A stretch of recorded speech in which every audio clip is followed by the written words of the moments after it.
I really need a transition. What's up? What's going on, guys? Alright. Wait. Is everything good? Microphone is good. Game audio is good.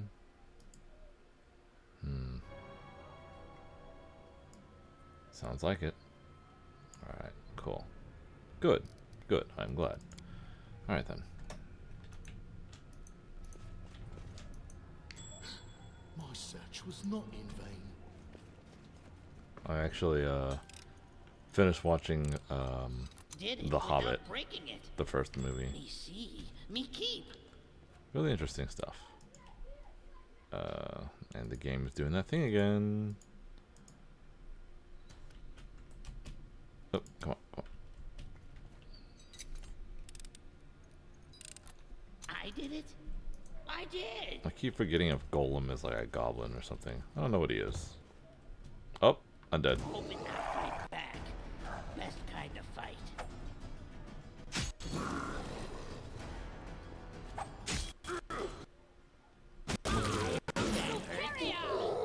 Oh god, its frame rate is pretty bad right now. I'm sure I'll catch up.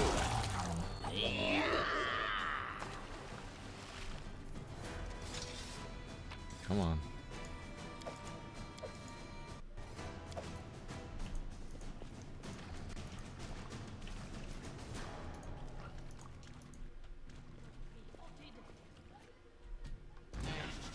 What are poisonous hydras doing here in this temple of evil?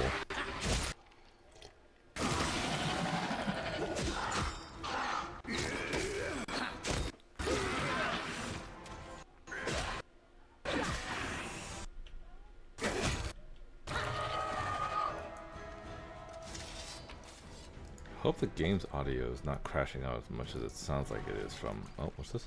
Bones and fish scales are scattered across the floor. What a... Did we fail? Yeah, it failed. How the fuck? Why didn't Rigongar do it? Black and white geometric patterns adorn this ceramic vase.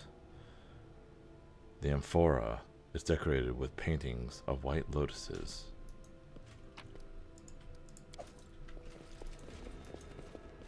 This jar depicts Cyclops as engaged in the competition, running a race from the looks of it. The surface of this pot depicts a Cyclops studying a pile of books and a manuscript. We do it my way. Oh, there it is. Locked.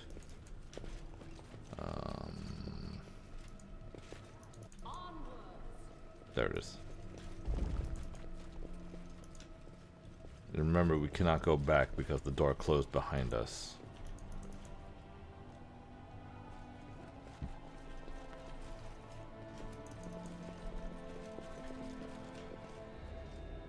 I'm impressed. You still breathe. I'll get your master even if I have to find my way through the hell Abaddon and the abyss reach him. Hoping you remain aside. Must I kill you to keep you from hounding me? You and your master will find. Full of surprises. So determined. Such pathos. Who are you trying to impress with this false bravado? Your companions, perhaps? Just send them home if they are not prepared to meet doom itself. Or maybe there's a true hero among them who'd agree to follow you into the jaws of death. Come, tell me who. I have no time for your taunts and riddles, Crow. I am not afraid of you or this Vordekai. I am Rigongar. I'll carve it on your master's forehead so he doesn't forget. I'll remember your name. What's that? I'm sure you will. We not talk first? Oh, yeah. Repent.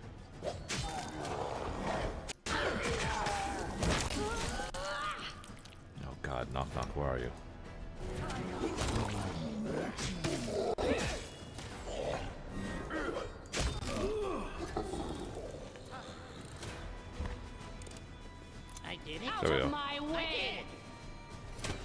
doing the thing again. This is a common issue that keeps happening. Only when I stream, though. Usually when I play this game, it's totally fine. How You curious. bastard and your goddamn channel negative energy.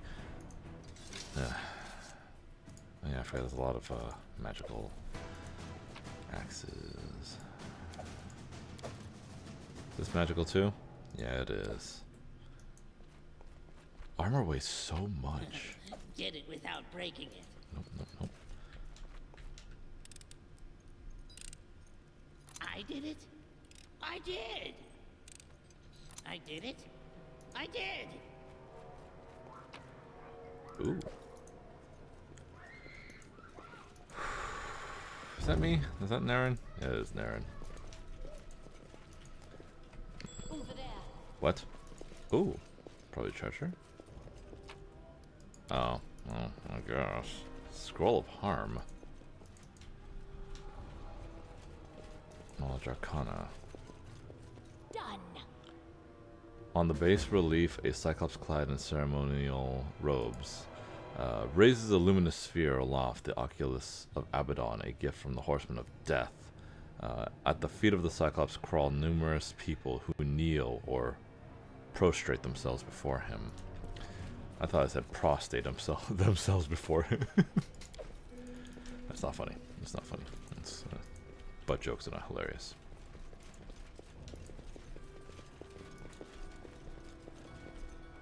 Oh, after trekking through the gloomy dungeon, we finally arrive at a heavy stone door decorated with lots of fancy carvings. As soon as we touch it, though, we heard a click from within the wall, followed by a suspicious noise above our heads. A heartbeat later, before we even had a chance to guess what was happening, some rusty hatches opened above our heads, and murky water from the river began flooding the room. The room filled rapidly, threatening to trap us in a watery grave. Along with the water, sand and mud from the riverbed poured in, as well as some of the underwater plants and some scared fish that weren't fast enough to escape. It can be hard to keep your cool in this situation like this, but while some of us were praying to the gods or complaining about not having the time to finish Galarian's next great novel, the others tried to find the mechanism inside the trap. Oh, open the door. Open the door. Knock knock. The ancient architects of this place clearly weren't expecting their ancestors to just try prying the door open while standing knee-deep in murky water, but our heroes did just that, and succeeded. With the door open, our group rushed out of the room, closing the door tightly behind them to cut off the water. After several minutes, the noise behind the door stopped. Maybe the prehistoric pipes got clogged with mud, or maybe the trap just shut itself off.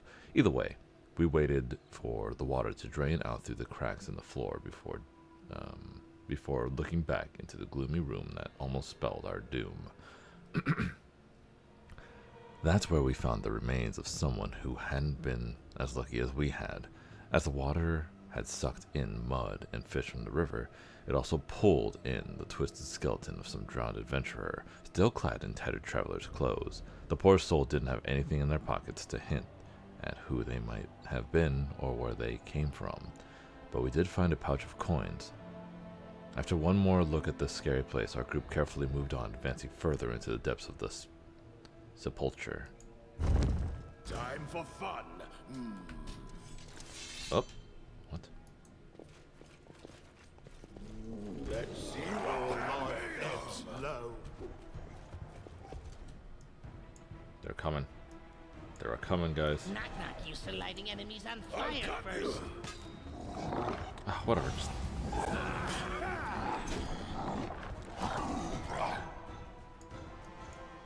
Tear them apart!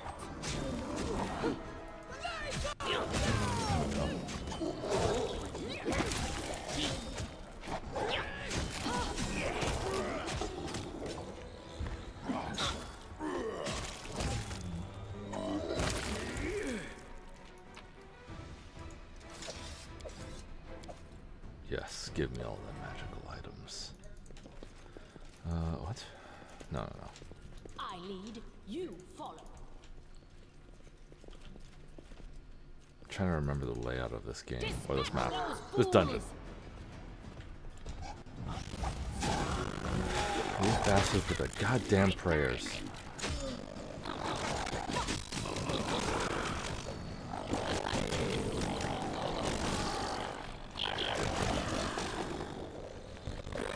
There better not be a trap there.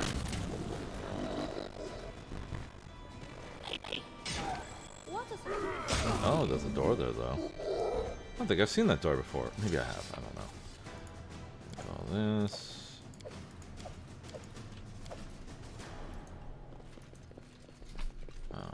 Brace yourself. The throne room is near. Are you ready to meet Great Vordekai? Are you ready to accept the gift of serving my master? Is he ready to die? Or what? Yes, I'll put an end to the nightmare very soon. My master awaits. But before you enter his presence, Vordekai has no use for the weak, nor any who beg for mercy. But he sees value in using such souls as heralds for his coming.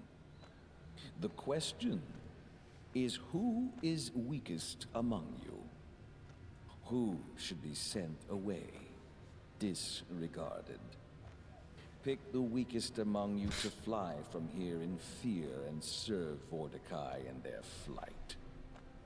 The great Vordekai will let them keep their lives, but makes no promises after this. If the death of the Baroness is near, my, Aram's duty is to follow her down the same path. That honor is mine, rightfully earned.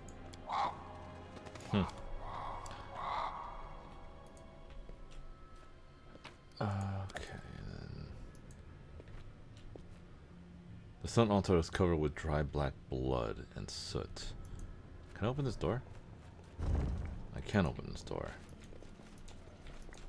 What is in here?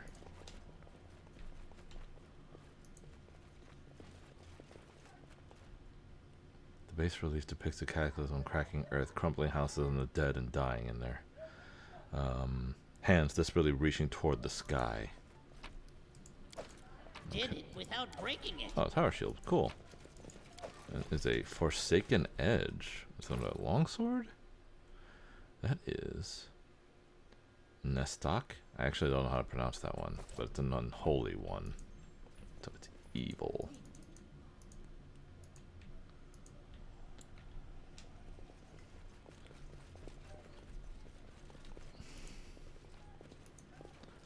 Wait a minute. This looks familiar. Oh, let me save really quick.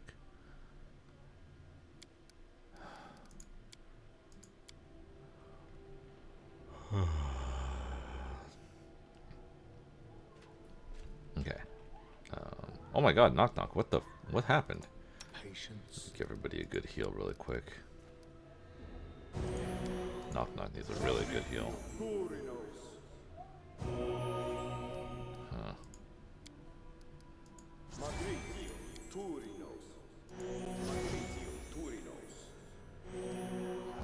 me see. Can I give a group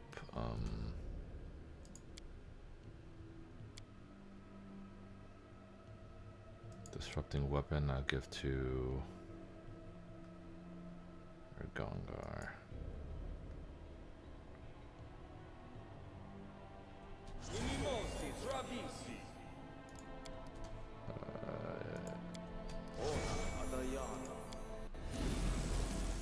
Won't be halted. Uh-oh.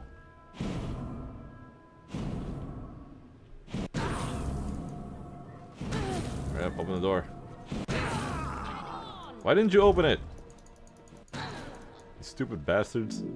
Oh, an Astro Demon. A figure lies shrouded in darkness in the center of the room.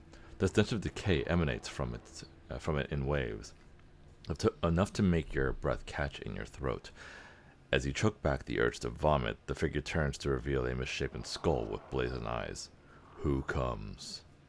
Tell me who you are first. A servant of death, a keeper of darkness and all its victims. Now answer my question lest you join them. I came to purge this place of evil. Vordekai summoned me. I am here at his request. You do not belong here. Leave. Then go to Vordekai. Make your haste presence offends me. And well, your face offends me with your big, stupid, dumb, giraffe neck and fish face and etc. words. Barbarians. Who are you? The man's voice is hoarse, almost a croak. You could barely make out his gaunt features beneath the tangle of hair and filth covering his face. His wrists are chained and he looks half-starved, barely able to raise his head. Yet he does so confidently. I can see you're neither dead nor Daemon. Release us. Who are you and what are you doing here? We came from far Numeria, Dugoth's group. Have you heard of him? We were scouting the foothills, found a strange gate.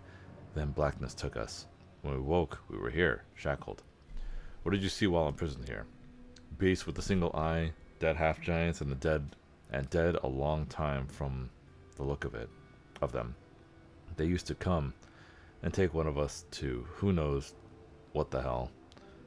There were many more of us just several days ago. He pauses,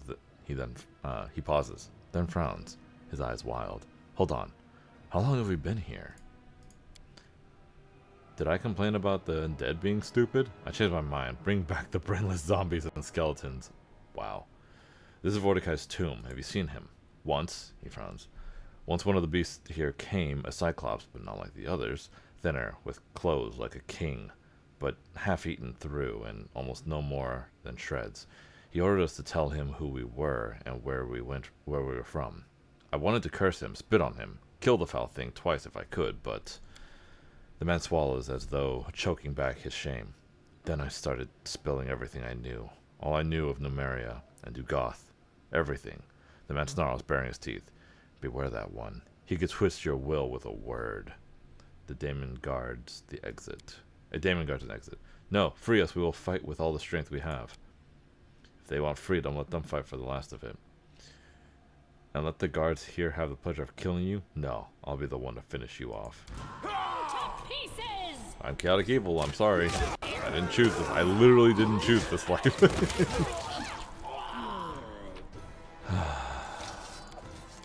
A potato. That dude had a potato. Okay. I believe... Now let's try talking to the Astro Demon again.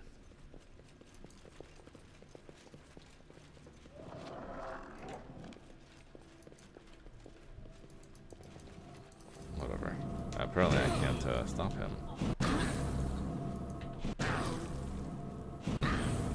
Hurry up! Open the box, you dumb bastards! You don't all have to run around it and wait for one character to do that themselves. Jesus.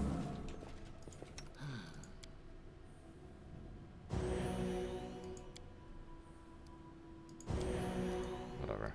I just need to help Knock, to be honest. Let's see. There's 2 mobility checks. I think it's just to get down. I did it. You see that? I did. Ooh! My search was not in vain.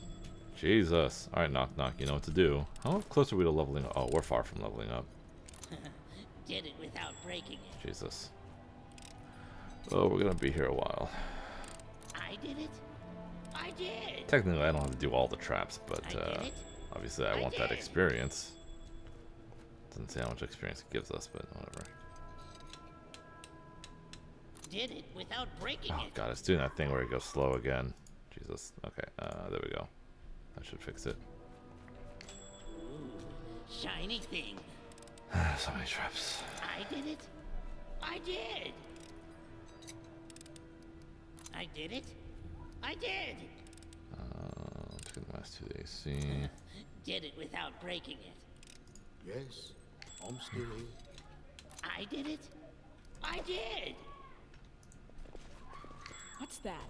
Sorry, but apparently there's kids out back that are playing a game I or did something. it. The neighbors. I did. Did it without breaking it. I did it. I did. I did it. I did. I did it. I did. That's why we hate goblins. Did it without breaking it. Sorry. Let's see. Ooh. Wand of Vampiric Touch. Okay. Inappropriate. Oh, we failed. This base relief depicts Cyclops performing a bloody ritual. Does she know it? She shouldn't have done that. It should have been my. Whatever, man. Whatever. Be halted. It should be the character with the highest skill in that thing. Whatever. It doesn't matter. Me see, me keep. Good. Okay. Oh. You cannot stand against That guy's me. big. He's a big boy. Of course. Why wouldn't you cast prayer?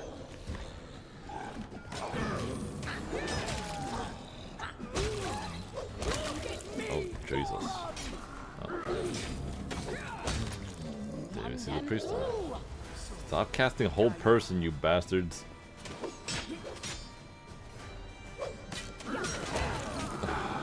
Couldn't kill him fast enough.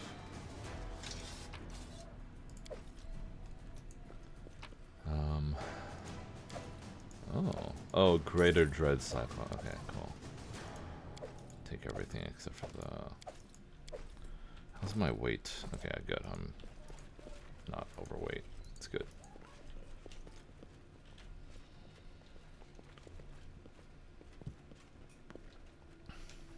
I did it. I did. Do it my way. Jesus. Oh, there's a.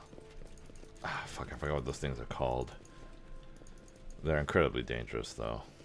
How curious. Great. Great. Shiny thing. It better just be the few. I did it. I did. Stop it. Stop throwing traps. Did it without breaking it. Oh, and perception check. I did it. I did. I did it. I did. Okay. Did it without breaking it. Oh, Hand of Damnation. That is a +1 keen. Oh, that must have a high crit chance. Nope. No, it doesn't. 19 to 20. Oh, wait, no, it's based off. Let me see. 5 to 16. The Frostite does more damage.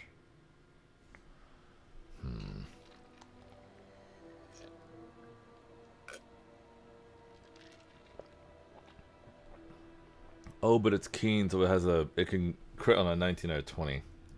Never mind, this is better. Plus, it looks cooler, anyways. There we go.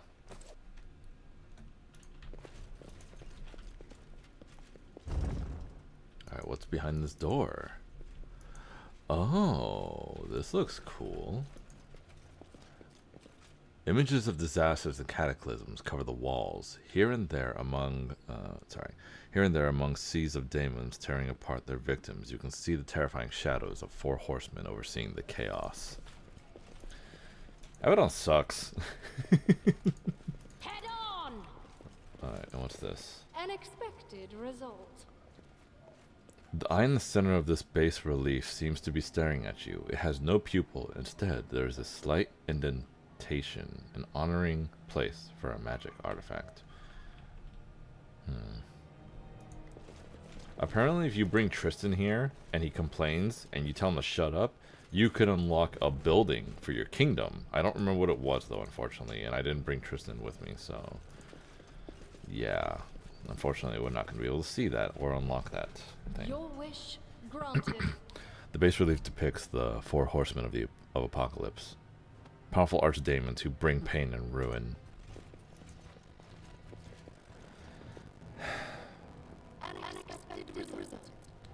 On this base relief, the Horseman of Death, surrounded by kneeling figures, raises a sphere of light in his hand. Triumphant. An inscription reads, Vordekai's blessed, the gift of Charon. Charon, the Oculus of Abaddon. Onwards. Okay. Alright, cool. Indeed. The end draws near. There goes my evil protection gone. That would have helped. Oh well. A lot of things would have helped here. Hearty meal. I guess I gotta do another blessing. There's no energy happening right now. You're still large. Okay. Nope. No Let's hope things work out for the best.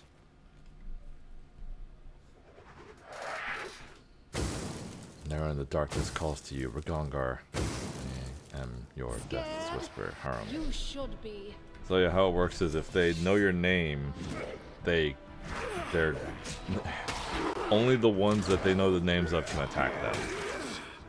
So, for example, my character, Ragongar, and Harum, their names are known. The other people cannot attack.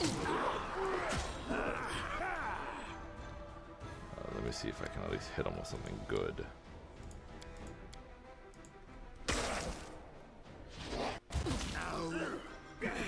Oh. Harum, can you not hurt them? Did I already use my... I did use the stupid disrupting weapon already. God, that's annoying. Okay, well... Nothing I can do really except wait for them to just auto attack. Oh, that worked. Ragongar, you can use magic. In fact, you should. Ooh, yeah, that one hurt really well.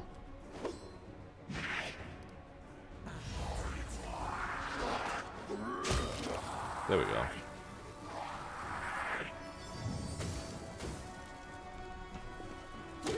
Alright, these ones are nameless, so we can just beat the shit out of them. Let's get some haste in there, why not?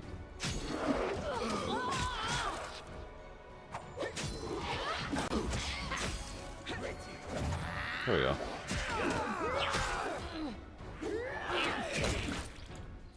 What are you doing?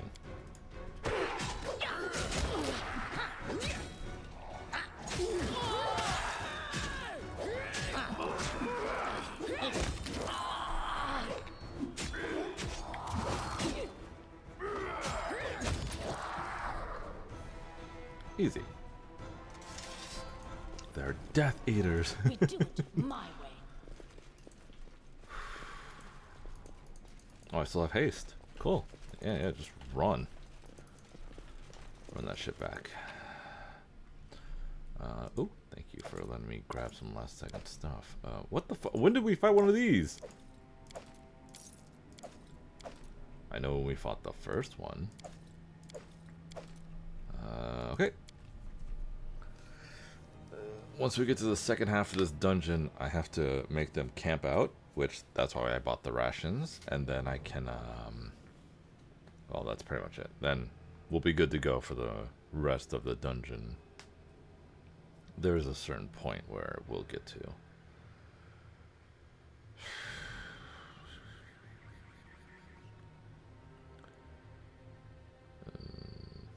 Oh, misty eye on the mountain below. Keep careful watch of my brother's soul. And should the sky be filled with fire and smoke, keep watching over Grotus awaits us. during suns. This is damage undead. There, that's the one I actually need to know about. Mushrooms. Oh, and undead. Who summoned all these undead? They're just regular undead. They're not really dangerous. Oh, but hold on a second. Hold on a second. Whoop, okay. Everyone, calm down. Calm down. Why do I have wisdom damage? What the hell? I guess I don't really need wisdom, but still, dude. Can Ragongar help with this? No, he doesn't have fireball. Bro, I just need a fireball.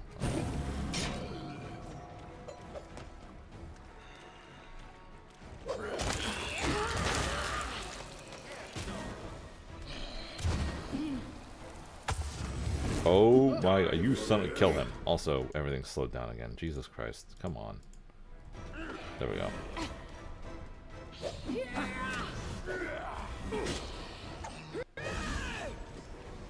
You son of a bitch. Bleed for me. And you! So, Naren, can you defend yourself, please?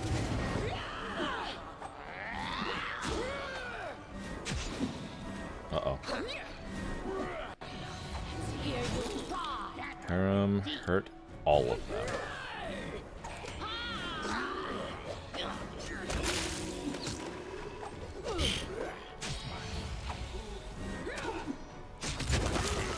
There, he's dead.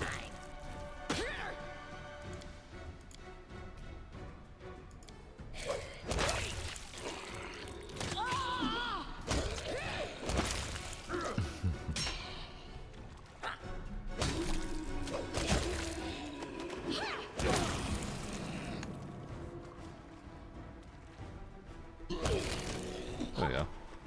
It's always good to have a cleric.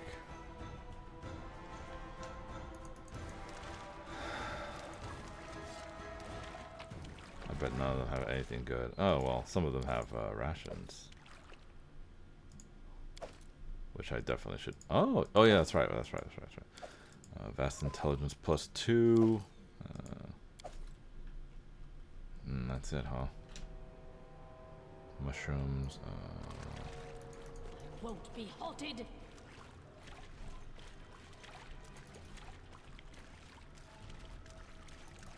What the? Where am I going? Oh, down here. Hold on. I hate having that. I have to keep doing this, but there. Fix the speed. Whoop.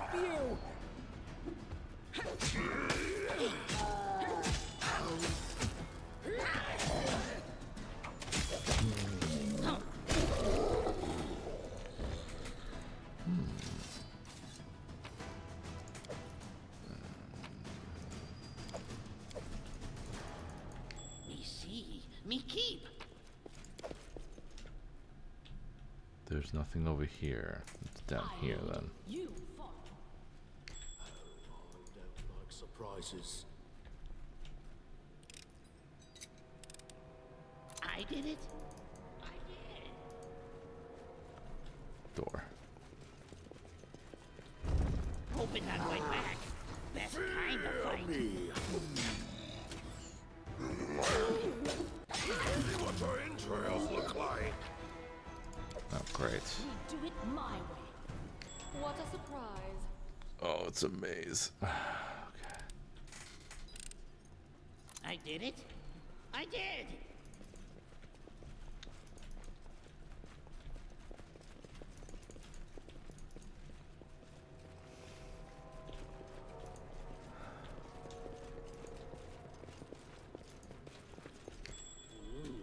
Shiny thing. Did it without breaking it.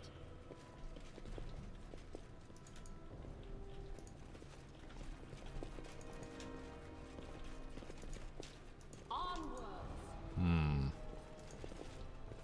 How curious. I did it. I did. I thought Baphomet followers were the ones that created mazes. On. What a surprise. Whoa. I did it. I did. There we go. I won't be halted. Run. Pay attention. Did it without breaking. Oh, fools, there's no way out of here. Okay. Cool. Willis Gunderson. We do it my way. Great, yeah, run towards the undead. You better not cast prayer, I swear to God. You bastard.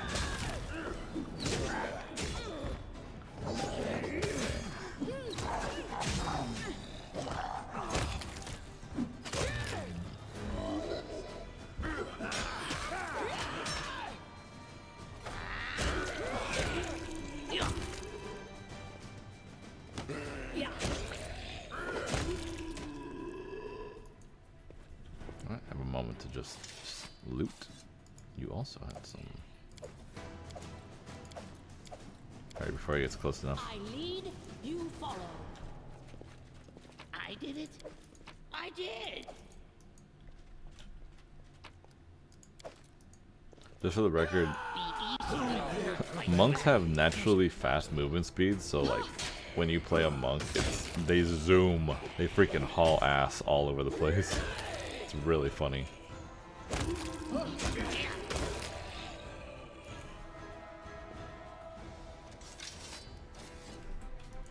Nothing something of use.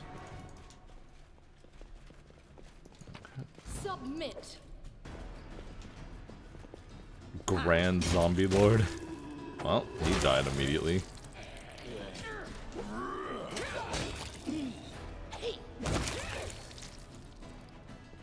What did this Grand Zombie Lord have on him?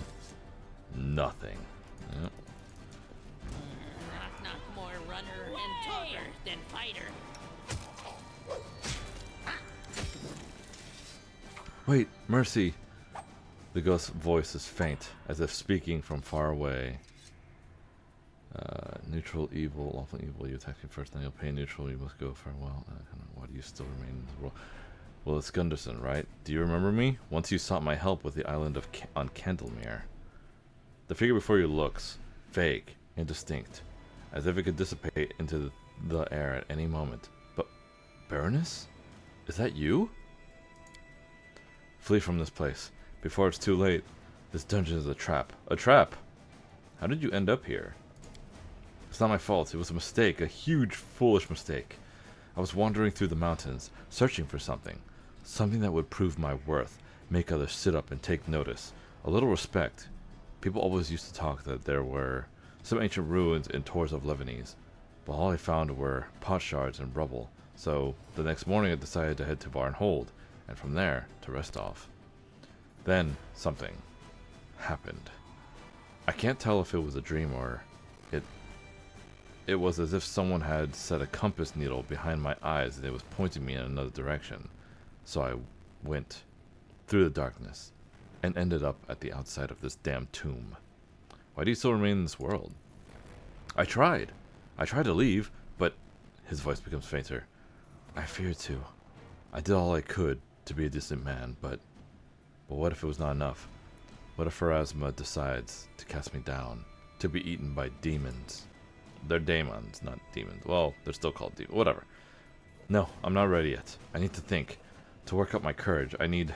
His voice fades, becoming nothing more than a faint, indistinct whisper. The goblin stares at the ghost, then shakes his head violently and turns away. Knock, knock, not know where to go when die. Not need to know. Dead is dead. Knock, knock is still alive. All good. What happened in the tomb? I just want to take a look. So, I know it was foolish, but I saw this bracelet, entirely of jade, an entire fortune, worn on the wrist. I shouldn't have taken it, but I couldn't resist, so I snatched it and fled before some dead thing crawled from the tomb. I returned to Varnhold and gave the bracelet to Magar. I expected he'd pay me with a good sum of gold. Willis is silent for a moment, but before I can get my reward, it came for us. Oh, where are the citizens? Sorry. They left. By their own free will. By the will of someone else, to be precise. I was among them. I remember that voice ringing in my head. The voice. Like an emperor, giving orders no one could disobey. So I did everything it demanded, and so did the others.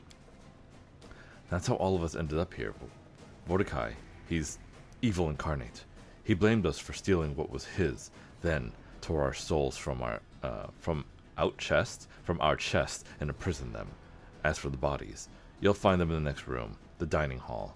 Willa's silhouette quavers. I can't bear to look upon them. Have you seen Vordekai? Tell me about him. A lich, a cyclops, their dead emperor. He's an ancient creature, perhaps the most ancient creature on all of Galarian. He hates humans, dwarves, elves. I'm sorry about that. The lesser races, the slaves, he calls them. He can twist our minds and crush our wills in the dust. I know, for I fell victim to its power. He boasts that he'll conquer the world, but you know, I think the centuries have taken their toll, weakened him as he lay sleeping here in his tomb. I don't believe Vordekai is all powerful. It may be possible to defeat him. Why wasn't your soul imprisoned? Willis is silent for so long, you begin to wonder if he's going to answer at all. When he speaks again, his voice is fainter than before, as if ashamed. Vordekai decided I deserve a harsher punishment than the others. After all, I was the one who stole his bracelet, the one who drew his eye. But he didn't torture my body. Instead, he raked his fingers through my mind, plucking out memory after memory. He made me confess every bad thing I ever did, every shame, showed me how weak I was. After he was finished with me, he slit my throat with his finger, but I didn't die. He released my soul through the wound so that I might forever be amongst those who died as a result of my weakness. So here I remain. It's what I deserve for all the grief and suffering I caused in my life. You have to be good to... Yeah. Oh well. You deserve your punishment. You caused the suffering of countless innocents. This is the price you must pay. I'm sorry, I'll make Vordekai regret what he did to you. I must go. Farewell. And that's it. If you're... Oh, shit. If you're good, he'll give you something, I believe. But,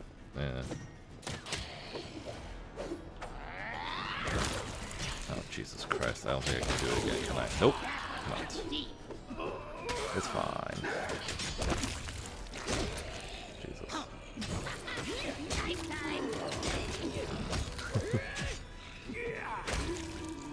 How do you guys still have bullshit?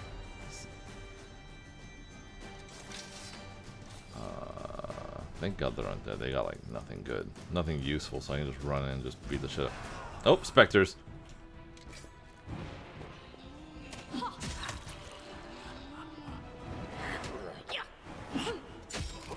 Yep, there come the negative levels. Jesus! Who did that?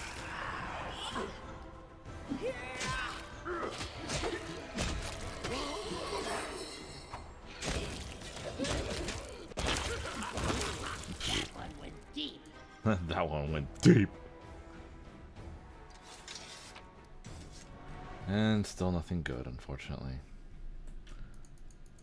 Alright, before my character continues forward, maybe I should make them sleep here. Okay, never mind. I guess we're still fighting. Need a bandage. Big one. I'll cut you. No, kill the Spectre. The Spectre's the annoying one. Night time. Who has the negative levels? Oh, it's Knock Knock. Thank God it's only temporary. There's so many freaking undead here. Jesus. Alright, hold on. Let me... We do it my Done with Can you waiting. freaking get in the stupid thing? There. Cannot hunt here. Have rations. Use rations.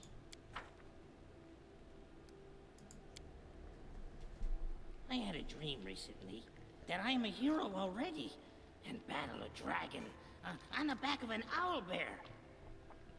Then I fell off his back and woke up during the most interesting part. There we go. All healed up, spells back, we are good to go. But now that means I also have to put spells on everybody and buffs and all that shenanigans. Buffs and all that shenanigans. A reckoning is at hand. No, you stupid. Well, someone was lost in thought.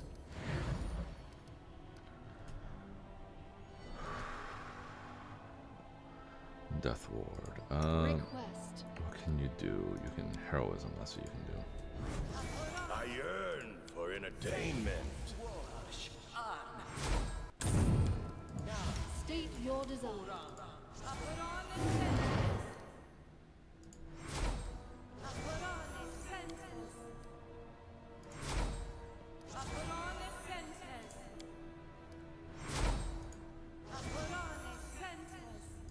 I'm restless. Visibility. Displacement is 1 round per level. Where to now? Yes, I'm still here. Let's see. It's not protection from evil, but whatever. Okay, I think that's good enough. We can continue forward. And it's doing that thing again. There you go.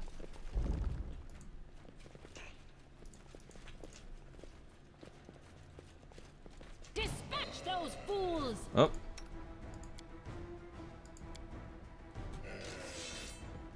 Yeah.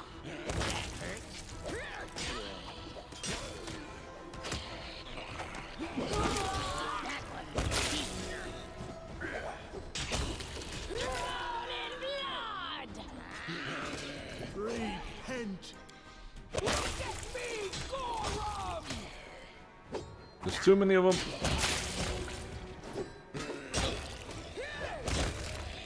So these are all the citizens of Varnhold? That's pretty interesting.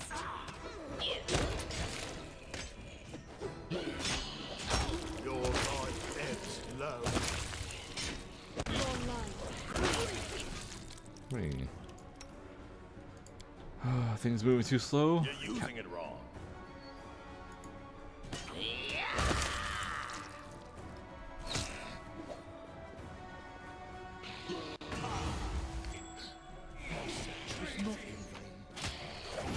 There we go. What a waste.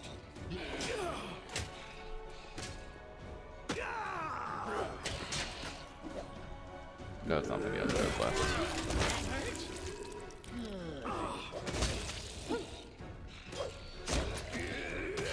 Roll enough dice, eventually they'll get a hit in. That one went deep. There we go. And they're all undead, I believe, so they won't have any good important loot, right? And, well, besides that. Cool, I can sleep here again. God damn it. There. There. Okay, cool.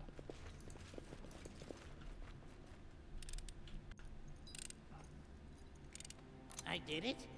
I did. Onwards. No clue what pressing that button did. Probably something dumb.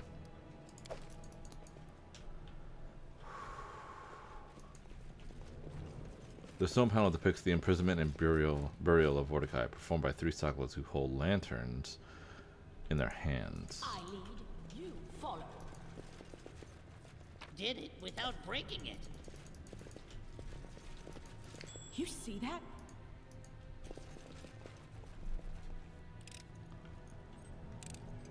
I did it.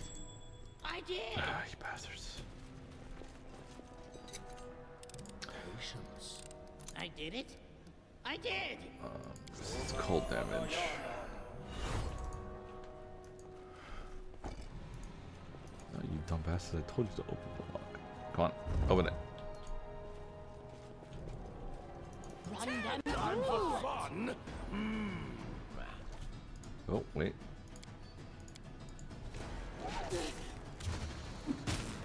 Did you seriously miss? Man, why is...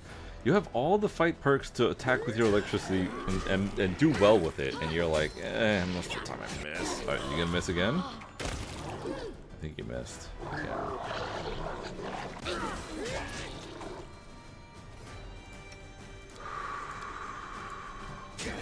Yeah. Oh, I'm glad you actually hit. Is that blue flame? No, extended range.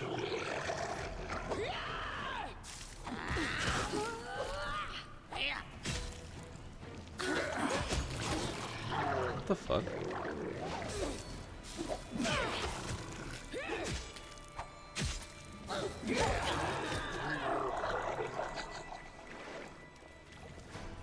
I'm unsure why they kept coming back. I think there was a thing I was supposed to do that I missed, but whatever. Let's see. Go down this way. Anything cool? No? Alright then. Oh, I need to sit up. I can't be sitting down like that. Oh, I think I'm here. The end draws near. Evil.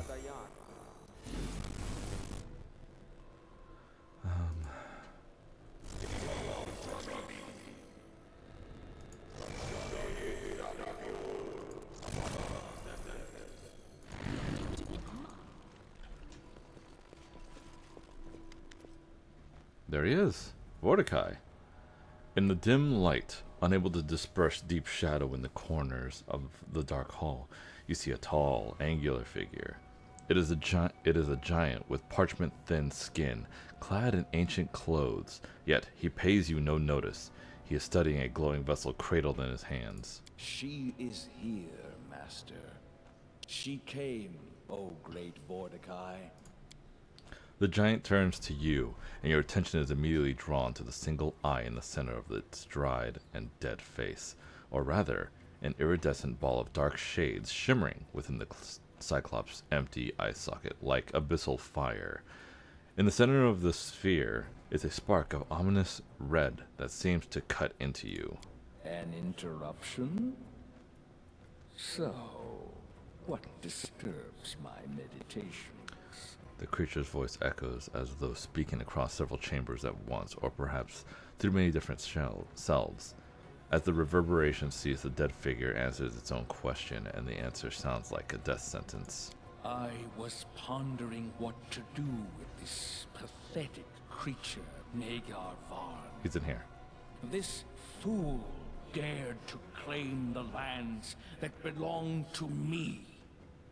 Can you see his soul? This emptiness of this vessel is all he rules now. The same fate awaits you. I kept Magar's body because I thought he might prove a servant. But no, your corpse kneeling before me will be of more use. The only one who will die this day is you, Vordekai. Worthless words, boasts and claims of mortals. Grovel, and you may serve me yet. I am prepared to meet my end. Onward. And you killed the bird first.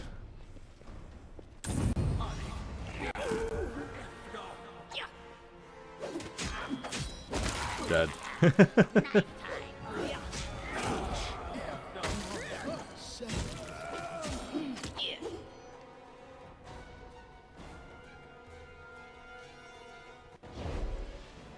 Tristan. Enough, Vordekai.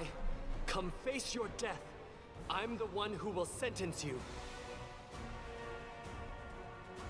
From a relic of a crumbled empire, a relic I steal. Curse you, Vordekai. Blinded by your faded power, I take your sight. Curse you, Vordekai. Thriving in your blind arrogance, I claim your eye.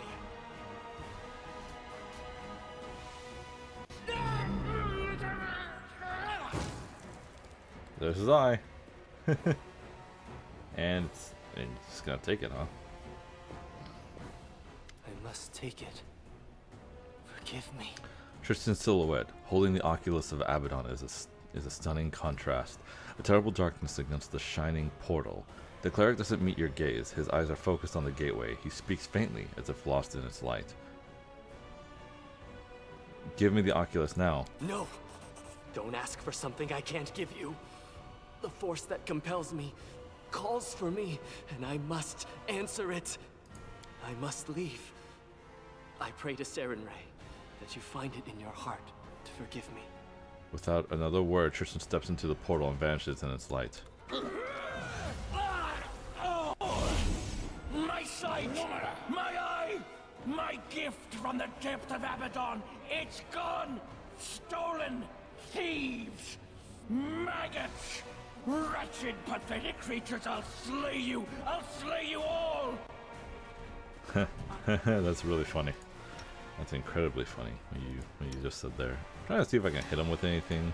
I guess I'm gonna hit him with a really powerful electric blast, but I don't know if that'll do anything. I'm not sure why not. I'm just gonna beat his ass anyway. Probably before I even make it. Ooh, nope. Serve your master one last time. What? What happened? You killed him. Once stately, the ancient Cyclops shudders and moans. Foul black liquid runs down the cavities in his face and soaks his tattered clothes. The magical glowing vessel with Magar's soul strikes the stone floor with a hollow and tolling sound and rolls right to your feet. After all I've done, after all I've achieved, after all the trials, still I fell, and to what? To a pathetic thing like you. Mordecai's finger claw at the floor as he turns, as though searching for you. He bares his teeth, ichor and miasma running from his mouth. Worthless creature, proud in your ignorance. Got that right. Do you even realize what you've done? You've doomed Vordekai to oblivion and all the power and secrets of the greatest empire ever known. Alas, Vordekai, this is the fate of every empire and every ruler. Your hubris helped you to persist much longer than you were supposed to. And yet, the time has come for you too, to face oblivion. What a power, but what a stench. That's funny. Didn't you know, Mighty Vordekai, that you should not open up your soul to everybody? The curse that Tristan put upon you struck your very essence, arrogance, and power. And of course I'm evil, so I can do this. You can still continue what you started. Become my servant. Serve you.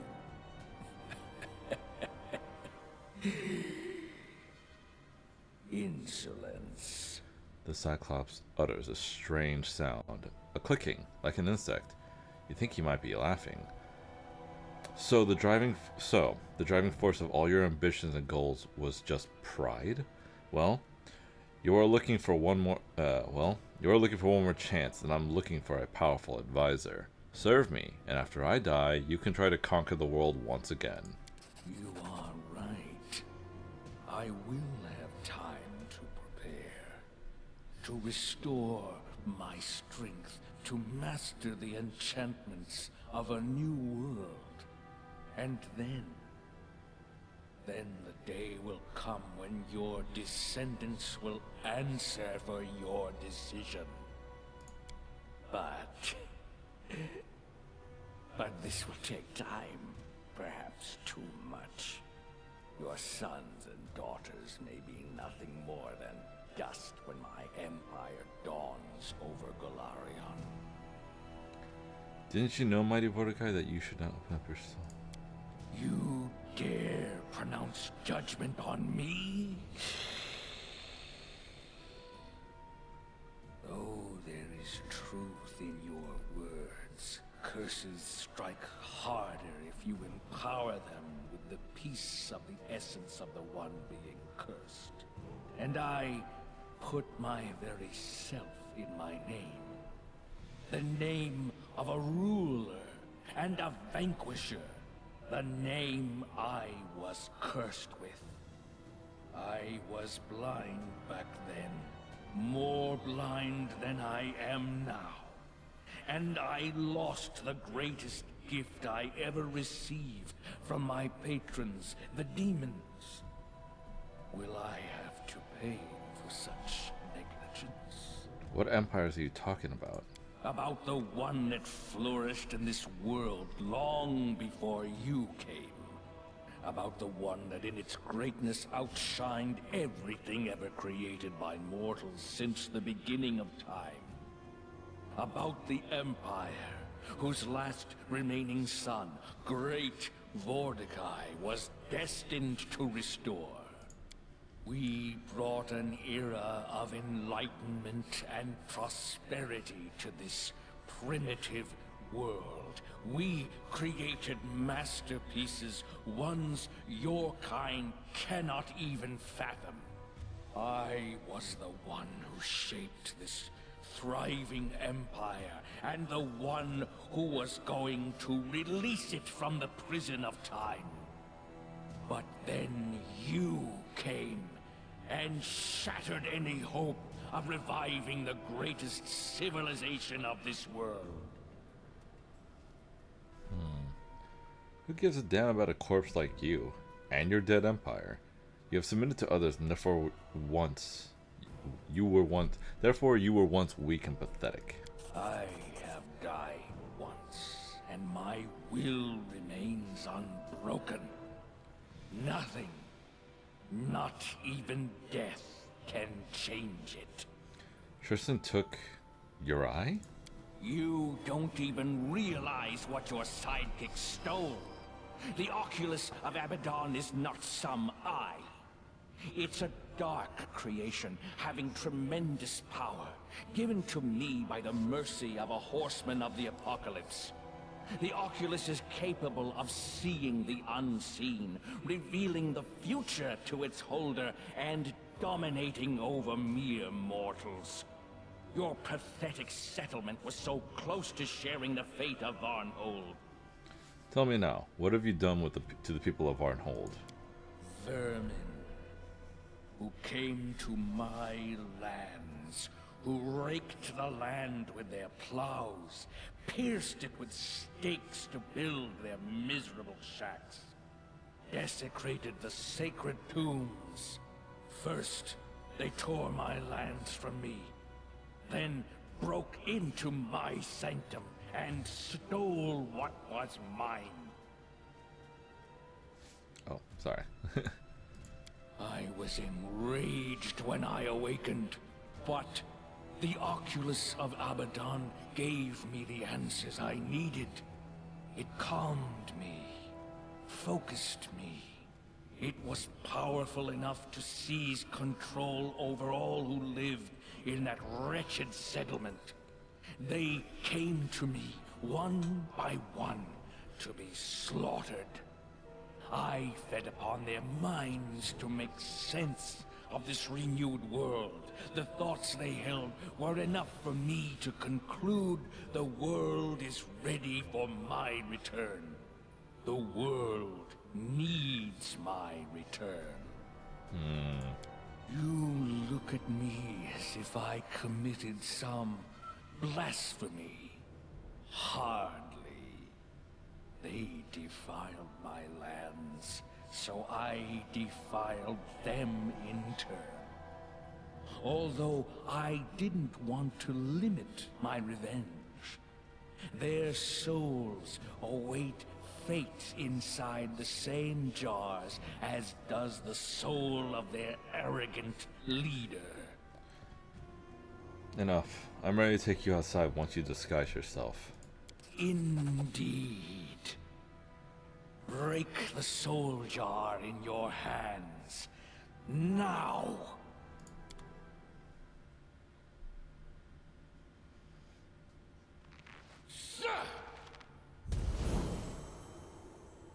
What? What happened? Was it just a nightmare? Your nightmare has only just begun, Mask. Silence.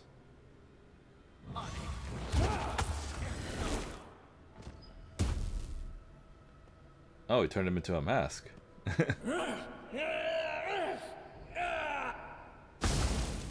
That's some powerful magic right there. You don't see that shit in Lord of the Rings. This body is feeble, deprived of magic.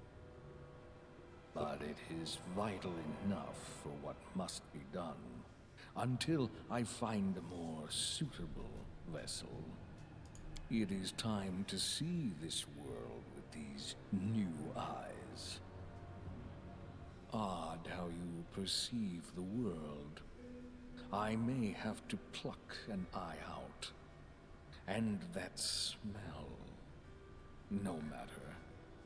Know that the wards at the tomb entrance are gone. I'll join you there.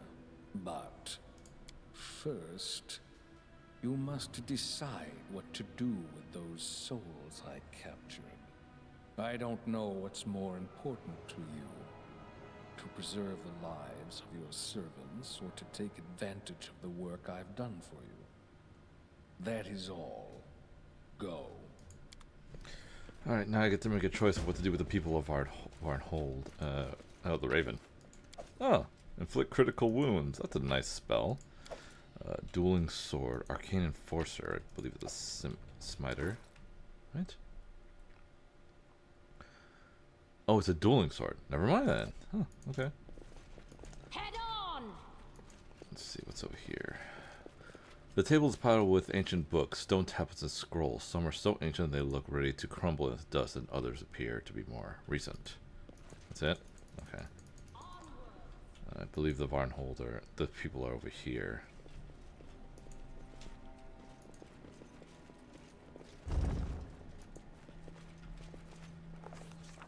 Our search for an answer to the mystery of Varnhold was coming to an end. After learning of the horrible fate that befell the poor citizens of Varnhold, we headed to the final destination of our trip, a dark chamber hidden behind Vordekai's throne room. As soon as we crossed the threshold, we froze, breathless. The dark hall before us was filled with gleaming, transparent vessels. The shimmering light of the souls imprisoned there dispersed the gloomy darkness of the tomb.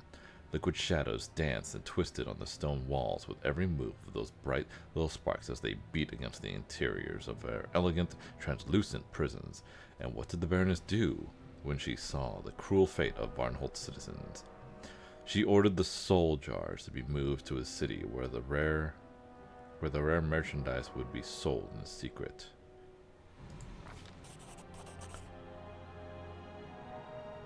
But the living will always come to replace the dead. That's how it was. Wait. What happened that day in the dark? Wait. I'm sorry. Okay. What happened that day in the dark? Wait. What?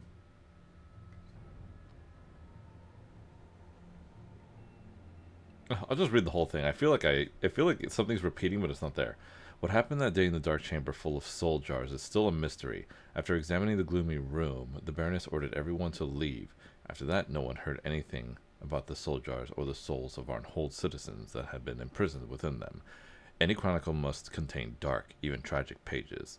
The death of a whole city is a catastrophe, and one that will be remembered for generations. But the living will always come to replace the dead. That's how it was, and how it will always be until the end of time. And for some reason, after we found the soul jars, the Baroness' treasury mysteriously replenished. But who am I to repeat such idle speculation?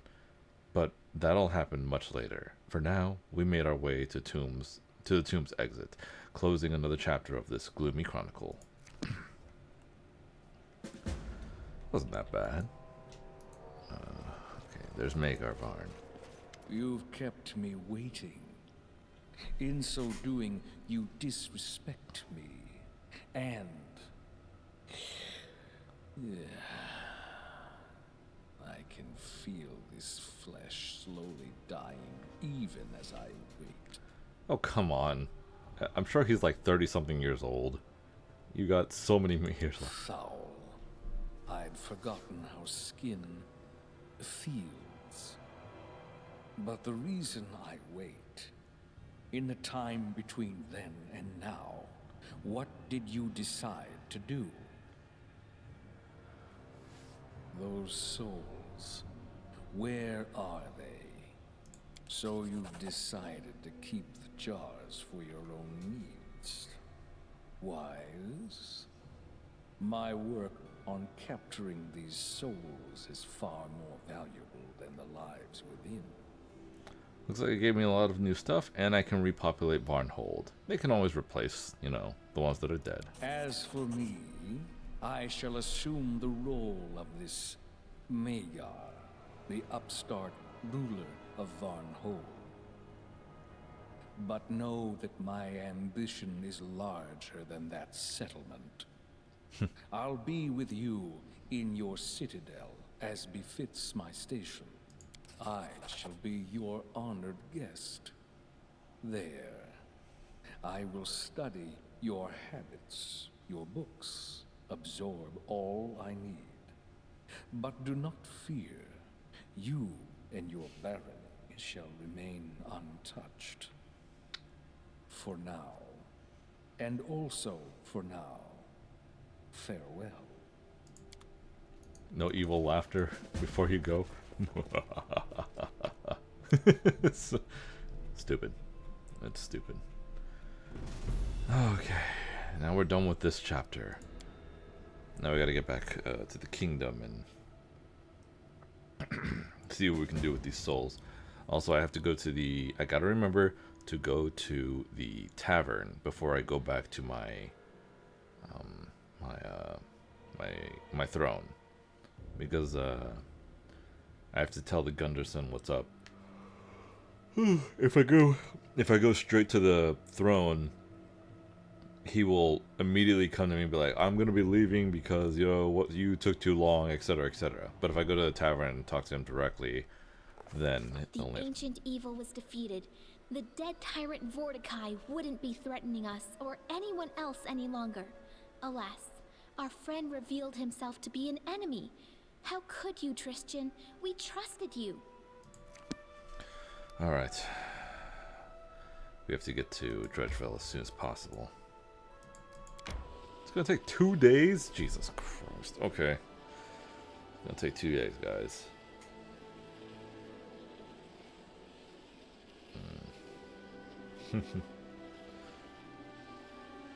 What's going on in Silverstep? Peaceful Travelers. I guess I can approach them if they have something to sell.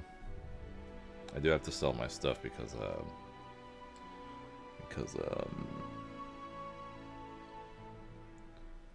I might not be able to do it when I get to the kingdom. Or I can just take care of it now.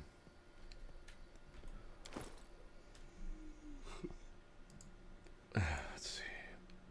Anything of importance?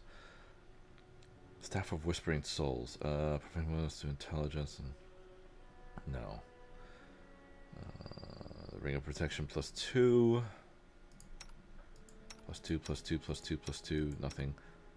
+1. You have a +1 here. There you go. And then, oh, there's the big cape. Resistance +3. You have a +1. Okay, I'll give you this cape then. And then, natural armor +2.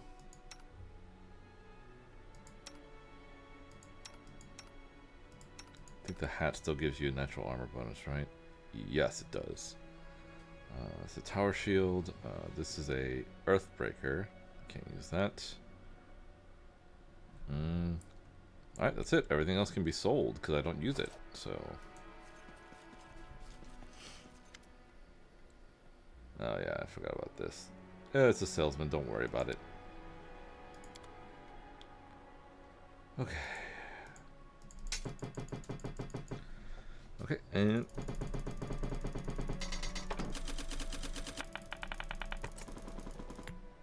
there we go. And the treasures, of course.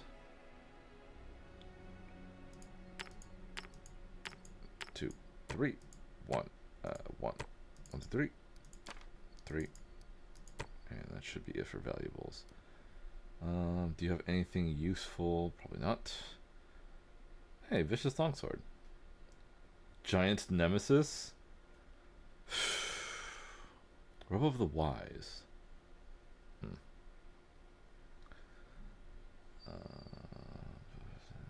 Health of built Helmet of Confidence +5 will save so. Augur's Cape +3 divination spells. That's it. I can get rid of these wands too. Echolocation, don't give a shit. Freedom of movement, I don't care about that. Oh, and these. Alright, that's all. Thank you. Now I got some money for my barony. Alright, back to walking all the way up to Dredgeville so I can teleport back to my kingdom.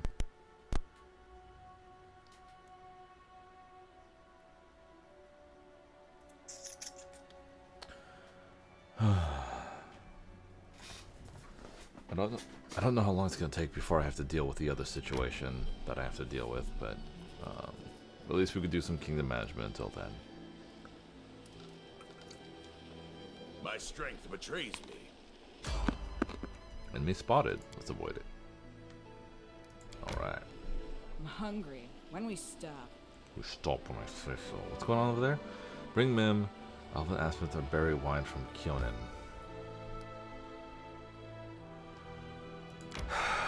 Fine. Might as well. It's right there, and I just gotta walk back after I deal with it.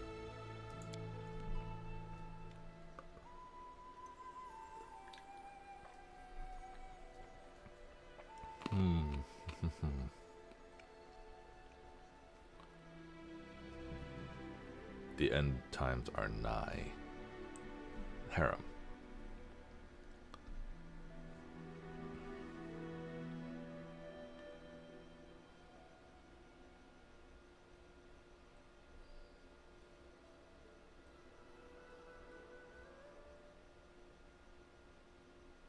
Our strength. Not fades. tired. Leg's weak. You're fine. As long as you guys aren't exhausted, you're okay. Because if you're exhausted, then you're gonna be walking like really slow. Who sells the elven stuff or whatever? There's gotta be a shopkeep nearby somewhere. I think he's over here.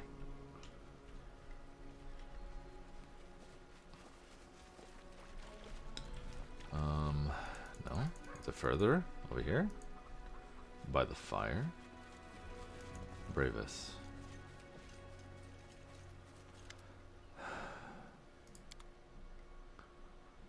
Beacon? Each time this +2 frost hand axe lands a hit, the enemy has to pass a reflex or get blinded. Wow. Oh, you don't have anything.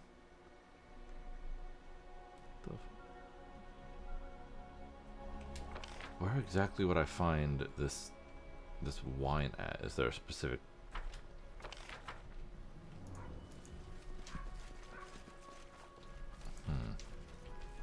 I lead, you follow. Are there any other shopkeepers around here? This guy, maybe.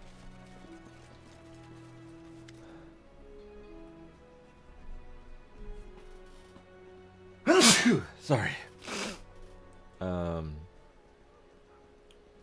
Talk to you later. I thought we talked to everybody already here. Why is that person not named? Okay. Okay, I guess there's no wine or anything here. At least no one's selling it. So how would I go about finding it? That's a bit concerning, to be honest. Damn. Oh well, might as well get out of here. I know I've dealt with Mim before. I don't remember exactly where I found that wine, but whatever, I guess.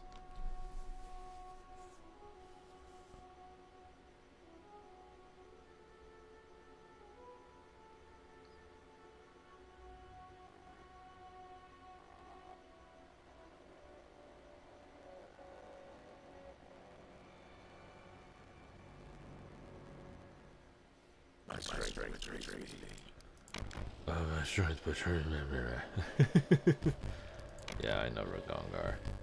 Teleport to Tustdale. There we go. Enter, and where's the tavern at? Right there.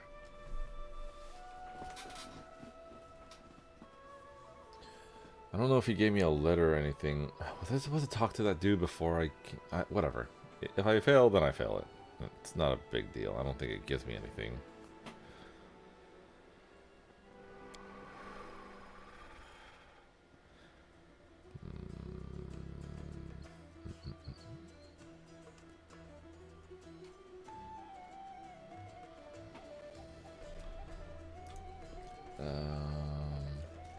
Is it this person? Did you manage to find anything? Take a look at this letter. It's related to your family. I found it on a dead body lying in an ancient Cyclops tomb. Edis grabs the letter eagerly and starts reading it line by line. Faded though it is with time. A tomb of Cyclopses.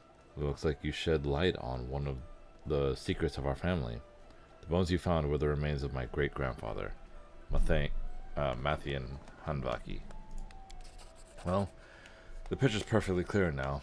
Oh, if only this ill-conceived letter had been lost to time. If my poor brother hadn't found it and been infected with this deadly craving for adventure. Well, Your Grace, today I'll leave for Gralton, the city in which, from this day on, you will have a loyal friend and ally. Ring of improved proficiency, farewell. Okay. Alright, cool. There we go. What did he give me? +2 deflection bonus to AC and a competence bonus to attack rolls with melee weapons, which I do not know. +2 deflection. Alright, so it would be better for you. Right?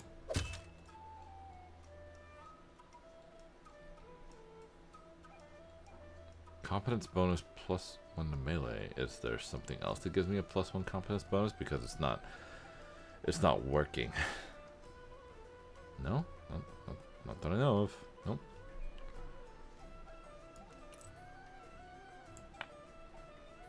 Is there anybody else that can use it? Maybe you? I guess not. Oh well. I guess that ring is pretty damn useless. Oh, actually. Don't I have an egg? Like a rock egg or something like that that I can... I don't? What the hell? I did. I had an egg. Or maybe it only appears when I... Do you have to go around the counter? I should go. Whatever. Okay, whatever. Go back to the kingdom. The throne. Not the kingdom. Go back to the throne.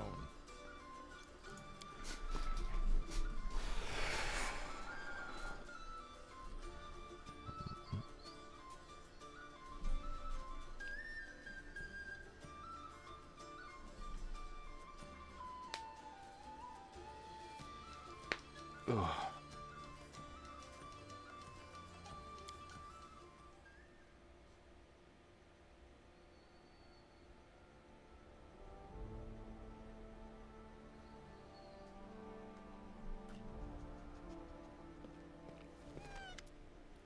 Your Grace, we need to head to Bravoy immediately. Sword Lord Yamandi requires your help in fighting off a sudden attack on Rostland.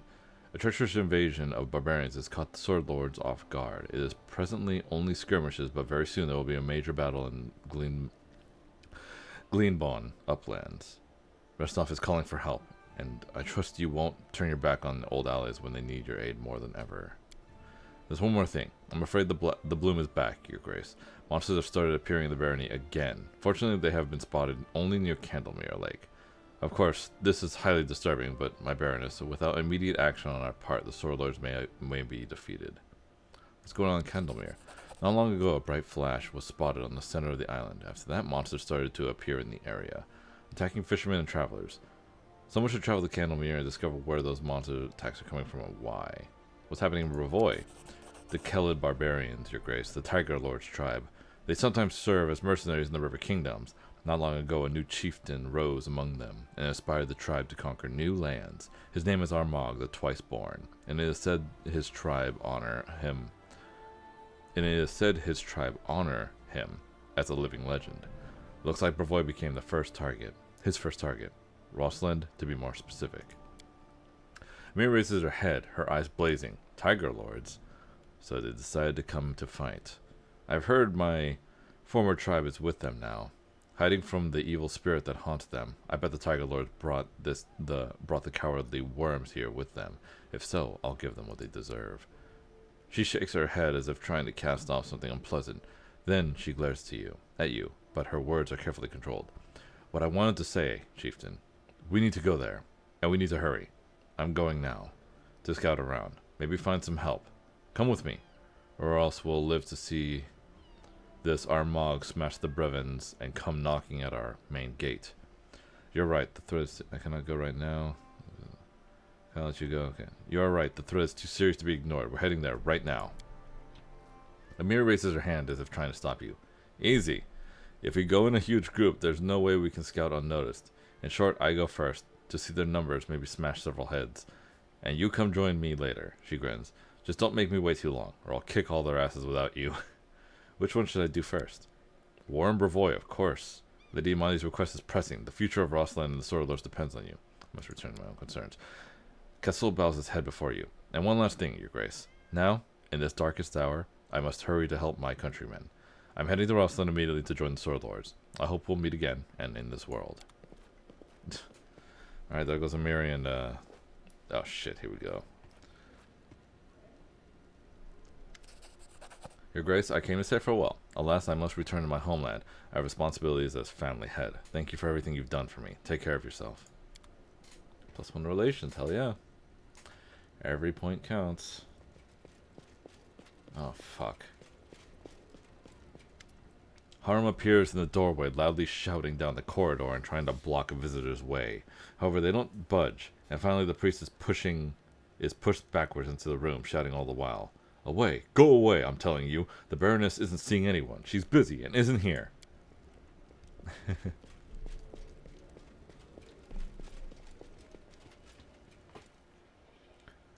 Forgive me, respected harem, but I must speak to the Baroness. A young dwarf limps into the room. She doesn't look well. Her face is bruised, her armor crumpled, and her arm is dressed with rags, brown from dried blood. Nevertheless, she begins with a ceremonious bow.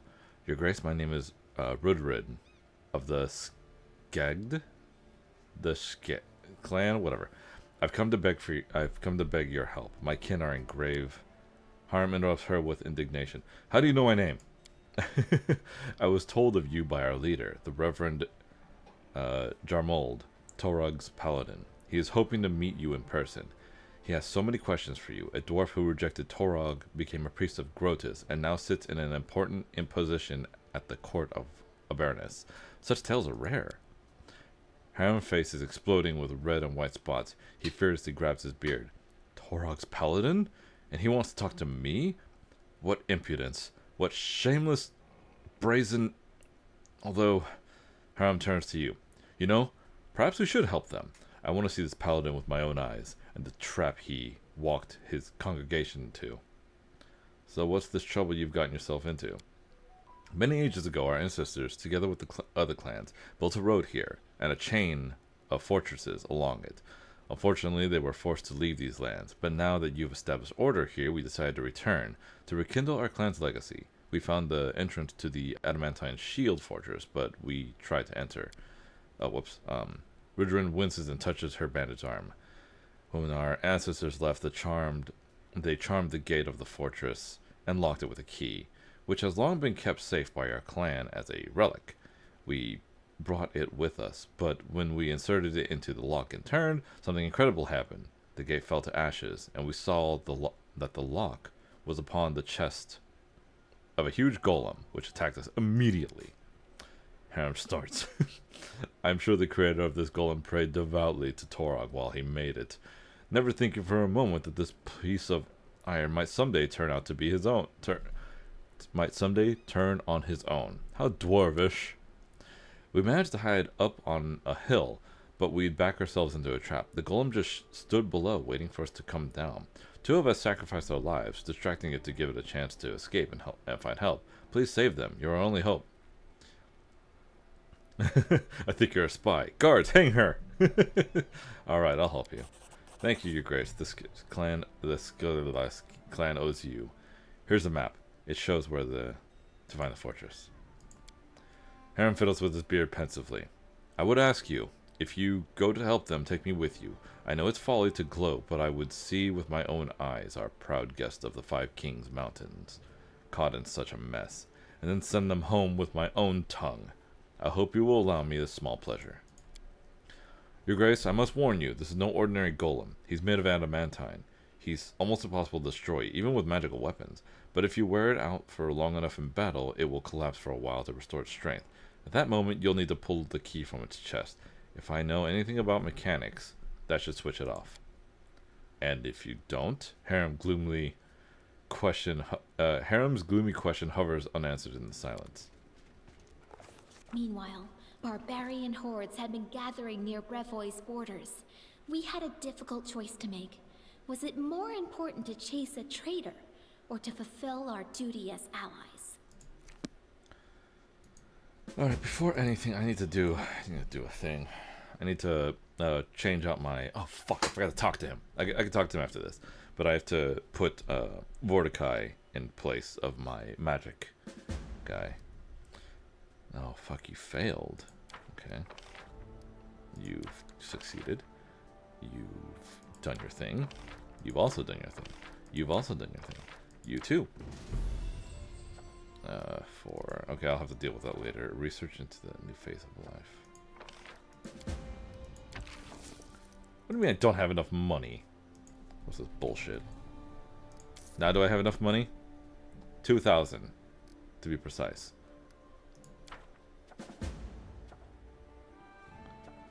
Repopulate Varnhold. Varnhold is a ghost town now. We need to somehow encourage people to return to the land that they now consider haunted and cursed. Let me see. Before I do anything, is there anybody... none of these are actually that important. The projects is probably more important. You can take care of that. I need you to start to work on the next phase of my life. Support these are all supports. Nature, Hanbaki family. I don't give a shit about that. Sell the soul jar. Oh, that'll give me 250 BP. That's not a lot. Plus 5 to arcane. After he's done with his thing, I can set that up. Okay, but for now, I'm just gonna have to deal with what's going on here. Miri can do the fugitive from attacks. That one's busy. Disrupted harmony. I'll take care of that. And okay. Yeah, 4 days. Okay. Okay, I'm gonna go to Bravoy. I don't care about what's going on in Candlemere. We don't have to worry about that. Oh, before I do that, actually, where is he? He's right here. Magar Varn. Speak. The man stares at you with dark eyes, his lips curved with displeasure. Your graces, wishes to speak with me? So how did you like living among lesser races? How do you like living among lesser races? Magar looks around the hall, then turns back to you. I watch, I learn. There is much I must comprehend of this new world. What exactly are you watching? Humans, elves, other beings that were once little more than dust beneath my feet. A new perspective has been opened before me. It is joyless and dull, but it is still worthy of my attention, should I wish to survive in this new world and eventually conquer it. Have you learned anything interesting? I took the liberty of touring your dwelling and found several books on your history and culture. I found a few thick volumes bound in leather and locked with metal, standing in plain sight within the great hall. You must have been quite proud of them to display them so prominently. Magar can't restrain a scoff of contempt. Such pathetic reading. Your chroniclers can barely string 2 words together, and your religious beliefs have the sophistication of an ant. Even the works of your artists are barely tolerable. As your subject, I feel obligated to save your palace from such terrible eyesores. I burned the trash in the nearest fireplace. Since moving to the capital, you've become extremely polite. Magar leans in as though suspecting someone may be eavesdropping. I must play the role of your subject. Do you think your minions would not notice if I spoke with their baroness as I would a simple stable hand? Magar strains himself, casting a sidelong glance your way as he snarls with contempt. Besides, I really am quite at your mercy. For the moment. I hope you've been smart enough to avoid plotting behind my back. Magar gives you a wolfish smile. Why should I? I am absolutely safe in this castle, right until I restore my powers. I believe it will take some time, though. At least till the end of your days. How are things in Vardenhold? I have enough to occupy my time without bothering with the bustling of insects. Address your question to someone who cares. Tell me about your past. Oh god, here we go. Magar shakes his head. Why? Why bother speaking of what's irrevocably gone? Fine then, ask your questions and let's be done with it. Who were you back in your previous life? A ruler, a great necromancer, a true master who learned to use the most precious tools of manipulation and coercion over the living and the dead. But my short-sighted brethren decided my power had become too great. Once I'd pledged myself to the 4 horsemen, and with their blessings traded my life for immortality. The traitors made their perfidious strike.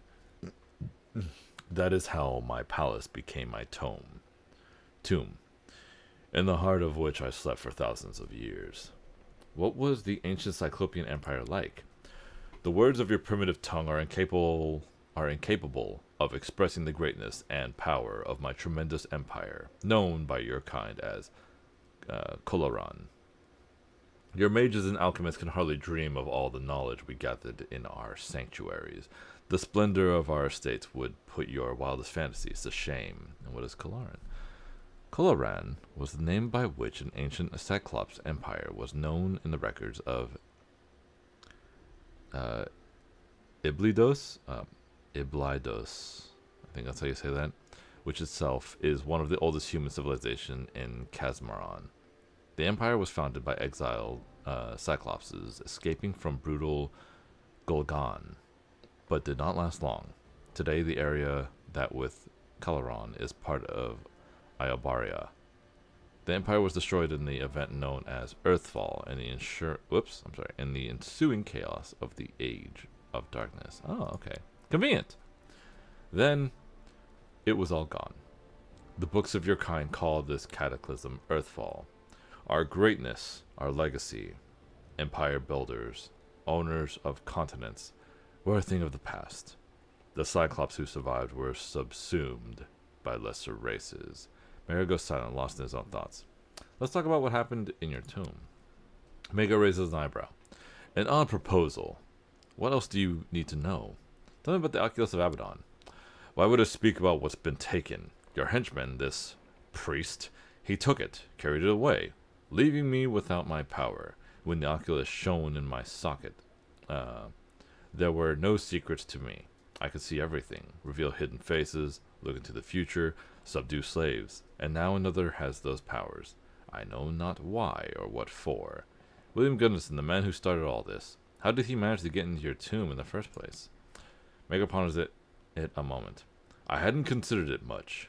I've as much interest in that as anything else regarding you lesser races. I suppose it is odd, extremely so, actually. The thief managed to pass the gates, traveling through the valley, enter the tomb, and escape the guards, all by himself. Is it possible someone helped him? Remind me, how did you abduct the citizens of Arnhold? The Oculus of Abaddon. It granted me the strength to easily subdue dozens of mortals. After finding the hideout of the thief who'd stolen treasure from my palace, I used the Oculus to control the minds of everyone within the feeble walls of Arnhold. I simply made them come to me. Without the Oculus of Abaddon, I won't be able to give those thieves what they truly deserve. Everyone must pay, from the ruler of the palace of the place down to the last mewling brat born within its wretched walls. The curse Tristan bestowed on you. Why did it work? Mary keeps silent for so long that you consider simply changing the topic. There is an inmost core in every soul, its basis, its essence. Fool you'll be if you try to transform this essence into something more material or distinct. And that was exactly what I did. Turn my name into my banner, my motto, telling everyone what I am. Mighty Vordekai, the demolisher of the empires. It was the name that they used against me. Added to the curse, it turned out to be the deadliest weapon. Mager winces as if in pain. It was my mistake, perhaps the only true mistake I ever made. Despite the great discomfort, I'm actually glad to have started a new life under a false name and identity. I won't repeat my prior mistakes. Believe me, my essence is now hidden from everyone. My true name will eventually be forgotten, over ages, if necessary, and then I will become truly invincible. Let's go back to some other questions. Perhaps you can use your knowledge about governing in practice and deprive myself of the pleasure of watching your grace fuss about. The politics and city management of you lesser races is about as interesting as your ridiculous religions and traditions. Well, fuck you. You're dealing with my magic shit, alright? So you get to work. I don't know why that pisses people off. I gotta lose some weight here. Oh shit, here we go.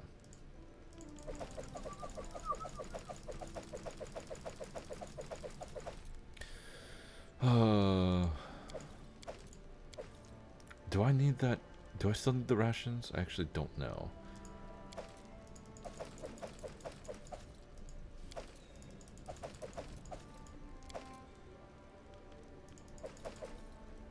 Okay. Before I leave, I gotta talk to that the elf dude.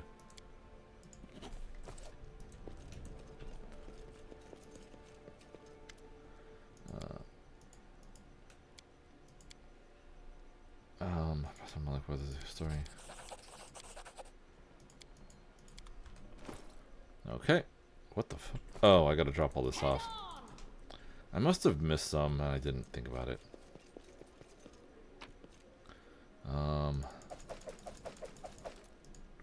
There we go. Security. Okay. Alright, now we can continue on. I already talked to them. Is there anybody I gotta talk to? No. There should be nothing. There should be nobody I have to talk to. Okay. I should be good now. Oh, that's right. Oh, god damn it. Okay, hold on. Do you have any... You'll be fine, right? You know how to use magic. I'll just give you these so you can hold on to them. I have to take him with me because Mary's gone, remember?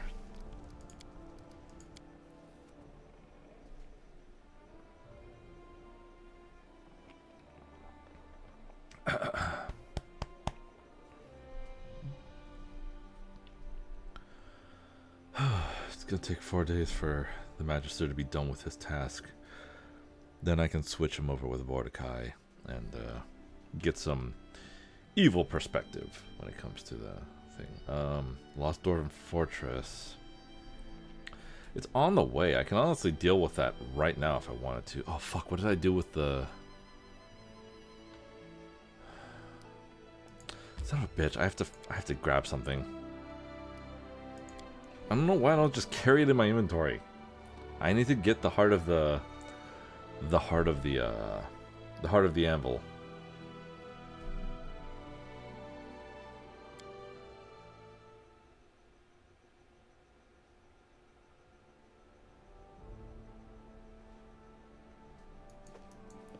Let's see.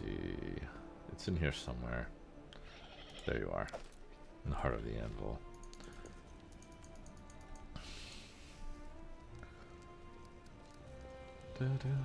Alright, sorry for making you guys go back, watching me go back and forth like an idiot. We should be good now, though.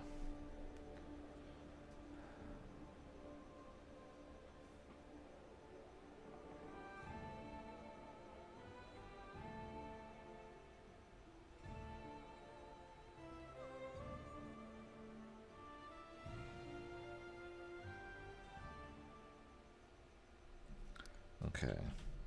Let's see if I can, I need to go I'm gonna try to go straight for the Dwarven Fortress if possible.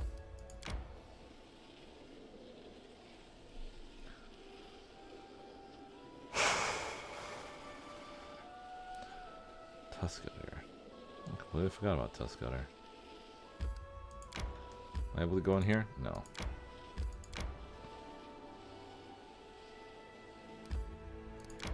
Why is there no shortcut?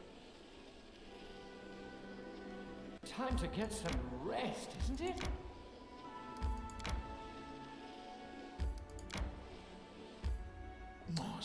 God damn it. Of course, almost everybody has to get exhausted. The only two that didn't get exhausted was the undead and the person wearing the necklace that makes you immune to exhaustion. God damn it.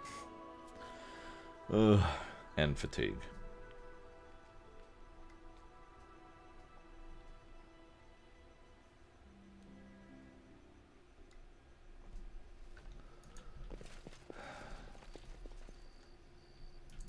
Let's just go in.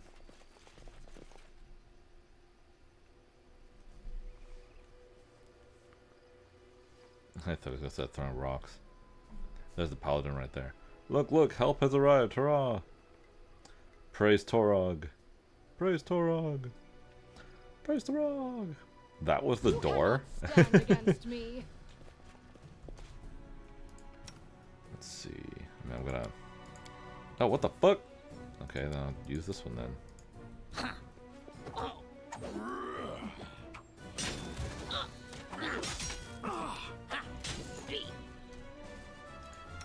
Gongar, you want to zap it? I don't know why I'm using electricity against a... Oh, done. Just like that.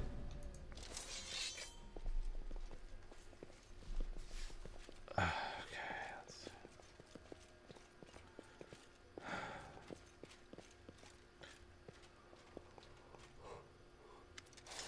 The golem freezes. Inside it, something vibrates in harmony, and in the dents left by your weapons, quickly repair. Harm approaches the metal monster and examines it from head to toe. An invisible idol made of indestructible metal. Another proof of our empty pride. Every master wishes to create something that will outlive them. But why? So that the creation will live on a short while? Before returning to dust with the rest of the universe? Ha! Masters. Masters.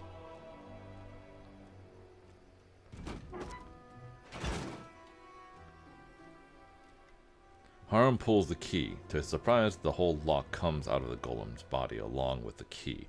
As Harm stands amazed, the monster falls to pieces as if it were made not of the strongest metal in the world, but of rotten wood.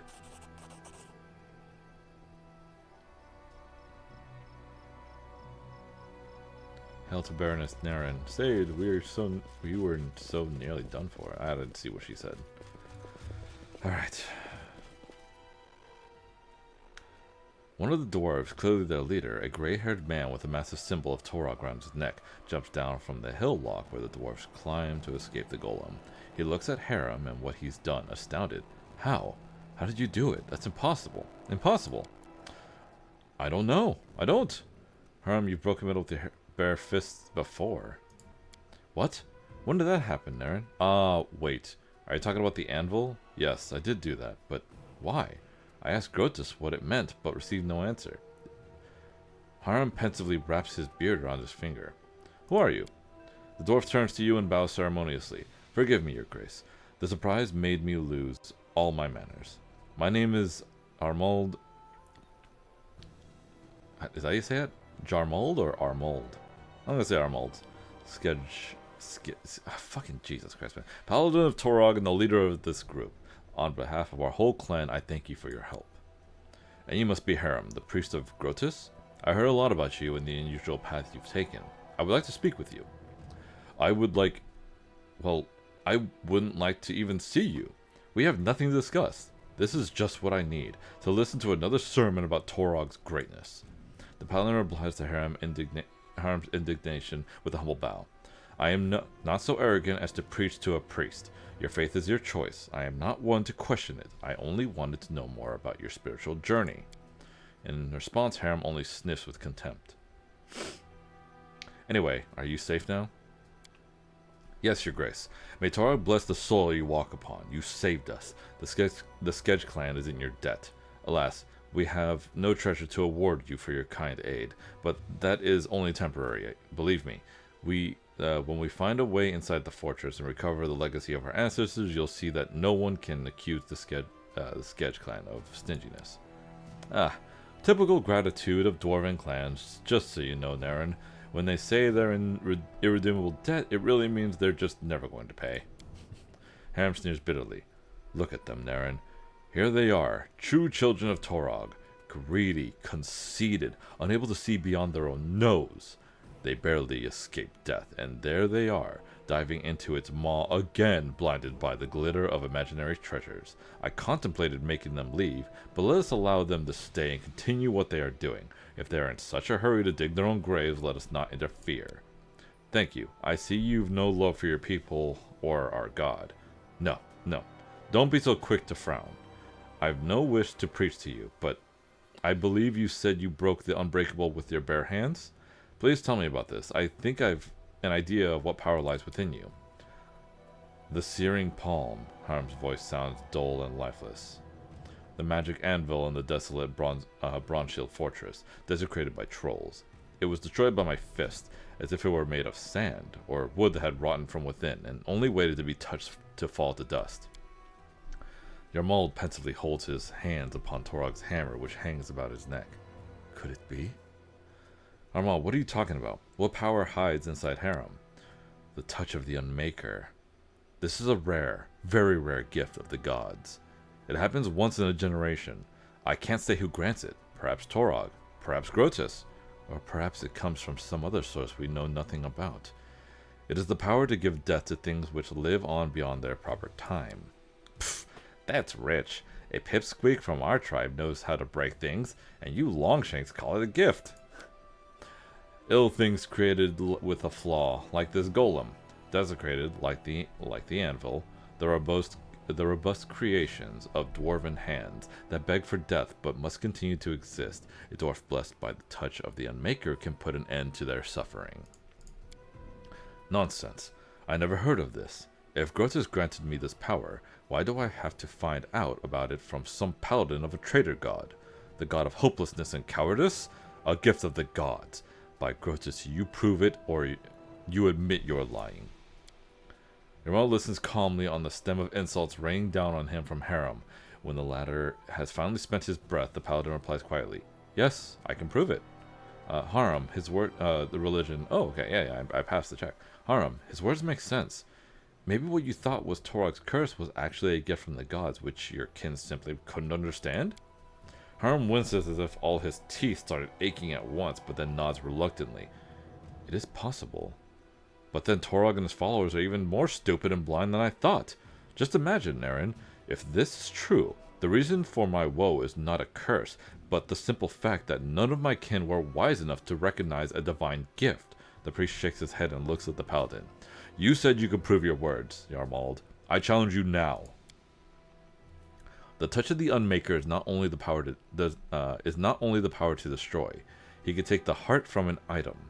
All the love and effort put into it by its maker, by the mercy of Torog. Strike the golem once more, complete the unmaking, and show us its heart. Okay, and he does it. There it is. Oh, that's kind of cool. Harem looks gloomily at the quiet golem, then shrugs and smashes it with his fist. The golem falls to fragments with a pitiful clink. Leaning down to search through the pieces, Harem takes hold of a shimmering blue jewel. He examines it, then turns to you. The priest's face is sad and baffled. There, a gift from Torog. Be he damned. So what's next? What do I do with it now? He gives it to me, the heart of the golem. So you can get gemstones from different broken pieces of iron? Good for you, we'll be rich! Such a pragmatic young man. However, I'm afraid the hearts of artifacts have much more value in one piece. Give Harem the heart of the anvil. If these are Torog's things, give them to his servants. You owe nothing to anyone, especially to Torog and his servants. If these are Torog's things, give them to his servant. Harem hands the jewels to Armald, whatever. Heart of anvil, heart of golem taken. Okay, thank you for telling me of my gifts, Armald. But do not expect it will reconcile me with Torog, or with my people. If you find a way to make good use of it, fine. If not, it doesn't matter. You can keep looking for the entrance, or go back to your mountains, I care not. Yarmar lowers his head. Thank you, Harem. I will make good use of this gift. I am sorry that everything turned out the way it did, but I respect your decision and won't try to convince you. Farewell. Harem turns to you. Gifts from the gods. Curses from the gods. I'm starting to think it's the same thing, but thank you for coming here with me. I probably wouldn't even have talked to this Armald on my own, but now I have much to contemplate. Let us go, Naren. Let's leave these skeg to do as they will. I don't know how to pronounce that word. I am sorry, guys. That's so interesting. That is so funny, too. Man, dwarves are douchebags. Man. Whatever. Anybody here like dwarves? They are very funny. They are very funny people. Alright, now we have to go to, what was it? Bravoy? No, it's not Bravoy. We have to go deal with the war with the barbarians going on up here. That's such a far walk.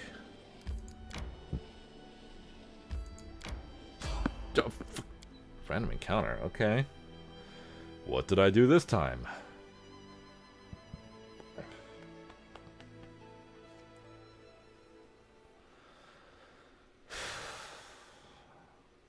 He'll do it the hard way. Hmm?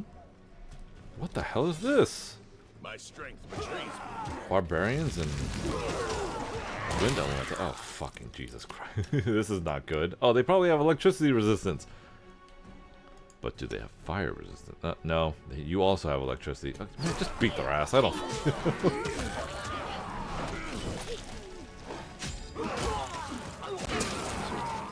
Jesus. What is that? Oh, a Smilodon. That's kind of cool.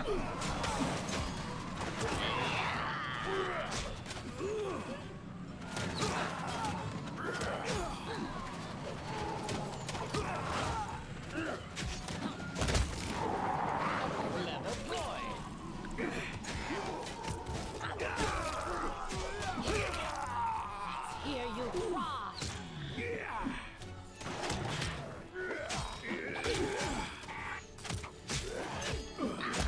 There, finally. We just finished off the Smilodon. They're good. There. Jesus. Not tired. Legs weak. Stomach empty. Ah, fuck it, just take it all, man. Eventually I'm gonna have to do a take everything and then just drop it all. Oh, okay.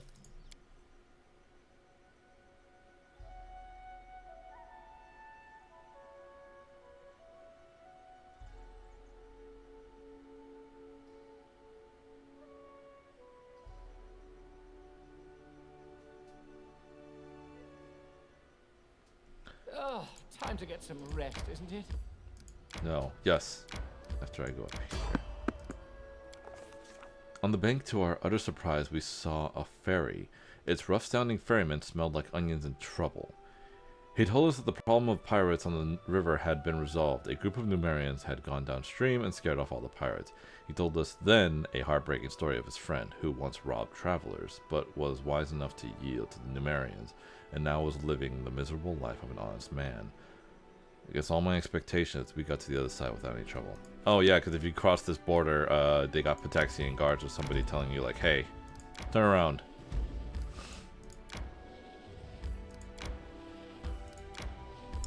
Now we're gonna sleep really quick. Do we have nobody for hunting? You can't hunt for shit. Can you hunt? Can you hunt? Can you hunt? Knock Knock can kind of hunt. Kind of. Okay. You had it tough. Enslaved by the Technic League. Tell me, didn't you ever think about putting an end to all the suffering? You mean cut my throat? That's for weaklings. Hell no, I prefer cutting other people's throats.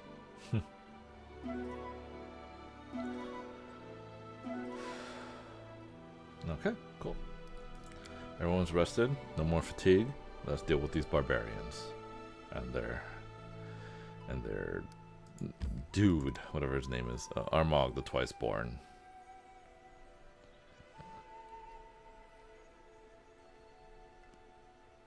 We're actually going to get through this part really fast. Watch.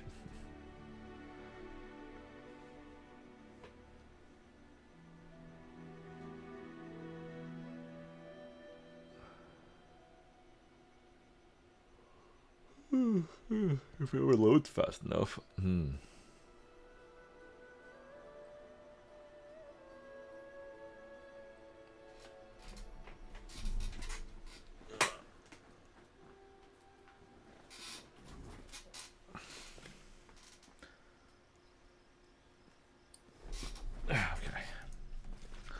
Let's see, is it Mary?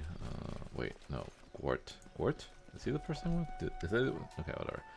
You're here. Great. It's about time.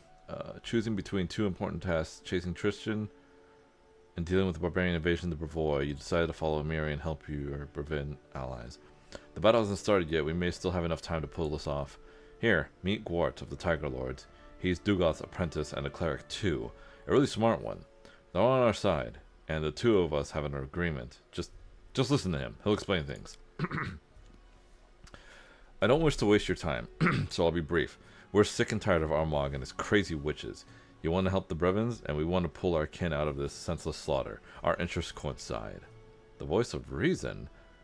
I certainly didn't expect that here. I suppose even Numerian barbarians can be capable of looking for boring peace over a good round of carnage. Why are you unhappy with Armag? The chieftain's job is to fight for the wealth and glory of his tribe, not to cram vague bullcrap about some great future down the throats of his tribesmen. The real Armag once made all of Numeria tremble before the Tiger Lords. What has this Armag done? Sent our people to their deaths for no reason, and he'll continue to do so in the future. Why should we even fight the Brevins? Why should we even fight the Brevins for goodness sake? Is anyone going to pay us for it? Will the sisters? Dream on. We're tired of being used as pawns in a game we don't even understand. Let's use you as an example. Perhaps you're not the most important person in the River Kingdoms, but you're certainly not an enemy to yourself or your people, right? Now, put yourself in our shoes. Imagine your chieftain calls on you and orders you to take all your people and jump off a cliff, all because some old crone foretold that it was your destiny. What would you do? I'd send my men in first while I tried to figure out the situation. Maybe it wouldn't be necessary for me to jump as well. What? He can go... What? He can go straight to the abyss with orders like that. That's funny.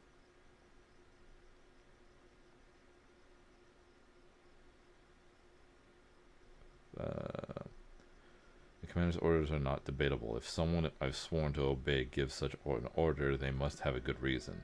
These are my principles, and I expect this one. Exactly. That's just what we thought. If you call yourself a chieftain, you should care for your tribe. If you can't, you can go straight to the abyss. I thought your goal was to seize and plunder Restov. That's what Armag said, but he underestimated the size of Brevoy's army.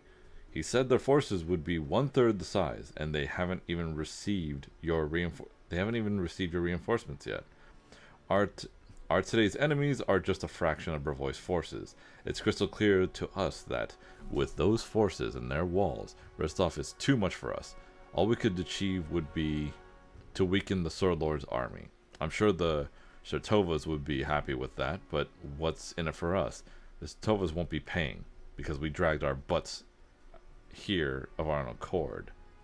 The mayor's pretty far away from here. How did you find yourselves near Ruslan borders? We traveled through Patax. Why King really let us through is a mystery to us, though.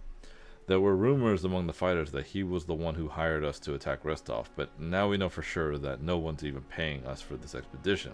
I hate getting caught in a charade like that, but more than that, I hate any chieftain who would put such a charade for their people. Put on such a charade for the people. If you get rid of Armag, who will be your new chieftain? We'll find someone. That's not important right now. Our main objective is to take out Armag. Even a mindless baby would be a better chieftain than this madman who obeys those harpies every word and destroys his own tribe. What's the plan? Long story short, with a little help I can sneak into the camp. I'll find Armag and the sisters and rip their heads off. It's a great plan. In the meantime, you take your reinforcements to the Brevins. The sight of your army and news of Armag's disposition should be enough to convince our brothers and sisters to retreat. And if I'm chaotic, I can make this option. You make me sick. Are you barbarians? Are you barbarians or scared seamstresses? You want to sneak around because you don't have the guts for an open riot? Armag's right to treat you like dirt. You deserve it. But we can't just... Why not? We could do it easy. Come on, Gwart, don't be such a wuss. Let's start a riot against Armag. By Gorum, you're right. What's holding us back? Onward! And... go.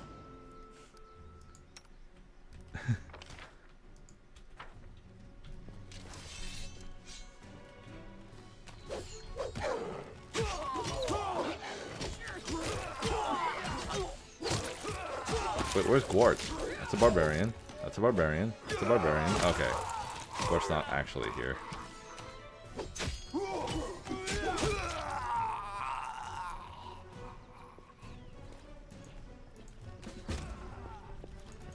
Blood for Gorum! They go down!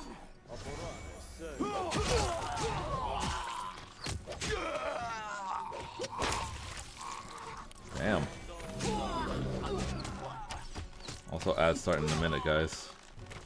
Running won't help you! Is that a bear?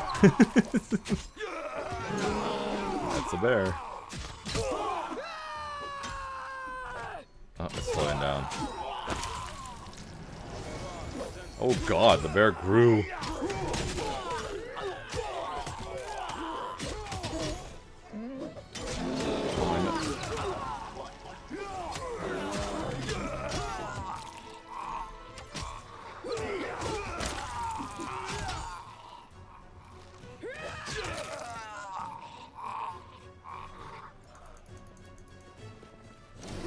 Down better ones. Bring it!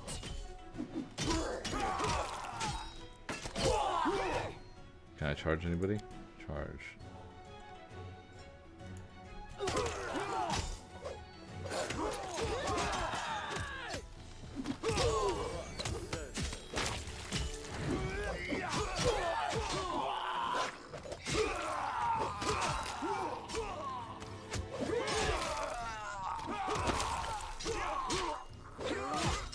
God, there's so much to loot.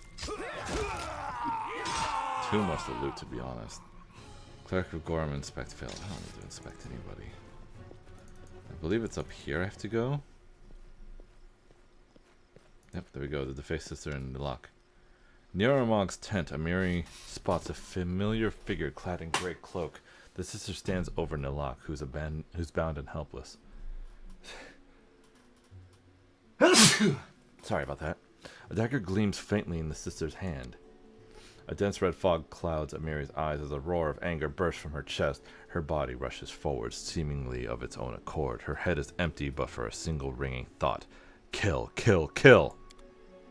And the defaced sister is beaten. just stand there and take it, huh? Gotcha.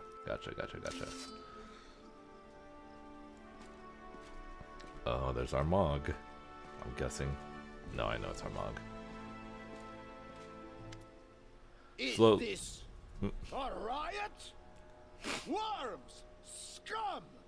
A riot against who? Against Armag? Slowly, methodically, a huge barbarian with matted hair and a bushy beard approaches the tent. Blood spatters cover his face, chest, hands, and boots. His bloodshot eyes wander over the campsite.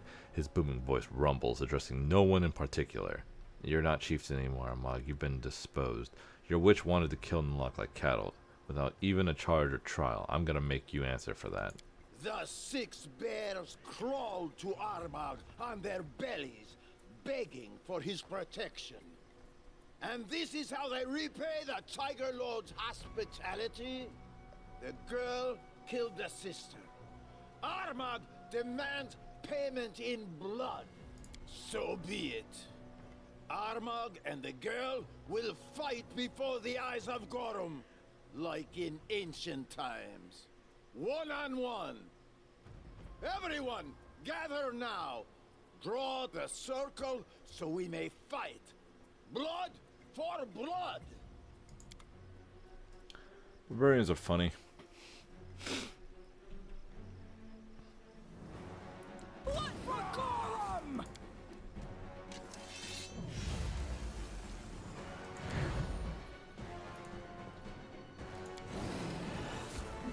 I think he uses a great sword. Ooh. Amiri, come on, man, hit.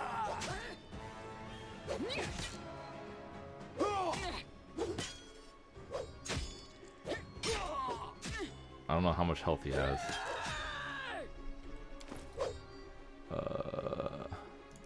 And I gave all my potions up. That's funny. I'm doing good though. She's doing really good hits. Then again, it is story mode, so I explain it a lot. Oh, but he lands all his hits. Oh, her sword is gone. Enough of this foolishness. That's not fair. Look at that. This won't kill me. That's bullshit. That's a hold spell. Who dares defy the sanctity of the duel? Shame! Armag will find. Armag will kill. Tie the girl. She'll be executed after the battle, so everyone can see what happens to those who stand in Armag's way. Now, continue the battle. Armag must leave. No one dares object. It's important. The most important thing in the world. Okay, now we've got to deal with our situation. Also, he broke Amiri's sword. For voice soldiers. Let me grab all this stuff first before they Did it without breaking it. Alright, we got the fight. We got a fight to deal with now. This is a war. I knew I could count on you. The battle's about to begin, and I won't lie. Without your reinforcements, this battle would be hard on us. I'm glad to see you again. Now we'll win without a doubt. So that's what he sounds like. Why does he have no voice lines until this moment?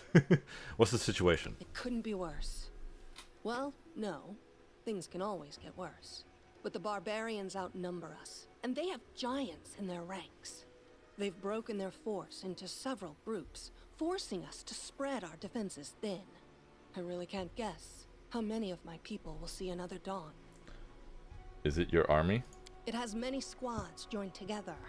My fighters, other Sword Lord's forces, Restov militia, mercenaries. Restov is surely a free city, but it always relied on us Aldori to protect it.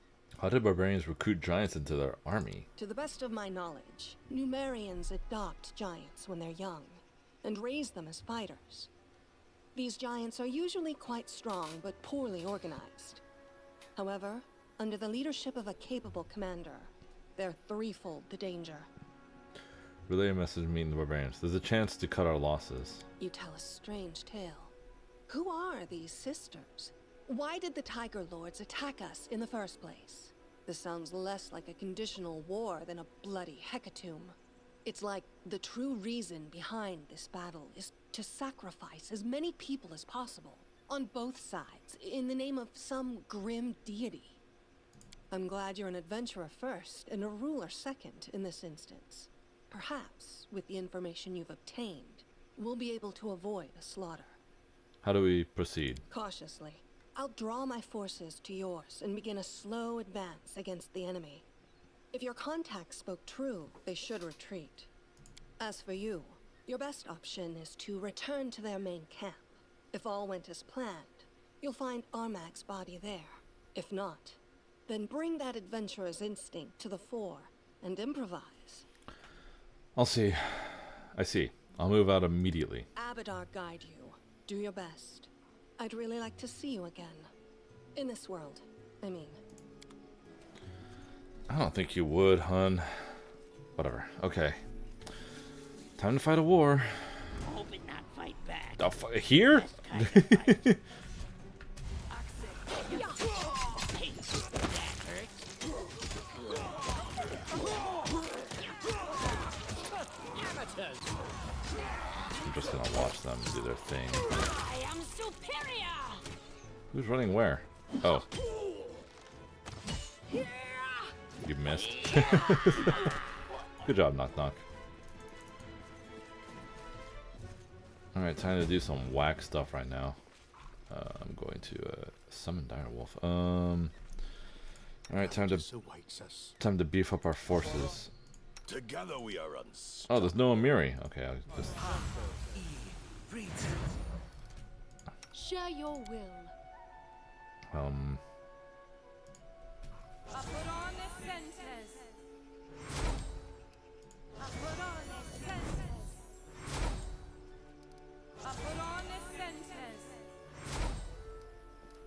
Come on, man.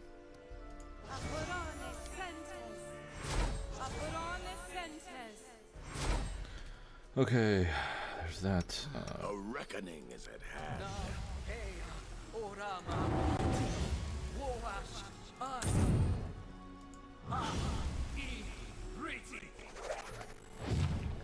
Alright, run. Do it my way. I think this is the correct way. Pieces! Die!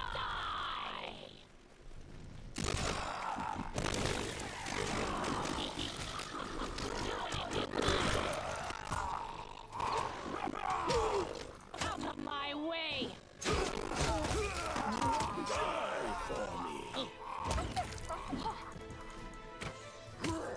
Become mad dust. The hell was that? Something like shock being hit everybody. Or voice soldiers. Scared? You should be. I'm so glad this game instantly initiative checks and then just throws us in. You know how long initiative checks take? They take quite a while.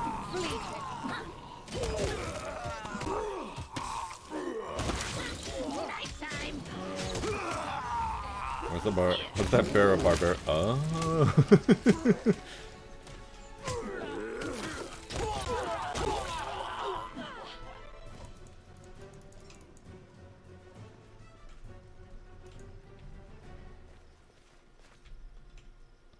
Submit. There's the giants. Repent.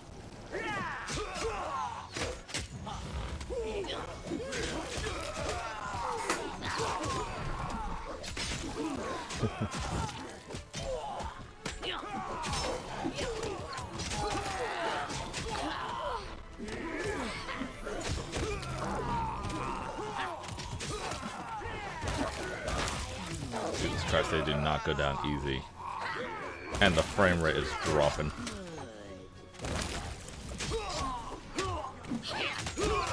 Jesus, I can see the arrows flying. Oh, the giant died. Okay, cool. Good, good, good. Who is that? A Brovoy soldier? That didn't look like a soldier. That looked like a wizard attack. That looked like a snowball. Oh, up here, that's right.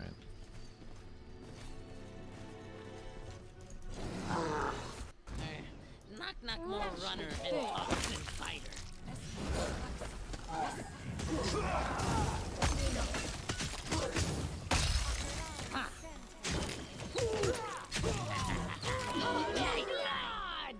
Wait, did they? Oh, they're running past us, and then we gotta fight these douchebags right here. Probably. No? Yes. You're a barbarian? Ah, you're a cleric of Gorum. I see. Let's hear you cry.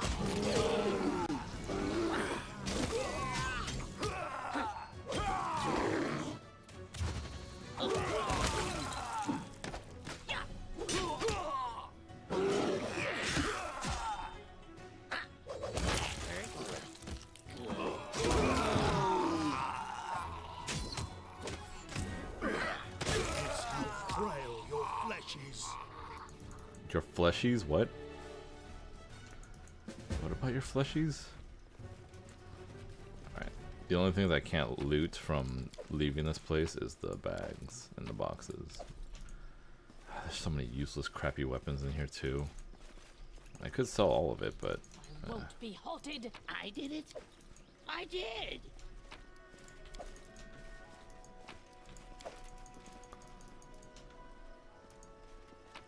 I don't like surprises.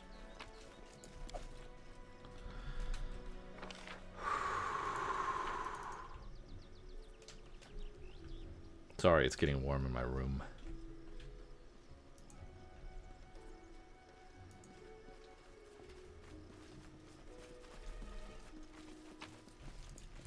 Head on.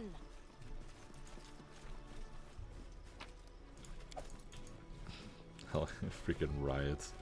We can start a riot, right? Yeah, don't be a wuss. Let's start a riot. Alright, we'll start a riot.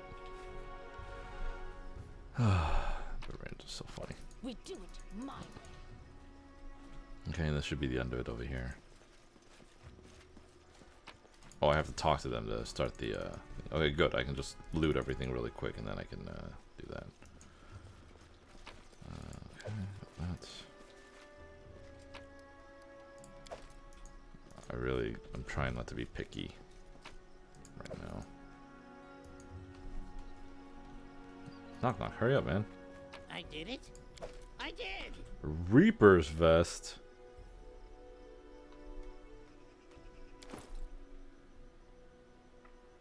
Light armor, plus 3 shaken opponents. I guess I give it to her, right? Yes, there we go. Crazy that they have it. Oh, great, we have some shit to loot here, too. Did it without breaking it. Fortunately, we have nobody that uses bow and arrows anymore. That was, the troll dude, the one that hates trolls. That was his job. Okay, Amiri, there we go. You find Gwart near Armag's tent. When he notices you, he raises his hand to greet you. He unties Amiri and Nilak. Both women rise to their feet, rubbing their numb wrists and exchanging smiles of triumph. Greetings, Gwart. What was your riot success? Yes and no. Armag's still alive. Mad or not, he's still one of the strongest fighters in all of Galarian. But that's not important right now. He abandoned his army in the middle of battle. No one here will recognize him as chieftain after that. So Armag is on his own now. Not at all. There's still an entire army of our brothers and sisters back in Numeria, ready to obey his every word.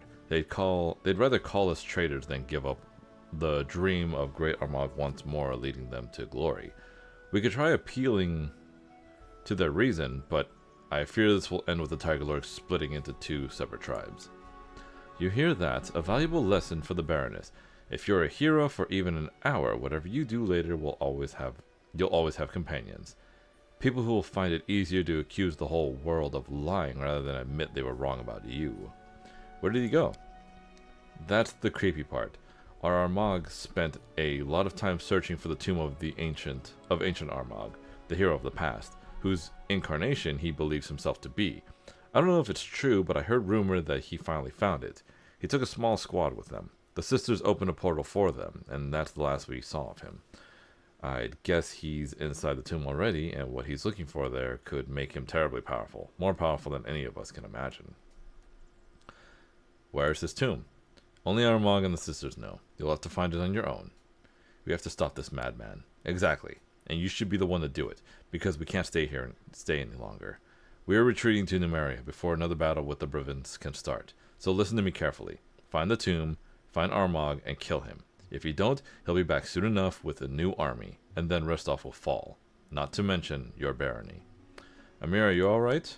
With a sour expression, Amiri shows you the hilt of her broken sword. Armag was really strong, the dirty piece of crap, but I survived, so hail Gorham, I guess. As for Armag, I'm still going to get him. Nilok, what will happen to your tribe now? An evil spirit still haunts us. We won't survive on our own. We're going back to Numeria with Gwart and the others. Farewell then. I'll do all I can to stop Armag. I hope you can talk some sense into your tribesmen. Oh shit, did I double click?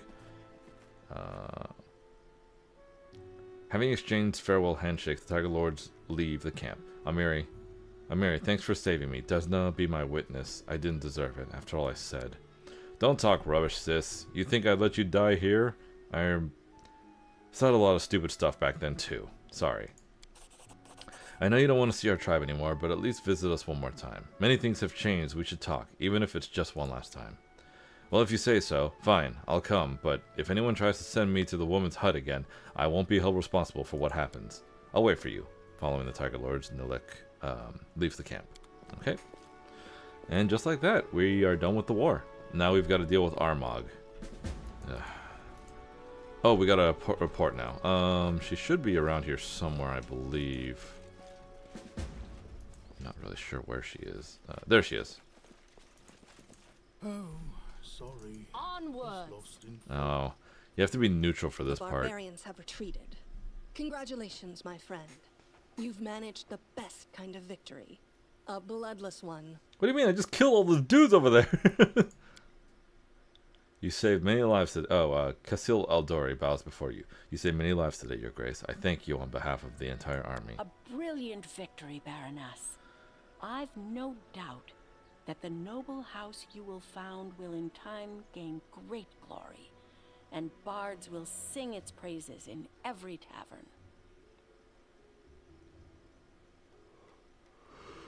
tavern.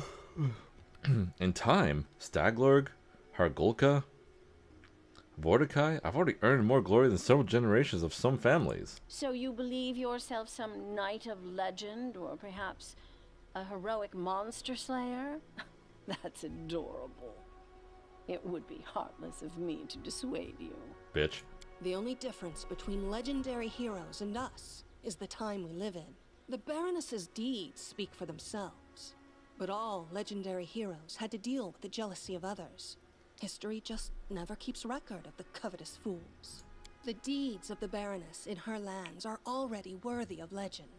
She has proven she has the virtues necessary to be not just a Baroness, but to be a true queen. Things just keep becoming more interesting with you.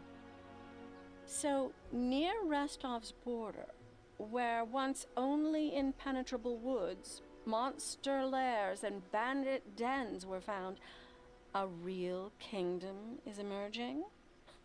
I confess you have surprised me. Well, I won't object. It will be entertaining to see how that turns. Oh shit, I'm sorry. I have the slightest doubt that this woman will become one of the best queens the River Kingdoms have ever known. I don't actually understand. Why would I choose Natala? I actually don't know. Oh, well, I guess it wouldn't matter. But anyways, if you're neutral, you can shake both their hands and basically be allied with both. But if you're not neutral, then you have to choose one or the other. Being your ally is a great honor to me. Trust me when I say I won't forget all that you've done for me. I would be honored to take the crown from your hands. Allow me to pledge my eternal loyalty. You think to honor me by proposing I take the crown from your hands? I don't require your recognition or anyone else's to be crowned. Whatever. The feeling is mutual. And now, let me bid you farewell. I was truly happy to meet you face to face once more. With all my heart, I wish your young kingdom great prosperity. And I hope your newly established noble family will have a long and glorious history. Damn. Natalia Shartova turns and leaves. Hey Tabby, how you doing? Hope you're doing well. Hope your stream went well. Well, Your Highness, it's time to get ready for the coronation. You'll probably want to restore order within your lands first. As I'm sure you'll agree, it would certainly be odd to hold a celebration with monsters roaming the land and a crazed barbarian chieftain still at large. Once these issues are resolved, I'll be happy to see the region once known as the Stolen Lands become a full-fledged country, led by a truly noble sovereign. Till we meet again at your coronation. It was insane and goofy as fuck. Lost my voice from screaming too much. I've heard that game is really fun and interesting, but I have nobody to play with. But it's cool. I mean, whatever. It's whatever. I hear it has a lot of... I hear it's really good, but yeah. Yeah, my stream's going fine. I mean, besides the wonkiness, like if there's too many enemies or people on the screen, apparently it slows down my game. But no, I've been enjoying it. Took down the Necromancer, made him my advisor for magic.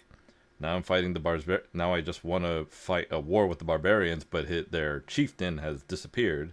So now I gotta go find them. So that's gonna be... If my characters don't have a high enough perception, then this is actually gonna screw me over pretty hard. I mean, the only problem will be that he'll be twice as strong if I don't find him fast enough, but that's not a big deal. But yeah, we're gonna go find the barbarian chieftain Armag, the Twiceborn. And after that, my character will actually become crowned. So, yep, just gotta deal with that now. After a farewell handshake, Amandi leaves and her fighters following close behind. That's just hoping, though. I just hope that my characters can find her really fast. Yeah. Thank you. Also, Mary broke her fucking weapon. Oh, great. Alright, you see this green bar? This is the weight I gotta carry. Watch this. Boom! I've gotta drop all this crap. I can't leave when I'm so fat. Okay. It's all this fucking heavy armor. Drop.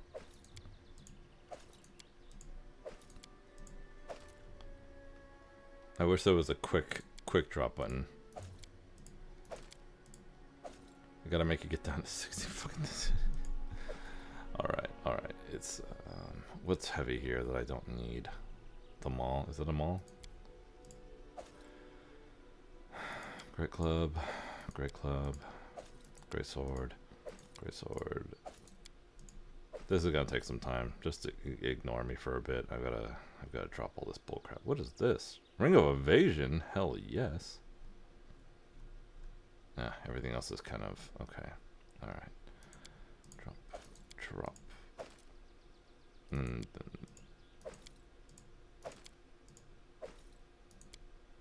there is a cheap way to do this, actually. Let me see if I can do that. I yearn for entertainment.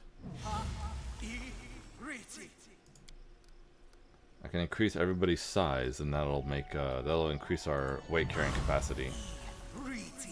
And as long as I can get out of this area, I should be okay.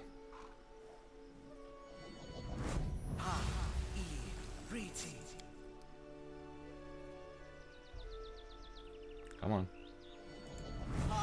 So, any brilliant ideas? Any potions of strength around here? No? Any Okay. fun to be had?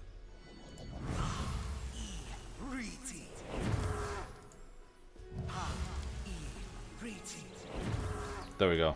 We just enough weight, right? Yep, just enough. Alright, let's get the fuck out of here. No, don't even try. Okay, I'm gonna immediately become over encumbered, so I have to find the nearest town, which I believe we live near, so that's not bad. Or find peaceful travelers that'll let me sell stuff to them.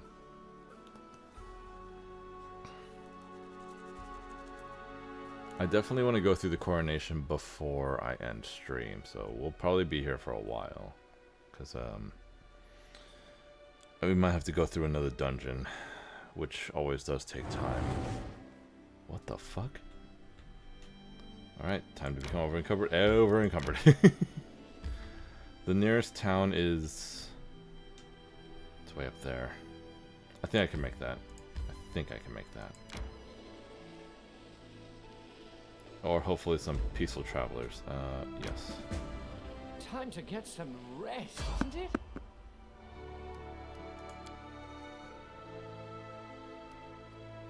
Enemies, okay.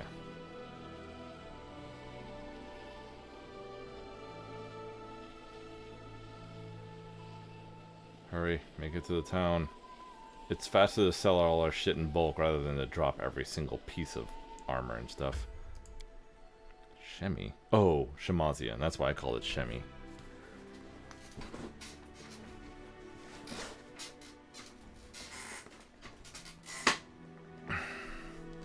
Actually, one of my children has the Shemazian template for his fiend form. Very creepy. Not tired, legs weak, stomach empty. Traitor. There we go. Oh, stop crying. We all have problems. Oh, here we go.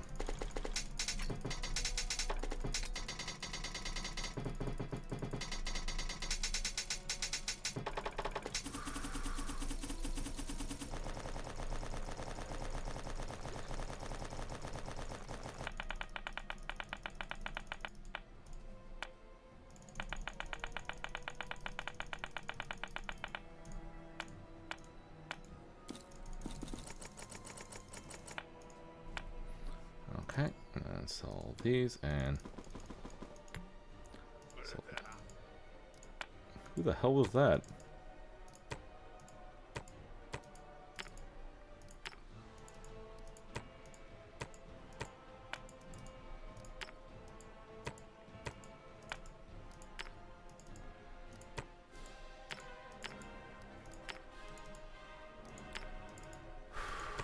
At least I'm getting all my money. Calm down. That's not funny. That's not funny. They're probably torturing them or something. What the hell fell on me? Sorry. Something fell on me. Boom, boom, boom. What is this? Milk? Bottled oil? I can sell that. Okay. There.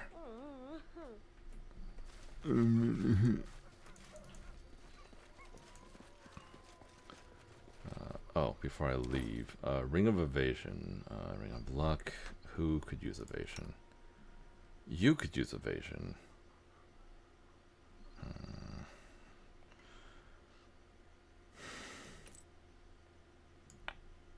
Yeah. Wait, no. 25. I would rather have evasion than use channel 2 more times. You follow. Even though channeling energy actually helps a lot. God, it's so warm.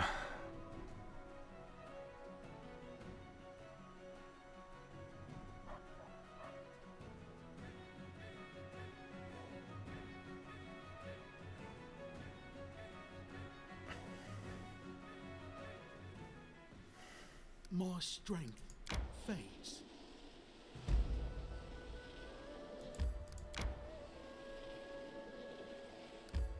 Oh, I need a Miri back. Take a day, get rid of him, get her. She also lost her oh fuck, I should have saved one of the great swords. God damn it, now she's gonna be unarmed. Whatever, I don't care. She'll be fine. We'll probably pick up another great sword anyway. Freaking undead don't give a shit about anything but crappy weapons.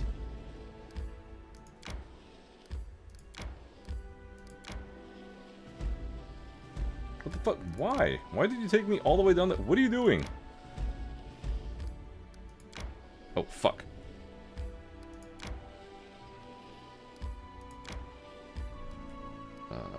Camp. Put it there. There. Back in proper place. Tell me, Ragonga, how does Octavia, with her noble elven blood, put up with... Another word, and I'll rip your head off.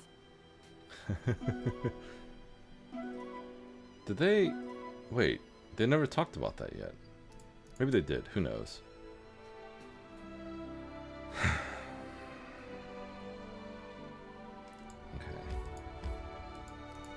Alright, back with the 6 bears now. We gotta see exactly what's up. I like how they moved camps pretty quickly.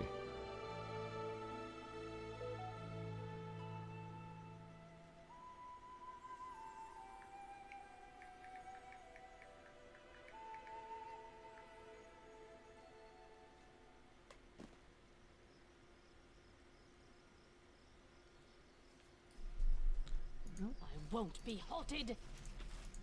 Looks exactly the same, even though it's in a completely different spot. As you approach the 6 Bears campsite, you hear some rising noise and rumbling. Gathered outside their tents, the men of the tribe are having a heated discussion over something. One of them, a huge gray-haired man with a scar on his face, shouts, "Brothers, I cannot go on. This cannot go on. We need a new chieftain or this tribe is no more." After the Kinslayer killed Akaya, you allowed Amiri to kill the chief of her tribe, Akaya. We all acted like blind pups. We jumped into the trap, almost killed ourselves against the Bravoy. No real chief would let that happen. So who's gonna be the new chieftain? Maybe you? Me? Oh no, the chieftain must know what threatened the tribe, be able to defend it. If we were home, I would fight for power. But here, in the southern lands, we need a different kind of chief. I say Nilak. There was grumbling in the crowd, but the barbarian continued shouting over it. Think! Who led us through Numeria? Was it Akaya? No, it was Nilak, who negotiated with the local tribes while he huffed and beat his chest. Nilak, who was the only one who saw the danger of Armag and the sisters. Nilak. Of course, a woman has never been leader of the 6 Bears before, just like 6 Bears have never left our homelands before. But if we want to survive, we must change. Nilak, Nilak, Nilak. One by one, the barbarians stop arguing and join the chant. Soon, the whole tribe is shouting Nilak's name. The girl steps from the crowd. Her face is confused, but glancing above the men's heads, she sees Namiri's encouraging smile and nods. One of the barbarians puts a necklace of fangs around her neck, once worn by Akaya. Brothers, I accept this honor. I swear that I will lead and protect the tribe, like every chieftain since the time of the bear ancestors. I will find a way to save us from the ghost that haunts us, and I will find a place for us in these strange southern lands. Get packed. We return to Numeria. The barbarians disperse and start to pack their tents. Nilak approaches and hugs Amiri. So this is how it all turns out. I still cannot believe it. I never wanted to be a leader, but you should be the chief. Amiri shakes her head. There will never be no place in the 6 Bears for me. But you can do it without me, sis. Congratulations, Nilak. Thanks. It seems that everything in the world will change someday. Where will you lead your tribe now? To Starfall. The evil spirit who haunts us is not that powerful. He doesn't dare attack near big settlements. A fine place for fugitives. Main thing though, don't trust anyone there. And if anyone from the Technic League comes up to you, don't even listen to what they have to say. Just punch them in the face. Why don't you stay in my lands? Thank you, but there is no place for us here. These forests, swamps, rivers, strange and unfamiliar people, the 6 Bears want to be with our kin, the Khalids. Mary, maybe now you can return to your tribe. No, you heard what they said. I am Pariah, Kinslayer. This cannot be changed. Even a chieftain's order will not make them forget what I did. I tire so of this admiration for family, both in savages and in civilized peoples. What's so special about the blood of kin that it can be shed like any other? Here, take this. You might need it. Thank you. I hope one day our tribe will repay you for all the good you've done. Farewell, Nilak. Have a safe journey. Nilak bows to you, hugs Amiri farewell, and leads her tribe away. Okay, there we go. Okay, now let's go search for Let's go search for Armag. Hopefully we can find it. I really don't want to go back to the kingdom and send out search parties to go figure out where the hell Armag is, because that's gonna take so damn long. It's much easier just to run around in circles a bit. I gotta save the game really quick. I don't wanna mess things up. Thank God for the autosave, but still. I don't have any camping supplies either. Meaning once I go in there, that's it. I know where it is. It's like here somewhere. But your characters have to have good perception to find it. I'm hungry. When we stop. Fuck, I don't think it's gonna work, guys. It's right here. But because my perception is so bad, I can't, or it's not good enough, I can't find it. I'm gonna have to go back to my kingdom.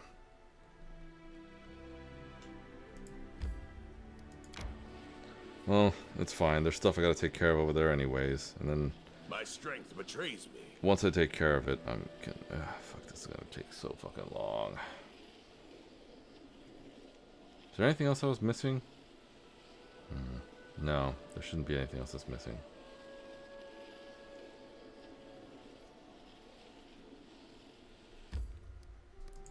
Enter. I believe I sold everything, so... Financially, we're doing well.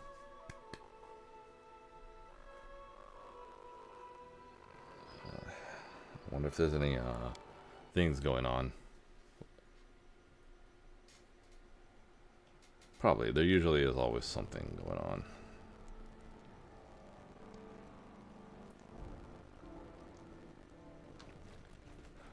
Lindsay? Imagine that. Queen, you know, I always believed in you.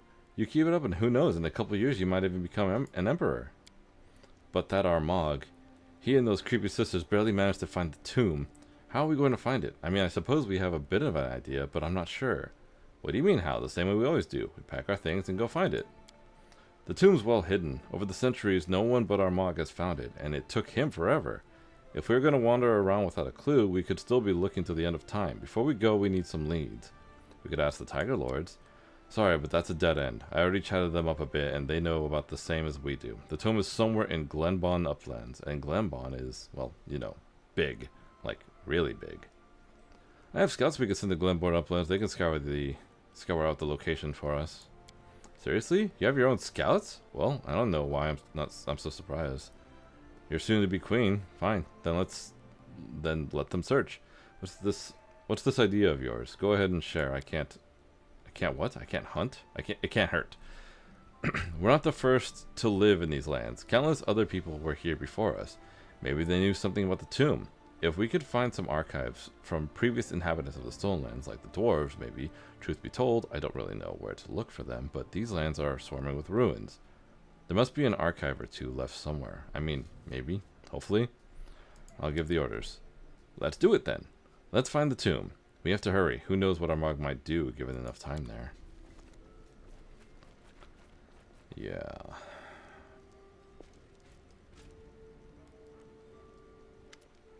Your Grace. Jahad coughs politely. The goblin. The one you found. He has to see you. He claims you are in need of training. I think he is rather in need of a bath. Several. He has served his purpose. Have the guards take him and execute him. I'll hear what he has to say. Send him in.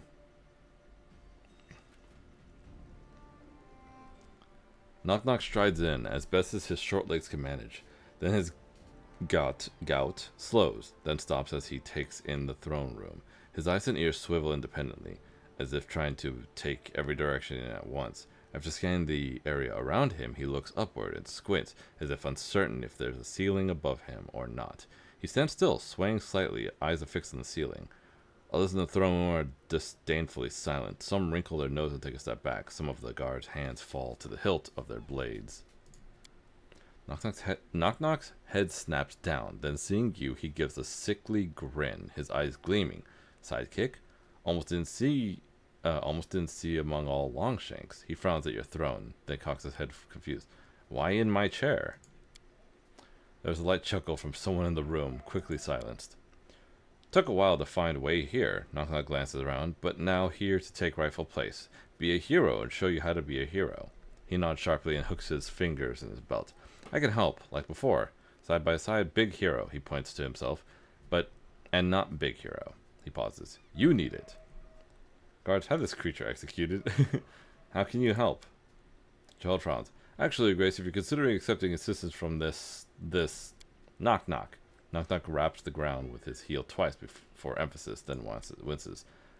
Gerald frown deepens. If this Knock truly wishes to be of help, and is one goblins might listen to, there have been sightings of goblins near Oleg's, possibly dispossessed by our recent encounter. Massacre, Knock corrects politely. Chop them all up except those who ran fast. New tribe probably have very long legs, very hard to catch. His eyes alight and he grins. But not for me, I can round them up. But, he frowns again. But unless they were still being chased, it's not like them to keep moving. Tires one out. They better stay in the capital, like Knock even. Even if, he wrinkles his nose, it smelled bad here. Ah, yes. Oleg has sent word of these goblins via courier, but he has been reluctant to leave in case they raid the post in his absence. Apparently they've been quite diligent in trying to raid his storeroom. If your goblin ally could deal with them. Very well, we'll travel to Oleg soon. Knock nods, then pauses as he sees you remaining seated. Do we go now? We? No, this is a mission for you! Your hero grows on his own and through his accomplishments. It may be wise if I shepherded or accompanied you. Yes, let's resolve this quickly. Knock nods, standing proudly. He makes what might be a ragged salute, interrupted by him noticing something on his wrist, which he then rubs away with a frown. As you command, as a hero, he rubs his wrist again, then grunts. Will go. Lead to post. Knock follow. Damn, he runs fast. Oh, God. A dismal silence hangs in the hall as the figure of a new visitor appears at the door. He's taller than anyone else present and seems to be made of subtle folds and sharp angles, from his metal mask to his scarlet cape, and he literally reeks of evil, cold, calculating, unrelenting, my bad. Greetings to the ruler of this land. An expressive male voice carries across the hall. The visitor bows politely. I've come from afar to discuss a matter of considerable importance, and I hope for a civilized conversation. Let me introduce myself. I am called the Forefather. I serve the illustrious Queen Mahathala. I am a devil. Guards to arms. If you think I'm going to give you audience, hellspawn, you are mistaken. Right, now what brings you here? I came simply to pay my regards to a lawful ruler. It is my manner to conduct myself in this way. The devil makes a few gestures and says something indistinguishable. Both he and you seem to be enclosed in an invisible ring. The outside world shines through dimly.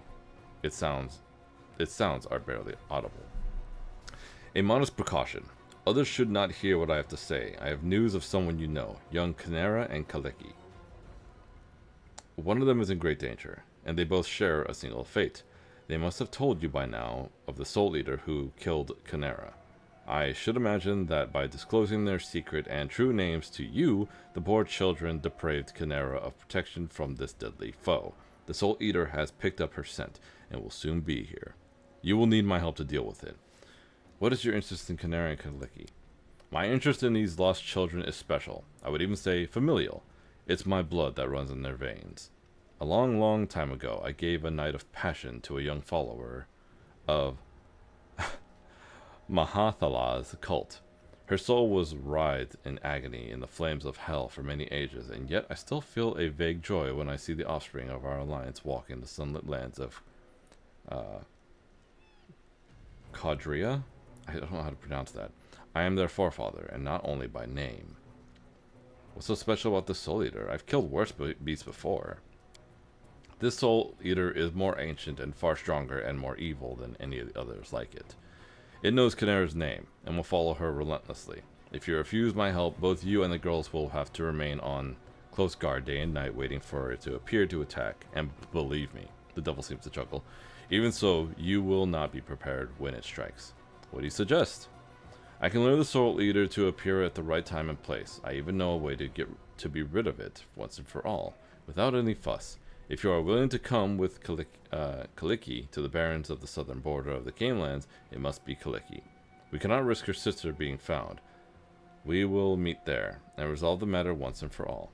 Fine, I will come to the agreed place. The devil makes another half bow. I enjoy dealing with reasonable and civilized mortals. So long. Great.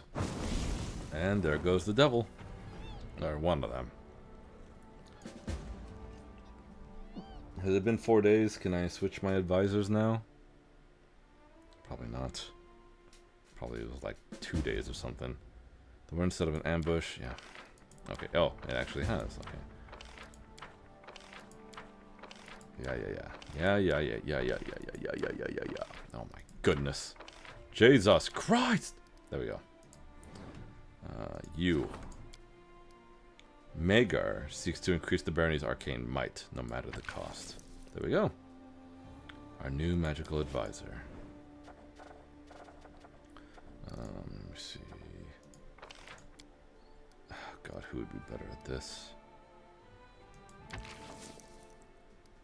That's gonna take some time, and it costs money.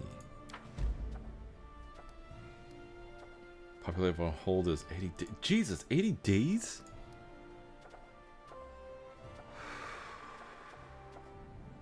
Support the Magister's endeavors. Before I do that, let me...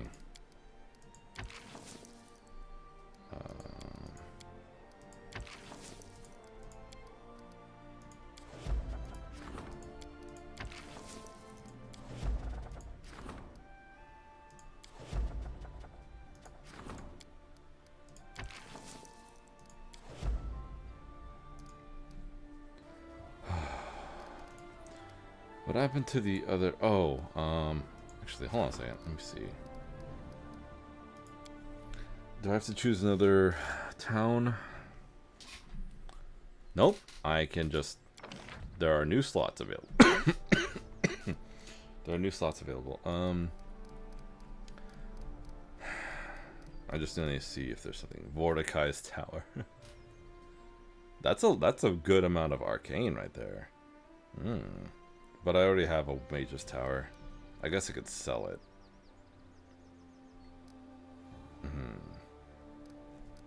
Anyways, I'm trying to look for something specific here. Black market.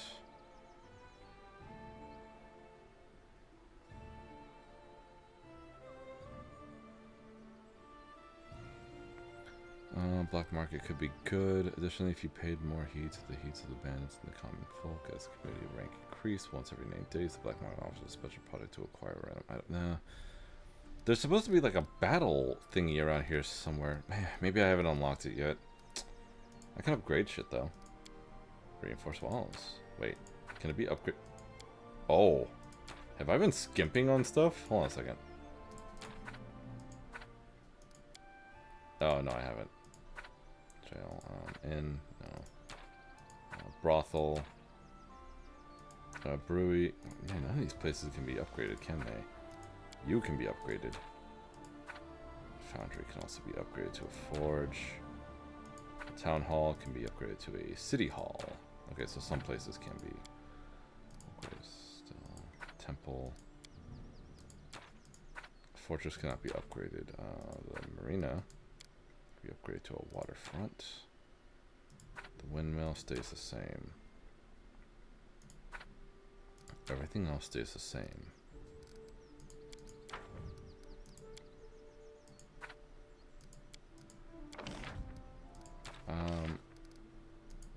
Can none...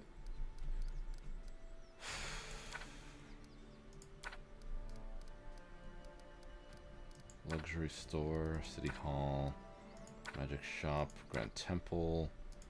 Anyways, I'll worry about this later when I actually have stuff to... more stuff to add to my kingdom. But for now, the magic of Canwell Tower. Fish farm, it's a magical place, trading ground, horse breeding center. I definitely want this. These ones take days though. There's also an upgrade to reduce the amount of time it takes to train people, which will be useful later. I'll have to worry about that later though. Because then it'll just be a bunch of days going by. Either way, let me see. Alright, we've dealt with that. I have to go talk to, what's her name? This is gonna take some time.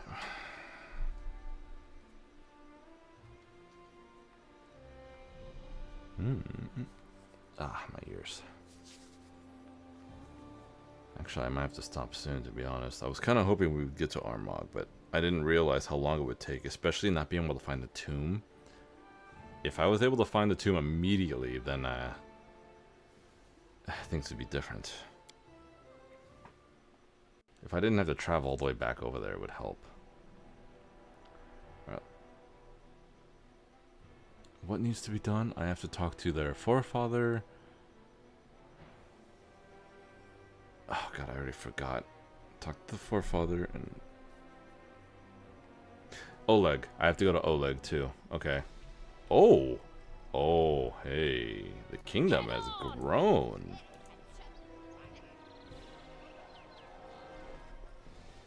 Citizen. Yep, there's... Yep, still there. Everything's still here, yep.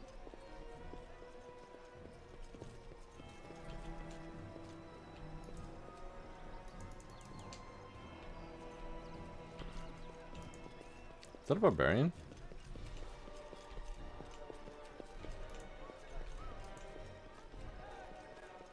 Trolls!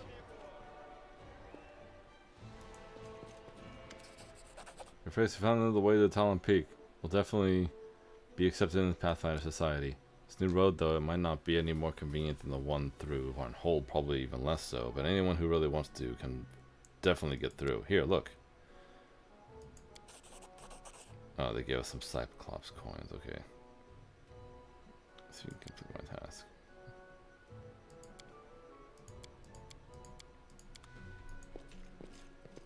Told him to go to go cut some weeds in the swamps.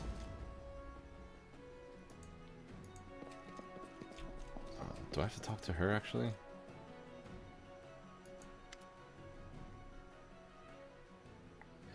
You know the forefather came to talk to me. Oh wait. The tiefling girl. Okay. You know the forefather came to talk to me. Canary gives you a weary smile. What a surprise. It's little wonder that he came to you instead of me. He respects hierarchy, as devils should. So what did he want? He wants to help us get rid of the soul eater that's hunting you. We should take whatever advantage of the situation we can, no matter what methods we have to use. Dealing with devils, one must never drop one's guard, not even for a moment. But it's also true that it's best not to ignore them or their warnings, especially when they involve mortal threats, and when it's your own life in the balance. Canary shivers and holds her shoulders. The Soul Eater. No matter how I try, I'm never able to think of our last encounter as just another unpleasant episode from my past. Maybe it's because I understood perfectly well what was happening.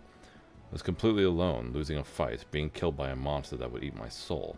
And I would lose everything, even in afterlife. I'd like to talk to your sister. I have important news for you. The devil known as the forefather came to me. Clicky turns pale. What? What did he want? How would it help to get the... he wants you and I to go to the Barrens to deal with the Soul Eater who killed Canera. He says he's ready to help. The Soul Eater has returned?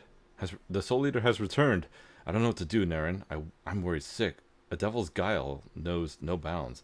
But if my sister is in danger, I beg you, at least try to find out what the forefather is plotting. And whether the Soul Eater really is once more at our heels. I have to go. So long, Clicky. Okay, cool. Okay, have to get Knock Knock. Have to get, Technically, you don't have to talk to them. You could just go. But, okay. Let's go talk to Oleg really quick. And then we'll see what we could do about Canera's, Kaleki's situation. Dancing there? We got Knock Knock there. We'll leave Amiri for now.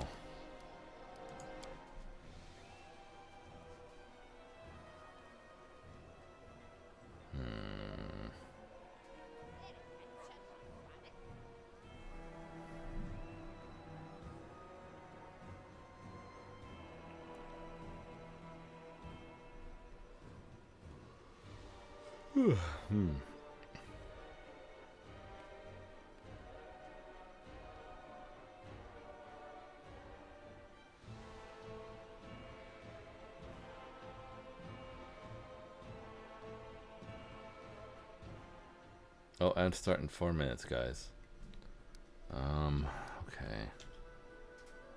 Death to the Wargs. I don't know why I still have that quest, to be honest. Alright, here we go.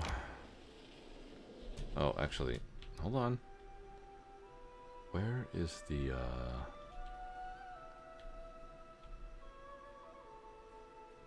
I just want to find out where the, thing is. There it is, Southern Barrens. Okay. It's on the other side. Okay, whatever. Fine. Jesus.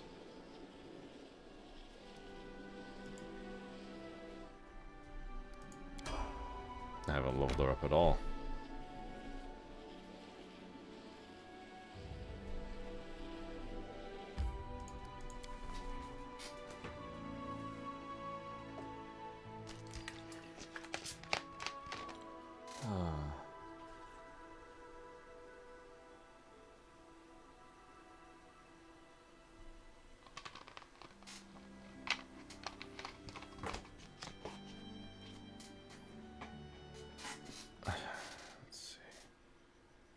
Probably have to save here because I don't know what's gonna happen with this situation. I know what's gonna happen, but now we gotta deal with goblins who are apparently harassing Oleg.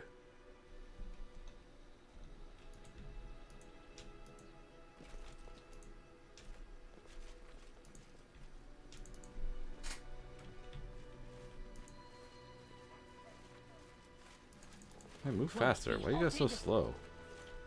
Long legs? You stumble across an ugly scene, a ragged pile of goblins. They are hiccuping violently, laughing, then hiccuping again. The air is so thick with alcohol fumes, flies lie dead in the dirt, and an odd vinegar smell as well.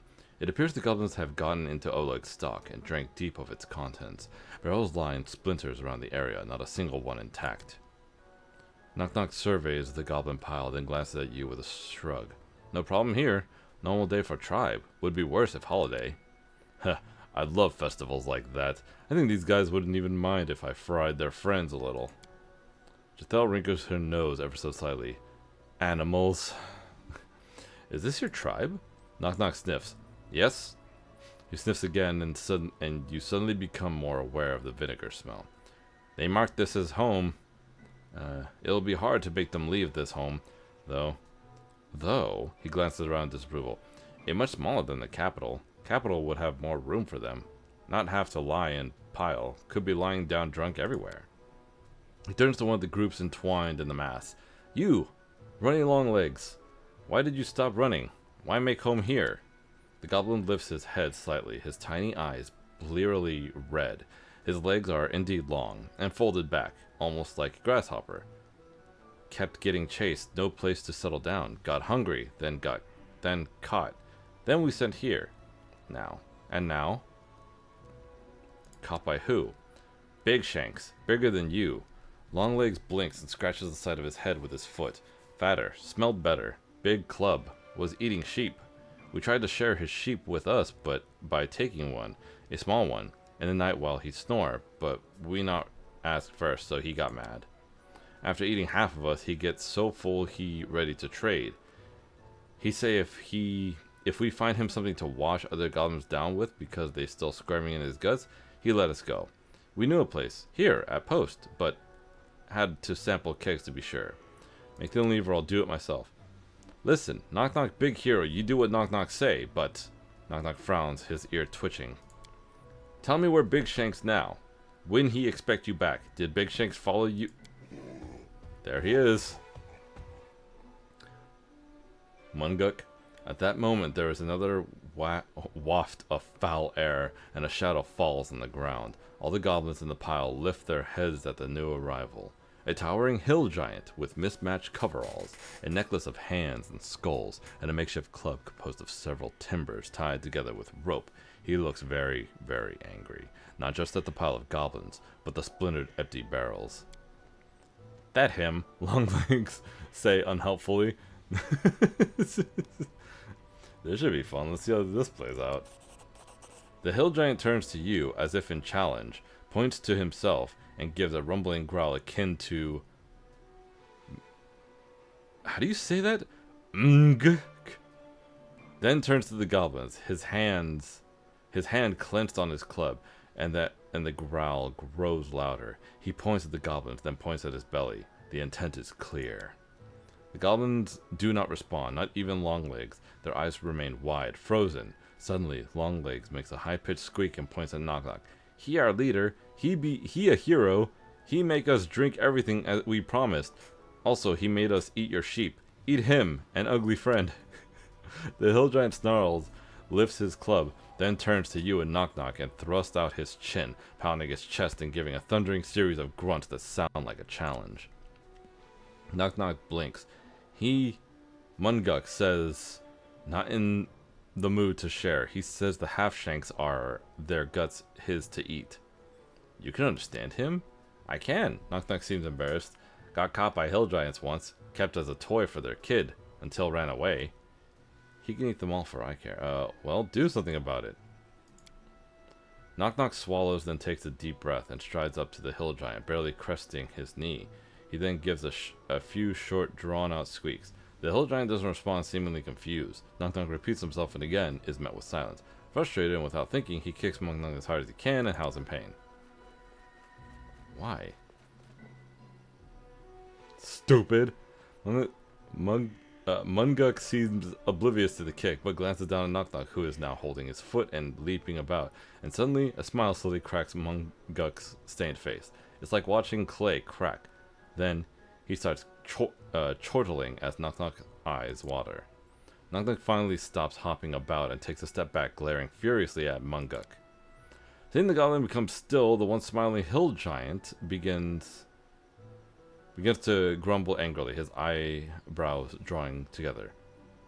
Attack him, Knock Knock. Come on, Warden. You need to do better than that. Attack him again, Knock Knock. Knock Knock looks confused at your order, then, without thinking, kicks Munguk again and emits a new set of howls. When I say attack, you have 2 daggers. You've been killing people. Oh, shit. Sorry. At this, the giant gives a delighted booming laugh, spittle flying from his splintered teeth. One gob flies, almost slowly, twisting in flight to land directly onto Knock Knock's head with a heavy spat, forming a phlegmy cap that drips down his face. Ugh! Ugh! Oh, God. Ugh. Oh, I didn't like reading that. The other goblins, once paralyzed by drink and fear, suddenly begin to laugh as well, pointing at Knock Knock until the entire building is filled with laughter. Knock Knock's ears droop at the ridicule, but then he finally manages a half-hearted chuckle until he's laughing as well. And the hill giant doesn't seem as angry anymore. He seems he's forgotten his hunger in the light of this amusement. See if he'll leave now. Knock Knock looks doubtful but shrugs. Squaring his chest, he tries to give a booming, rumbling command, then stomps his feet and nods outside. The hill giant glances in that direction, then turns back to Knock Knock, confused, then points at his belly, then points at Knock Knock. Knock Knock shakes his head frantically, then risks a quick glance at you. Munguk not want go food. Not want go. Food is here. Now he think me not a hero, but food too. Keep trying, Knock Knock. There must be something you could do to convince him. Tell him there's food where he's going and drink. Enough of this. Let's kill the beast.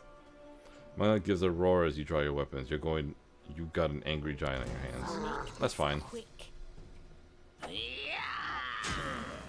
We've killed giants before. And that's it. It's over. The goblins seem ready to bolt. You catch Longlegs slowly uncurling himself from the pile, apparently ready to run. You do notice a number of the goblins are looking at Knock Knock with a strange fascination. Dealing with the giant must have impressed them. None of you move. We're not done here.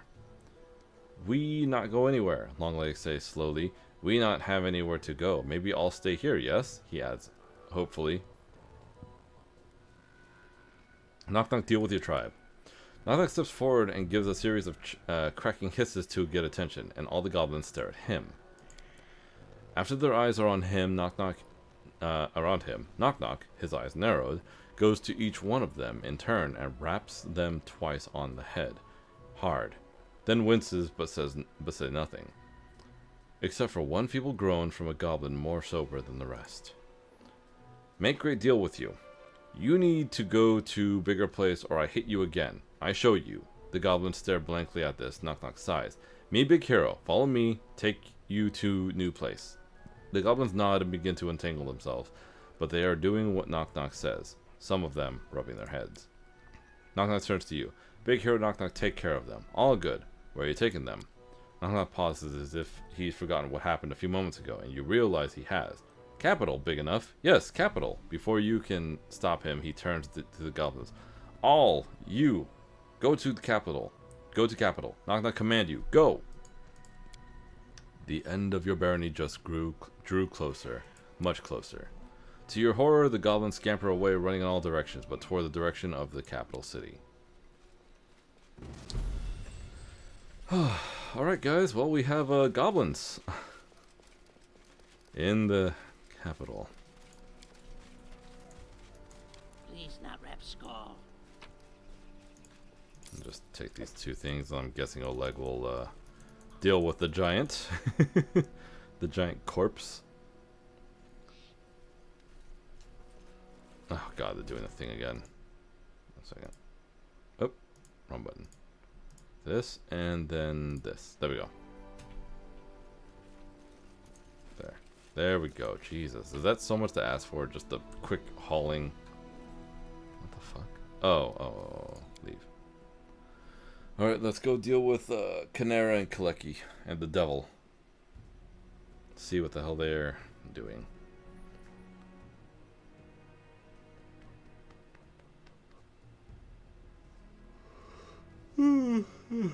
Oh god, stomach. If a character is repeatedly missing the enemy, try toggling off combat abilities like power, attack, or defensive fighting, or try using effects that grant a bonus on attack rolls. Yeah. Let's see. Go down here. Oh, funnily enough, Kaleki, she actually loves the goblin. She considers him like a pet, or like a, like an excitable dog. My strength betrays me. Unrest dropped to stable? The fuck does that mean? What happened? No, get out of my face. Unrest dropped to stable. What the fuck happened?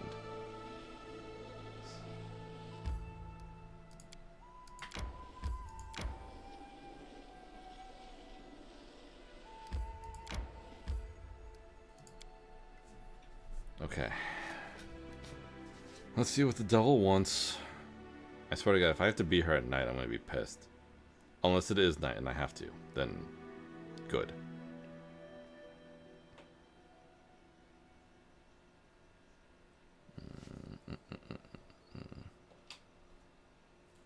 Come on. Knock tired.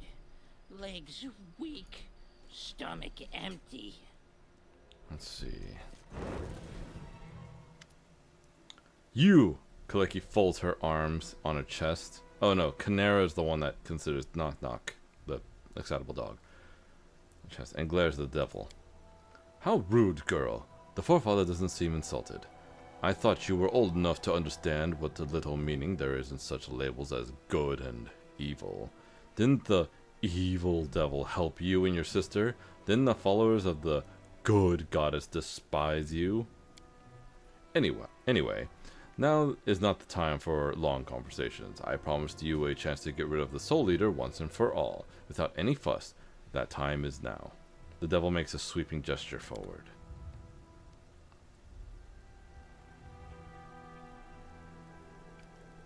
What is that noise, Naiho? Are you trying to annoy me by pounding rocks with a pot? It's the sweet tooth. Or the sweet teeth, whatever you want to call them. I'm not doing anything. But I can hear it. You know, the tieflings that I've been sending out to do crazy shit. Watch out! There's the Soul Eater. The Sweet Teeth, no, no! Why so upset, my dear? I use my mastery of illusions to fool the slow-witted Soul Eater. It will get its victims. 3 of them, in fact. And it will believe that it captured and killed Canera. And then it will leave, and your problem is solved. Kaleka looks at you, eyes filled with despair. Please, Naren, we have to save them. What if we summon Canera? The creature will be drawn to her, and we'll be able to kill it. But then, my sister... Oh, Nethys, I don't know what to do. Follow your heart, of course. Isn't that the sort of trite wisdom you all love to repeat? I can't put the lives of Sweet Teeth above Canera, or vice versa. Let it be decided by combat, come what may. The Forefather proposed a fine plan, so why interfere? Let the Soul Eater have the Sweet Teeth. At least Canera will survive. This one. No! Kaleki prepares to dart off, but only takes a single step. The Forefather holds her in place. Your patron ordered you not to interfere. You must learn submission, child. Hold person is a dangerous spell. Dead. Oh, wow, he got thrown back. No, the Sweet Teeth. The Sweet Teeth, no, no. Kaleki drops to her knees and buries her face in her hands. Her shoulders are shaking with sobs. The Sweet Teeth are lying on the ground. All 3 of them are dead. Finally, Kaleki stands up. Her face is pale and she looks with rage at the Forefather. You and your plots. What plot, silly child? I only saved your sister.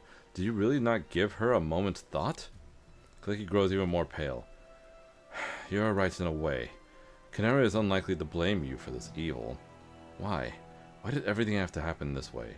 Canera died because of me, and now my friends have suffered because of her decision to get involved with you. I can't carry this burden anymore. I'd rather just fall asleep and never wake up. Hey, what happened? Is it just me, or did Kaleki summon me like it's the end? And we need to pay off all our debts. Nothing special happened. The Forefather helped save you from the Soul Eater by feeding the Sweet Tooth to it instead. Canera frowns fretfully. Let me guess. And now my sister blames me for everything. Tell her when you have a chance that I died once and I'm not about to do it again. And as for her daft friends, oh well, life is cruel. That's my girl. I'm glad to see such practicality in my offspring. And I will be even happier when I've spared you the strictures. I've spared you of the strictures imposed upon you by a certain divine power. A quick succession of thoughts flashed behind Canera's eyes. So, that's what this is all about. Obviously, it would be madness and short-sighted to argue with a herald of Nethys himself. You hear a chuckle from under the iron mask. But it would be pathetic to do nothing. You see, girl, and you, Naren, my offspring is a valuable investment in this world, and I wish to secure my interest.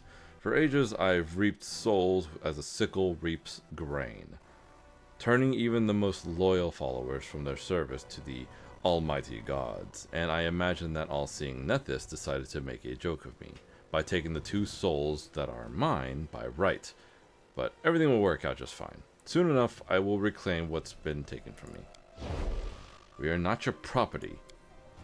In your case, the matter must still be discussed, but in Canera's case, the situation is quite clear. She made a contact with me for a lifetime of service, and she's the only one who thinks a formal death followed by a resurrection can spare her from her contract. But in any case, it's not up to you to decide your fate. Let's see, why did you plot all this, Forefather? What's in all this for you? To secure a valuable investment, of course. The mindless monster from Abaddon, in hunting Canera, was standing in my way, and I had to get rid of it. But there's more, of course. What kind of devil makes plans without some sinister ulterior motive? I cannot hope to oppose Nethys, who has taken my girls under his wing, but I can drive them to break the god's conditions, and thus lose his patronage. And I have succeeded. First, I lured them to these lands with the disk of the eclipse. Then, I made them reveal themselves to everyone present. Kaleki just couldn't stay and watch her precious Sweet Teeth die. Could she? To protect them, she only needed to bring Canera. right before everyone's eyes. In any case, their vows of secrecy has been broken. Now, we only need to deal with the second condition, and then I may receive what's taken from me. Let me see. The sisters are my servants, and if anyone has right to them, it's me. However, we could come to a mutual beneficial agreement. I admire your approach, but there are too many interested parties in this deal already. Take my advice. When the time comes, do not interfere. It is best to keep clear of games between greater forces. Ugh, okay. Oh, they died. So much for my 20,000 ropes.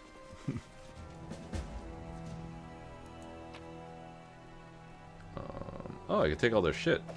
Wait, did they leave anything nice? Did I leave anything nice? 2 bags, I guess. And the horses don't give a shit. Alright, that's all they want. That's all they left me, okay. Okay. Oh man, it's so annoying. Is there anybody that has a higher perception score that might be able to help me with finding Armag's tomb? I really don't want to freaking wait for my stupid advisors to find it. They're not stupid, but I don't want to wait for them to do this thing. Also, there is another thing I gotta look for really quick. It should pop up randomly, but whatever. I think I have to go like. Your strength fades. Let me see. I believe I have to walk around down more. No, I don't give a shit about that. I could go see Tristan. I believe if he's still there. If not, then I don't know for sure, to be honest.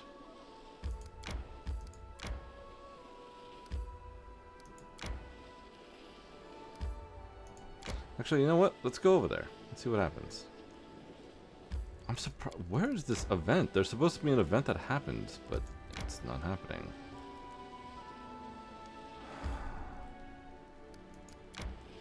Oh, fuck it. Here we go. Just push this button. No. Oh, shit. We're exhausted. Oh, okay.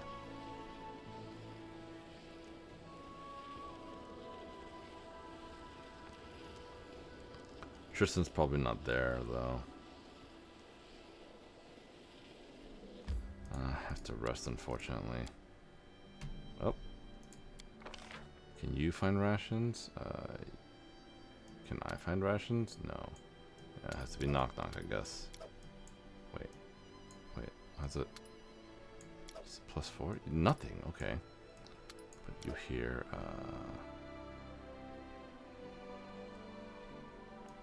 Is there anybody that knows?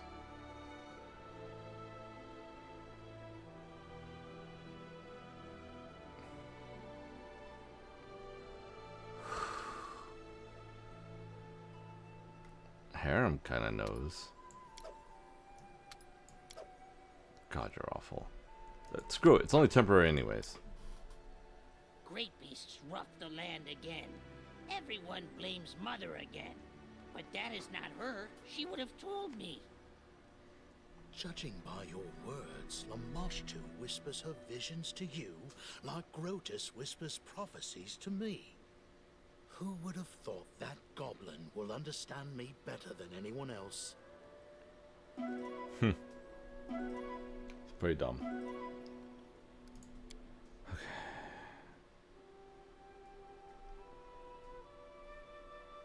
Thankfully, we've already cleared Candlemire out. I just gotta run up there. Assuming Tristan's still there, but I don't think he is. I think I've taken too long dealing with all the other bullshit I've dealt with.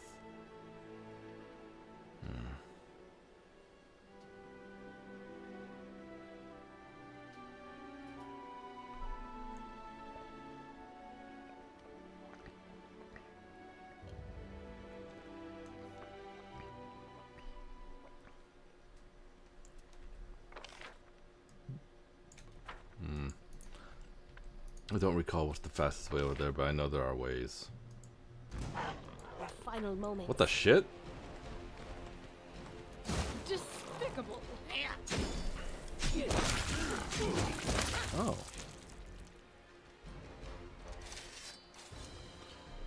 Let me see. Sorry. Oh, there was a shortcut. Oh, there's enemies. I see them. Who will prevail? Does it matter?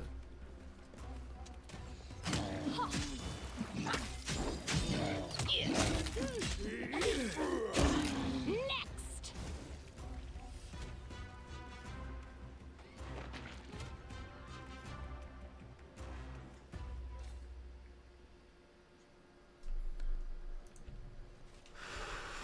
Oh, what the fuck? Sorry. A friend is messaging me on Discord. Onwards. There's the shortcut. Climb the hill. There we go.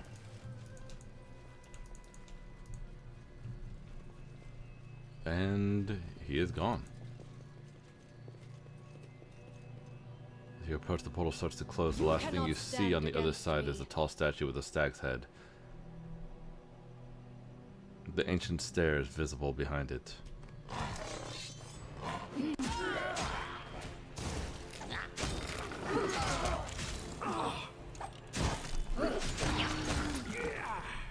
Let's see. Skin. Scared? You should be. Still harassing me? Jesus, I don't know how many things.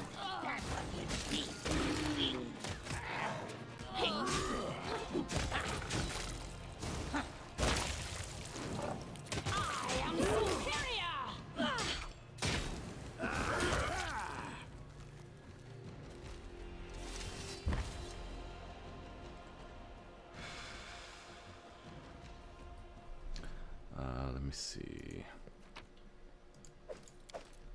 Yep. If you get here soon enough, you'll see Tristan and you can talk to him. And those enemies will not spawn out of nowhere. They'll just, I don't think they spawn. But yeah. It's a shame. If I was, like, good, I'd be able to, like, do stuff and talk to him and stuff. He's also dateable, too, but, so much for that. We gotta get the hell out of here. Where else next? I should look at everybody's perception skill and see how good they are. Maybe somebody with a better perception score will be able to see Armag's tomb. Come on. My neck is killing me too. Oh, my back.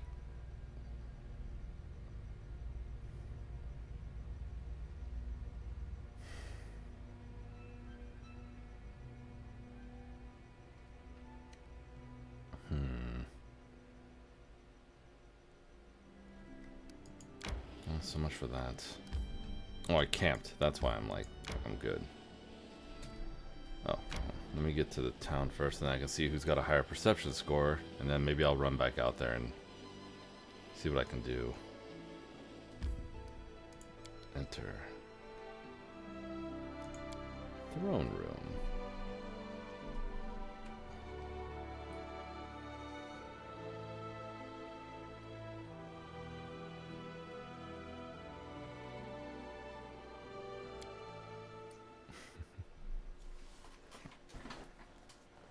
When in doubt, save. Good advice. Oh, okay. For a second there, I thought I was going to have another visitor. Okay, who's got the better perception score? Oh, right there. Let's see. 4, 6, 24, 15, 1, 20, 15, 17, 10, 14. So it looks like Harem. Well, no. Jathael has the highest perception. Harem having the second, and then okay. Well, unfortunately, all we can do is trust my stupid idiots, my stupid scouts to find it. But that's gonna failure. Oh, because I didn't appoint anybody. Okay. Why am I getting negatives for this? Whatever. How bad are my stats now? Okay, whatever. We got a new region. Oh, no, we didn't. The heart of the land. Turn the whole region into your stronghold, safe from enemies, foreign and domestic, +3 bonus to resolve any situation with the general warden in all adjacent regions. This is going to take time too.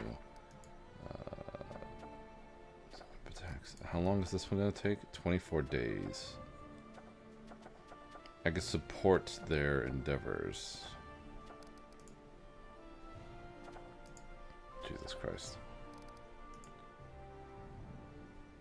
Rank up. There we go. The region's the only one? Oh, I hate her. Okay, whatever. Fine. Oh, that's 14 days. It's 14 days. Armag's gonna get so strong. He won't get that strong. He won't get that strong. It'll be fine. He won't get that strong. Unlock espionage. Oh. Did I unlock espionage? I guess we'll see right now.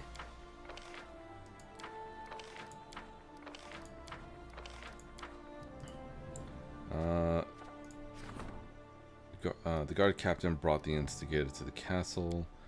Freethinkers, branded man. Hold on. Support the Magister's endeavors. I believe he's busy. Oh, he's not busy. I'll put him right there then. We'll take care of these guys later. Let me set them up really quick. You can... Oof. Ooh, you're bad. Your scores are bad. Freethinkers. I married beat their ass. And there's a scandal.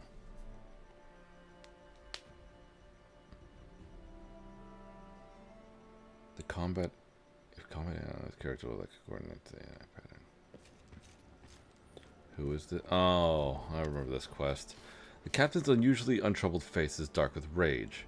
Your Grace, please forgive me for distracting you from important matters, but you're the only one who can talk some sense into these hotheads. They had an argument in the middle of the street, yelled so much your subjects called the guards. But what can they do about Lady Valerie? Plus, Eveld hasn't done anything illegal. It's not like I can put them in jail. Eveld, is that the character next to you? A short, rugged man in a sophisticated garment bows ceremoniously. In my own person, Your Grace, Eveld the Silver-Tongued, who once served as court bard of the best houses of Bravoy, and has now traded in his golden cage for the free winds of travel. But I digress. This, so to speak, sweet lady insulted me, if you please, in front of my audience, halted my performance and embarrassed me in front of the entire tavern. Would you please be so kind as to rein this lady in? Valerie is apparently trying to control herself, but telltale red spots flare on her face. I noticed that someone pinned a disgusting pasquinade next to the tavern entrance. Something about a bright bird who lost its feathers. That's abominable insolence. Yes, I won't deny I am guilty. I lost my temper, but who wouldn't have? Evelyn gasped with indignation. Is that so? When I smothered this lady with exquisite compliments, I received only insults and jokes in return. When I came to her with gifts, begging her to become the muse for my greatest work, I was ridiculed and sent away with a snotty boy. And now, the moment I start to pursue my art away from this good lady, she seeks me out and says I am guilty of spiteful slander. What shall I do? I am but a slave to my inspiration, which is sent to me from above. Evelyn smooths down his hair and adds, and while we're on the subject of my poetry, it's really not that bad. How do I say this word? Eveld, did you really write a pasquinade about Valerie? Oh God, these words, these names. Eveld claps his hands to his chest ostentatiously. Forgive me. Who would I be if I stooped to such low attacks? I won't deny that the cautionary tale of this lady could inspire me. Hey Lorelei, how you doing? I don't know how late it is for you. Isn't it kind of late? Well, it's late for me too. It's like 11 p.m. How can you listen to this featherbrain? Of course, in the face of justice, he's ready to disown his own parents. And if I'm allowed to continue, let me say that this pasquinade was devoted to, I don't know what the fuck pasquinade means, devoted to the sad position of the arts in these lands. Forgive my frankness. Anyway, the good lady is unlikely to understand what allegory and poetic hyperbole are. Ostentatiously. Oh, ostentatiously? What have I been saying? Ostentatiously? It's the pasquinade part that's throwing me off because he keeps saying it. The captain shakes his head sadly. Don't even try, your grace. I'm afraid even Abadar couldn't get to the bottom of this ball of accusations. And it's 11 p.m. for me, and I'm regularly up till 3 to 5 a.m. So, no, it's not late. Hyperbole. Hyperbole? Hyperbole. Okay. I thought it was hyperbole.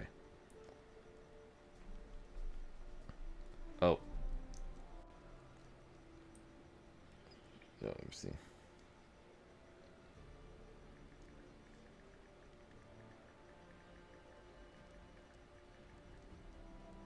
Sorry. Friend, saying goodnight to them. Hyperbole. Hyperbole. Oh, okay, now I remember the phrase. I remember how to say it now. I've heard it before. Hyperbole. There we go. It's one of those, if you never heard it aloud, you wouldn't.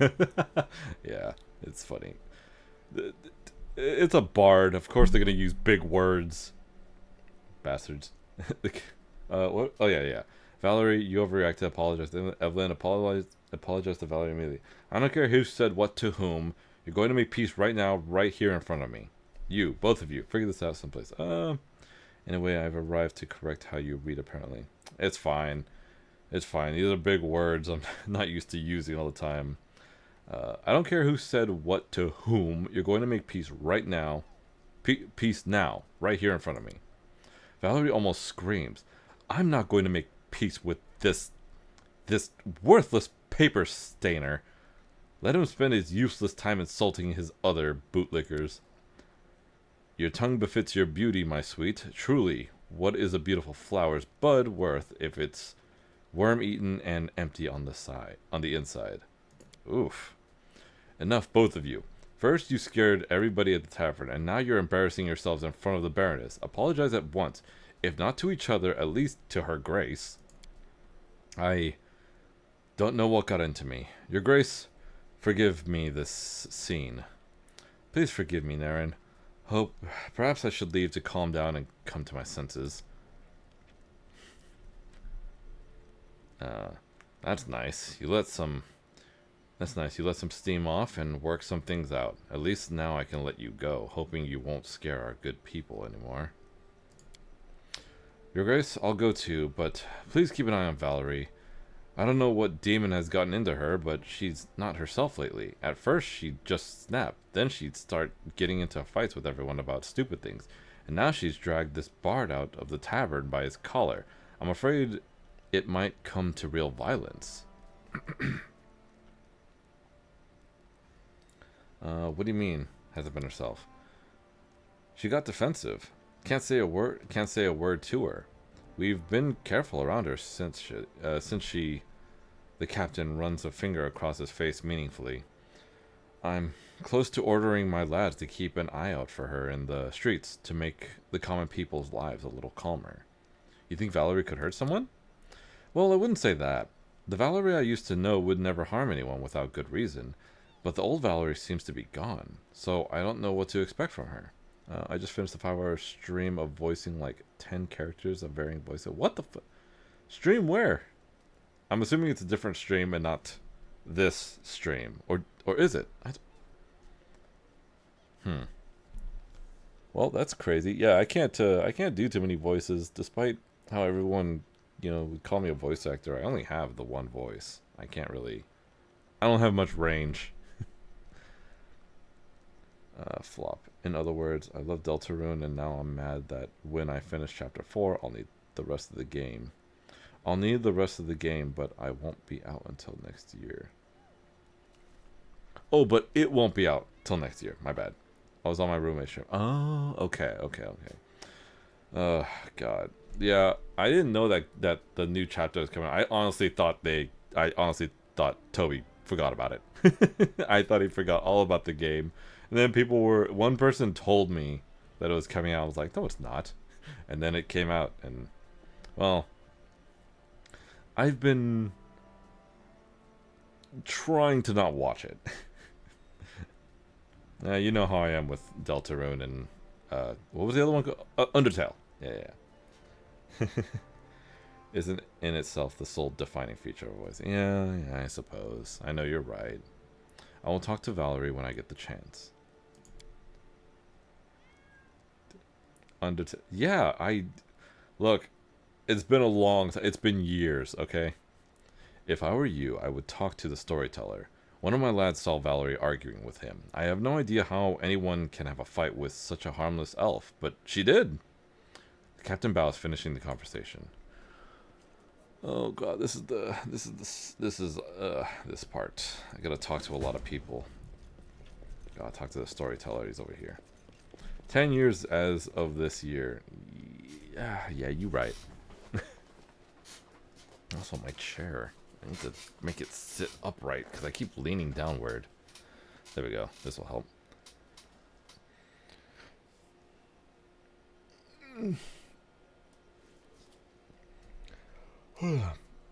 The captain of the guard told me you had a fight with Valerie. Oh, wait. Did I? Yes. The storyteller lowers his head sorrowfully. Alas, this is true. Believe me, I did not want a fight, but my full curiosity wounded Valerie's pride. I will apologize to her at the first chance I get. What was the fight about? I asked Valerie if she still had anything related to the Eternal Rose Order from back when she was a novice. An innocent question, but she took it as an impudence or insult.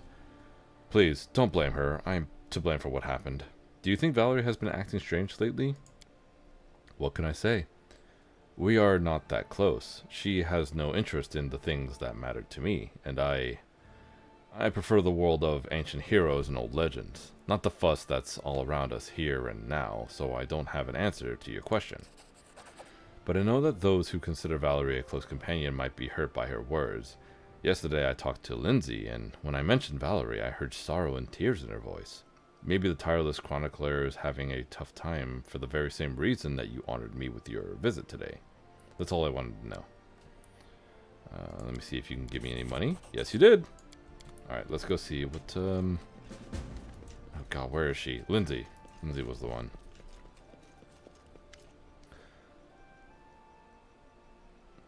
Have you noticed anything strange about Valerie lately? Lindsay lingers, then sighs dully. I had a fight with her. A big one. Well, I wanted to talk to her about the best way to describe her hair color in the book, and she... Lindsay pouts. She said my book is trash, and I'd be no better if I busied my time with... Ugh, I won't even repeat it. I completely agree. That's messed up. How could she hear someone like this? She shouldn't have said that, but perhaps you shouldn't have picked on her. Did she pick on her? She was just asking about hair color. It's really weird to hear you say my name, but spelled differently. Am I saying it? Wait, am I saying it right? It's Lorelei, right? Or is that Lorelei? How could she hurt you like that? Yes, I mean, wait. Lindsay licks her lips. I wasn't hurt. It's just... Oh, it doesn't matter. To be honest, Valerie hasn't been herself lately. She's usually polite, though she can be cold at times.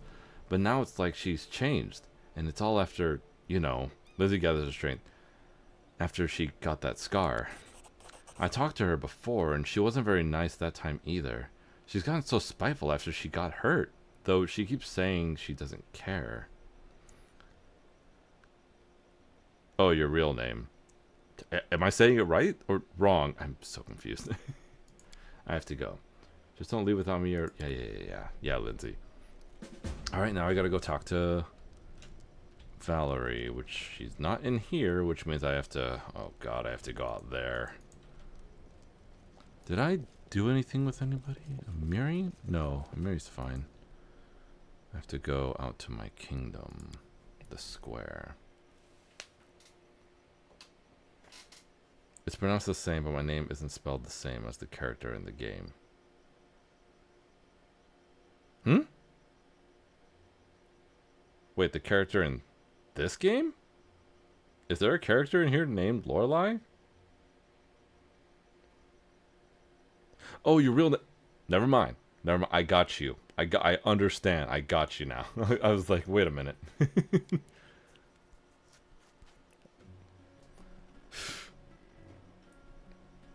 This whole time I was like, Lorelei, what are you talking about? Am I saying it right? And I was like, I thought your real name, for a moment, I know it wasn't, but my brain kept saying, like, isn't your real name Lorelei? Like, wait a minute. No, it's not. Doy. Okay, now to confront Valerie about this. Everything's well, I hope. I'm ready for new orders. Valerie, we need to talk. You've been acting strange lately. If you're going to bring up that scene in the throne room, don't waste your breath. Evelyn completely deserved that speech. Captain of the guard said you were taking it out on random people. You're saying Lorelei, correct? Okay, gotcha. Also, yeah, she has a scar on her face, but that scar didn't come from a fight.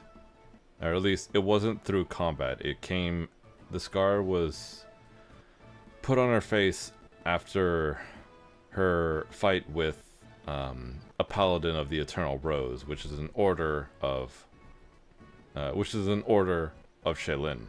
So, you know, the goddess of art and beauty and creativity. Basically, the goddess of beauty put a scar on a woman as beautiful as she, I guess. Yeah, Captain of the Guard. Okay. Valerie narrows her eyes. So, the Captain of the Guard thinks I'm incapable of carrying out my duties to you and your subjects? Perhaps he should change his armor for a judge's mantle, if he's so ready to declare such verdicts. I know you had a fight with the storyteller, and you yelled at Lindsay. The storyteller. What business of his if I have anything left from the order? Does he imagine I'm still carrying around Shaylin's radiant face as a souvenir? And as for Lindsay, she knows full well how her constant babbling about her book irritates me. Why did you think that pasquinade next to the tavern entrance was about you? Who else could it be about? Wait, I'm sorry. Who else could it have been about? That scribbler used to never leave me alone, dogged my heels, asking questions whenever I appeared on the streets, and now... Valerie stops angrily and looks away. I don't care about what excuses you came up with. Get on handling your stuff and you're going back to Bavoy. Oh, I remember. If you choose this option, she gets pissed and you completely lose all quests with her in the future. So you never want to choose this one unless... I don't really know what happens if you do this option and then complete the game. And I don't want to put spoilers out there, so I'm just going to not say anything. Listen to yourself. Why all this bile? I want to help you. Valerie twists her lips and looks away as if she wants to end the conversation. Valerie? When the girl starts talking again, her voice sounds soft. Please forgive me, Naren. I understand your worries. My behavior over the last few weeks has indeed left much to be desired. I don't know why I'm doing these things. Lindsay thinks you're concerned about the scar. So typical of her. A superficial opinion, a superficial conclusion. Valerie sighs. Forgive me, it's difficult to admit I was wrong. Scatterbrain Lindsay is apparently right. The girl hesitates, lifts her hand and touches the scar on her face. Since it appeared, it's like the world around me has changed. Wherever I went before, my admirers, followers, and bards used to follow me around, and now it's like I'm invisible. Worse, I see how those I talk to trying hard not to look at the scar. It's like it undid me completely, and this is why you don't mess with gods. Pasquinade is basically a satirical story that is shared publicly. I don't know what satire is, but that helps a lot. Pasquinade is a story that is shared publicly. Oh, okay. Okay. What was I reading? Oh, yes. Yeah, don't mess with gods. Well, technically she didn't mess with gods, but she did fight with a paladin of a specific god. And she is blessed by that god, and she's basically saying like, fuck that god. It's basically The Onion. I've never read The Onion. Or know nothing about The Onion. I know it has something to do with like news stuff. I've heard jokes about it. I heard they make funny jokes. Valerie stops again, absently running the tips of her fingers over the ugly scar on her face. She finally pulls her hand from her face and looks at you. I've never seriously imagined what would happen if I lost my beauty. I thought my actions would speak much louder than my appearance, but now I'm having doubts. In this, and in everything else I keep telling myself. You've always said that beauty isn't really important. Are you changing your views now? You're letting your old beliefs cover your pain and disappointment. Let yourself grieve for what you've lost. Valerie looks down. I don't know how to be weak, Naren. This is not what I was taught. The girl smiles sadly. You know, when they buried my grandmother, I didn't shed a tear. My mother was frightened for my cold heart, and my father thought this was another reason I should become one of Shaylin's paladins. But in fact, I simply don't know how to weep over something I've lost. Valerie runs her fingers through her hair and sighs. Thank you. Now I know what to do. Since I don't know how to cry and wail, I'll do something useful. There's a lot of people I need to apologize to. That's a good start. Yeah, apologizing to people helps. The Onion is nothing but satire, exaggerated stories to mock an idea. The big example a lot of people go to is A Modest Proposal, which is a story about suggesting to end a famine by eating babies, an extreme that shouldn't be considered plausible. Oh. The idea being that instead of actually confronting the government causing a famine, perhaps we should go to the extreme of eating babies. Oh. That is pretty extreme. That is pretty extreme. I don't know what to do next. I still need to deal with Armag, but I can't find a stupid tome. Tomb, not tome. Tomb. I keep saying tome. It's tomb. I keep saying tome or tomb. The tome. God. Whatever, man. Whatever. What am I reading? What am I streaming? Me reading? How many days until I get some results? And it's random too, if they'll actually find it. 10 more days. I guess I can train somebody. Oh, my Magister. I can train my Magister really quick. Can I unlock a region? No. Oh, but the horse center breeding, so I can move faster.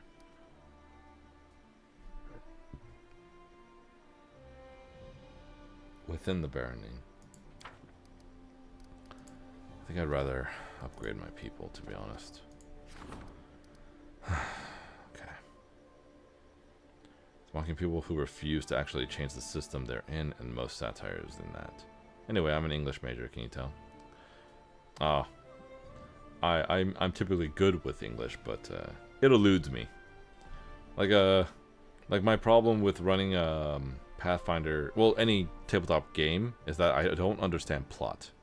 And I've been explained it many times. I just don't get it. I don't know how to make a plot. And I guess you need a plot for a lot of things, so. Okay, let's see if the Magister is gonna give me a new thingy. The twice-born warlord. There are a lot of scouts serving Baroness let there. Please don't let him find the stupid thing. Okay. The braided man. Okay, cool. The freethinkers. Find any hint. Our scouts report that most of the barbarian parties focus their search in the central part of Glenbourne, west of the... Perhaps we should explore these lands as well. Okay. Okay, yeah. The Magister asks for an audience. The walls have ears. You need to upgrade more. Then again, I probably have not been training you either. Intruder. Oh, we don't have a thingy. Oh, I have no more coins left. Oh boy. Well, this will be fine. This will be fine. Advisors. I don't have the thing unlocked. Whatever.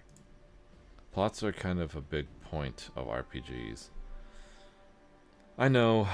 I just I don't know how to make one, and I don't know how to follow one. Same with theming. I don't understand theming. Magar looks annoyed. The vices and self-confidence of the lower races never ceases to amaze me. A messenger from a distant village arrived to the castle, requesting an investigation. It would appear that one of the villagers has discovered a powerful artifact, which is releasing bursts of magical energy and scaring the other peasants. This worm refuses to part with his newfound possession, so the stubborn man's neighbors seek protection from you, their ruler. If I were you, I would set an example and tear the charm from the insolent fool's hands. His dead hands, if need be. Leave the charm with the one who found it. Pay him to buy the charm. Seize the charm by force. Give it to the appraiser. +3 arcane, -2 loyalty. +3 arcane, -5 GP.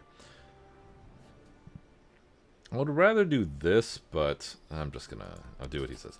I shall leave the castle at once and attend to the matter personally. Oh, that's nice of him to deal with matters personally like that.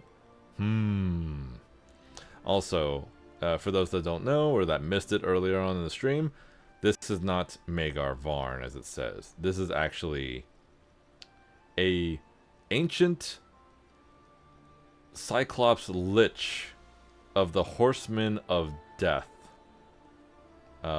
using Magar's body, which is why he's a powerful arcane advisor. I basically made a deal with him.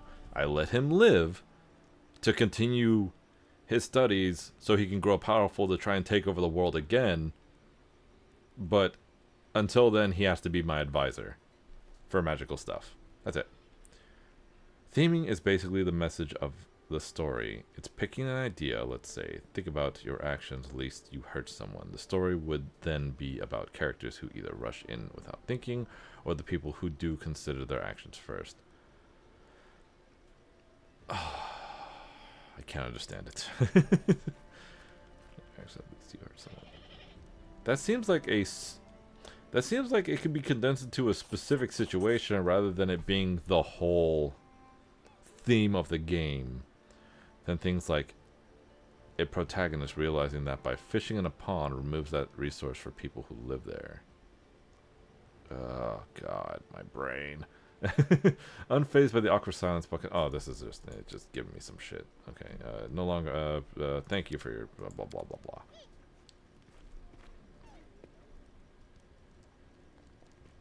Oh god, it's Mim.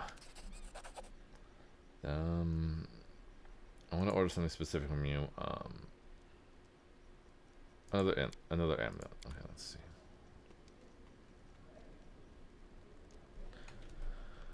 What did she give me? She gave me, when did I get this? Oh, it's a quarter stuff. Let's see. Oh, here it is. The amulet grants a +4 morale bonus to the wearer's initiative. Oh. That's good. Who needs a good initiative? I'm not giving it to her. Initiative is... Why is initiative, like, not here? Where is initiative?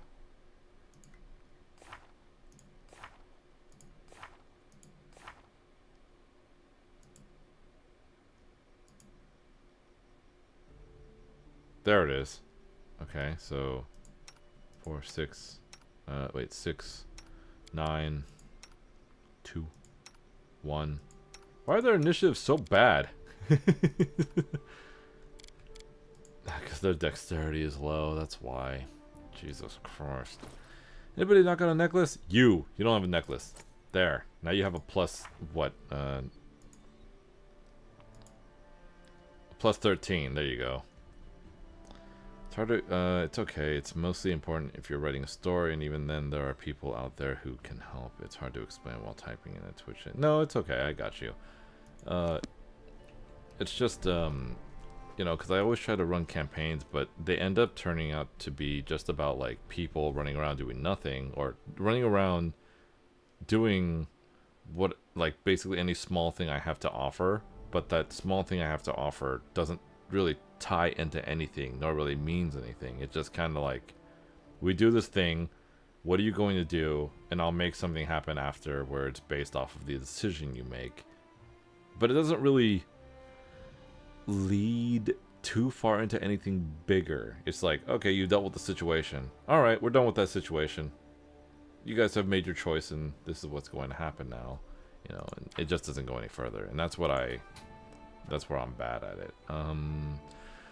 46 days. Oh, I gotta go explore. Oh, god damn it. You know, yeah, I gotta go explore. I'm gonna go up there one more time and see if I can find Armag's thing, but I really doubt that's gonna happen. Goddamn red pandas. I've gotta sell this. Let's see if I can drop off all this junk. I don't want to carry it all the time.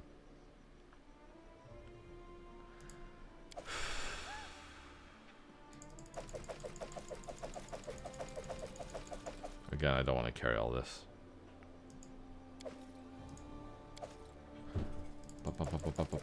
Actually, hold on, give me back that gold. This. That should be it. And then I just sort it out. There we go. Everything looks good here. Yeah, everything looks good here. Good. I can sell the rest of this junk. Meanwhile, I've been running a campaign for like 5 years now based on a plot homebrew I concocted back then.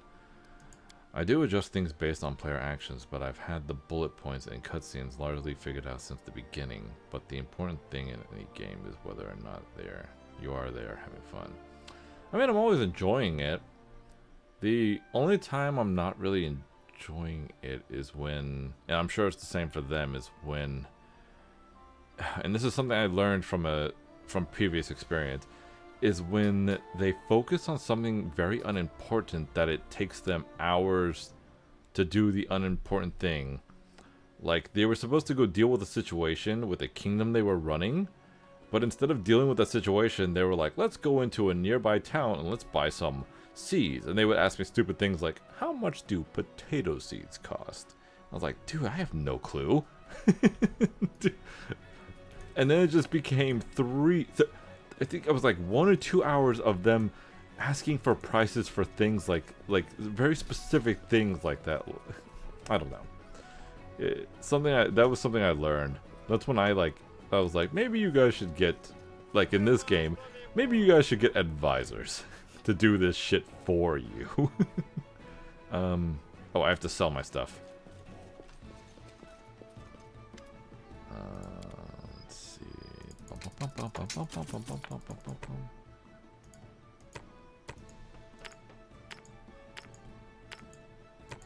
Done.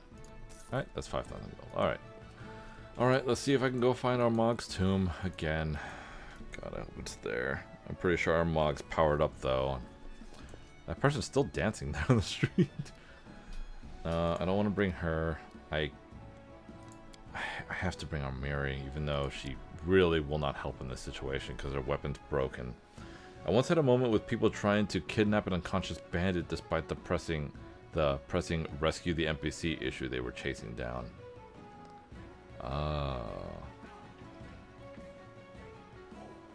Why would they try and do that? It's kind of funny though. That is really funny. Also, this headset's starting to hurt my head. I'll probably have to end stream soon. But I want to see if I can find Armag's tomb. If I can find Armag's tomb, then I'll go through the dungeon, deal with that situation, and then I'll end afterwards. I just really want to find Armag's tomb. You don't know what will happen in a campaign. You're right. You're right. I mean, my campaign ended before... Oh... I forgot. Okay, well, I'm going to run over here really quick. Oh, really quick, quote-unquote. It's gonna take a day.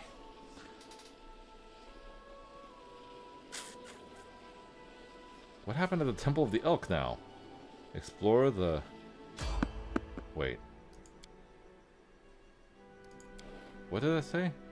Explore the Temple of the Elk Bloom. What? Where's this at? Tristan has entered a portal leading to the Temple of Elk. We must hurry.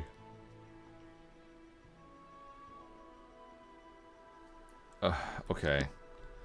That actually might be very important. I should go there actually first. Please, no one get fatigued. Please, just survival. Just get there fast enough. Come on. Good. No one got fatigued. We can explore freely. Okay. Yeah, I actually need to scoot, but I wanted to hop in since it managed to be going when I was available. Ah, okay. Hope you have a good night. You too, Lorelai. I hope you're having a good night. I hope you have a good night too. I hope you're having a good night, and you hope you have. You know what I mean. Yeah. But thank you for showing up. Thank you for the English lesson, and thank you for teaching me how to say those words. I'm gonna look them up really. I'm gonna look at them. What was it? Hyperbole and ostentatiously. Oh, hey, we killed them. Neat. Oh, fuck this. I thought there's a manticore over here.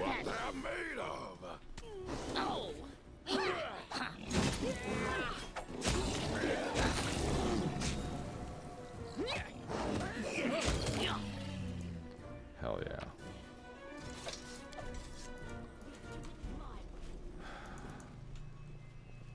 Can I go into the portal? I can.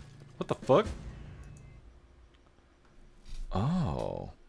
Actually, I mean, I still gotta do Armag's thing, but before I do that, this is actually pretty important. I'm actually glad we're doing this. I thought we were gonna have to do this after the Armag situation. Neat. Good. Good. Also, my stomach is hurting.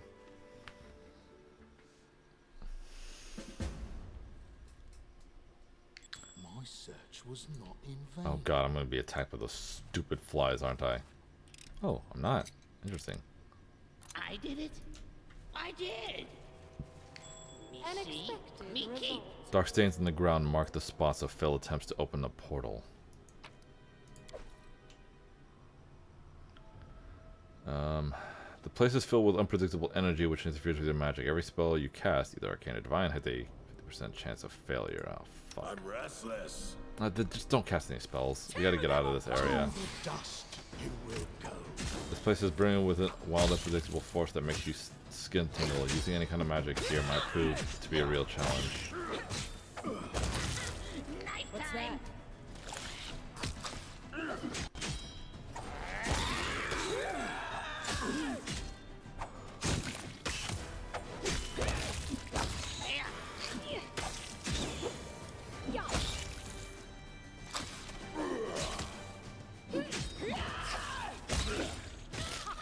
Drown in blood. You see that?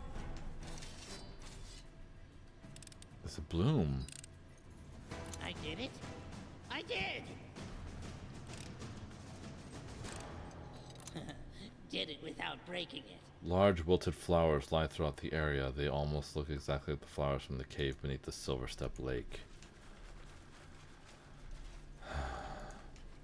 How curious. Oh, I don't like surprises. Where the hell was the other noise? Oh, there it is. I did it. I did. Head on. My search was not in vain. I did it.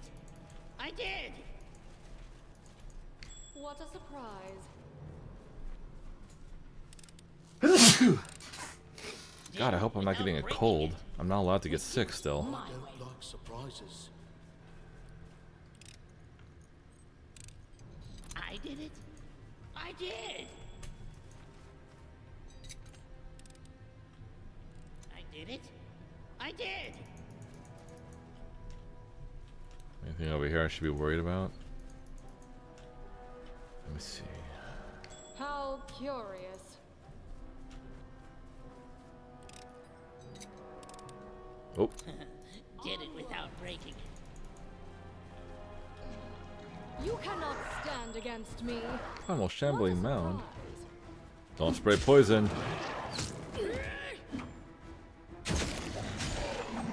hurt?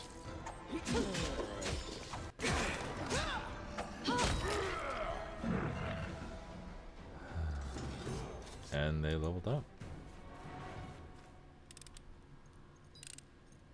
I did it. I did. I did it. I did! Edict. Plants have grown up through the stone as if the floor was nothing more than rotted wood. Rotten wood. Edict. Whenever this +4 mithril speed dagger lands a hit, it imposes a -3 penalty to target's will score for 1 minute. Oh. That sounds very useful. Alright, let me level up my characters.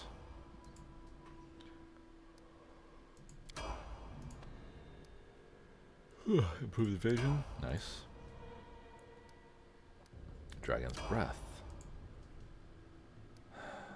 Nothing. Probably more spell slots though. And as for my character with their weird class. Dexterity. There we go. And then boom, boom, boom, boom.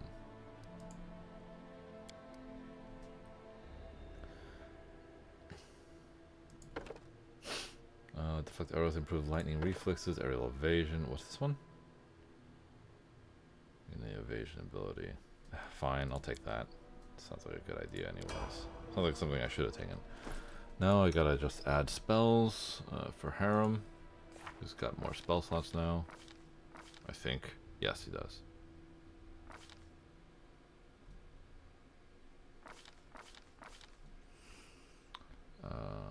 Birth of Life, Cleanse.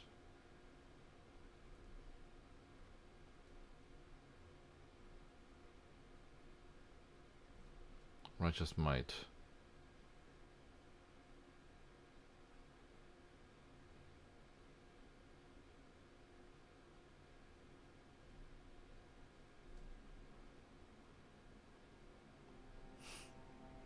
Unless you're playing on a higher difficulty where death is a problem, you don't need to do that.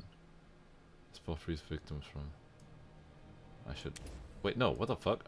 This one. And then...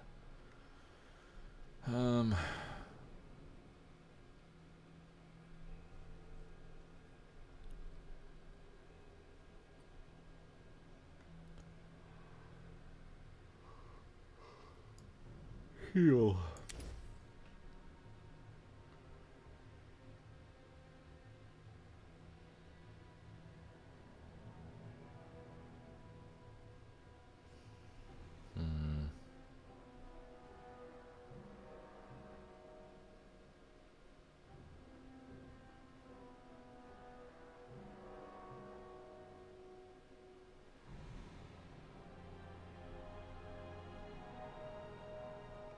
Sorry, no, I'm thinking very heavily about this.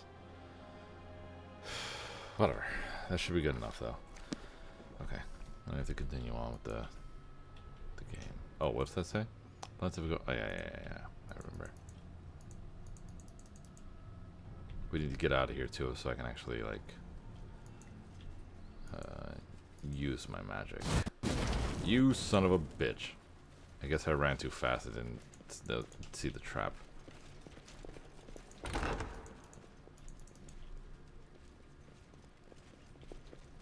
I'm gonna have to... How curious. I'm gonna have to deal with some bullshit. Did it without breaking it. I did it. Oh, the dead thing in here. Oh, it's a red cap. That's right. I did. We're dealing with them. I did. I believe one of these is a... Yep. Oh, there's 3.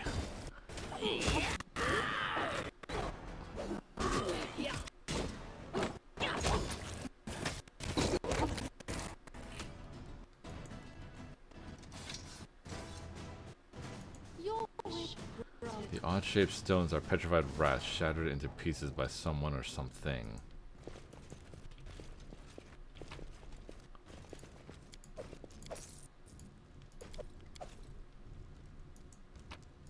Oh, didn't know there was something hiding down there. Okay. What a surprise.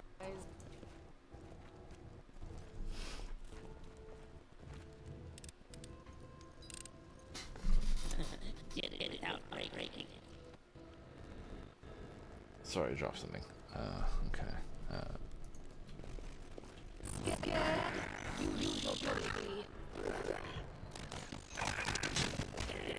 Why do red caps look like garden gnomes? Like really big garden, like evil garden gnomes. You would think gnomes look more like gnomes, garden gnomes. Son of a bitch. There.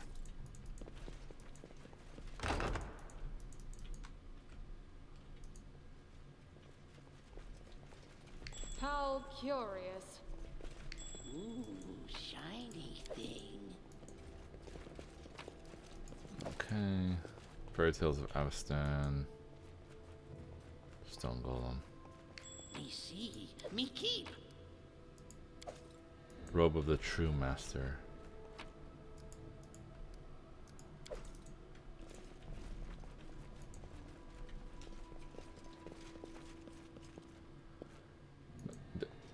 There you go. I'm gonna say click it. I have checked and reinforced all the protective spells I could. They may not be not enough.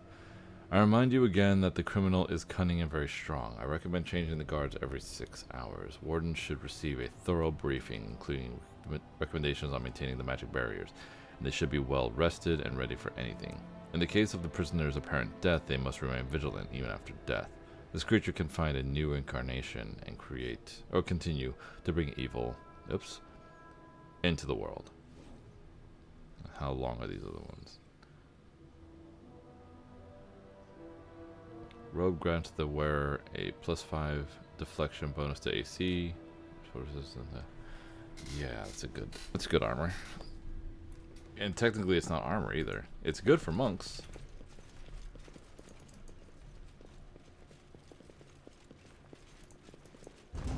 Oh shit. We not talk first?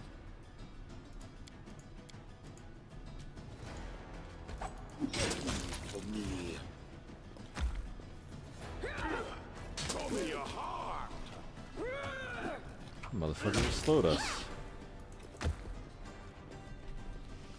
Anything good in here? What a surprise. That was Ring of Acid Immunity? That's kind of powerful. Knowledge. Okay. Behind the mysterious door that opened with a loud and creepy groan, there was a dark room, far less spacious than the main hall. Along the walls there stood densely packed bookshelves filled with musty tomes and frail scrolls, and centuries upon centuries of dust. The silence within the secret room was thick, almost ominous. No, in fact it was really ominous. Now did our heroes dare to disturb the peace of this dusty archive?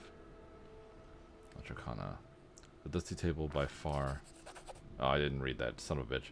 Whoever used to work at this table, they weren't neat. The wooden desk was buried under piles of papers, scrolls, and notes. Some of them crumbled into dust at a touch. Others were in better condition, but proved to be rather boring and useless.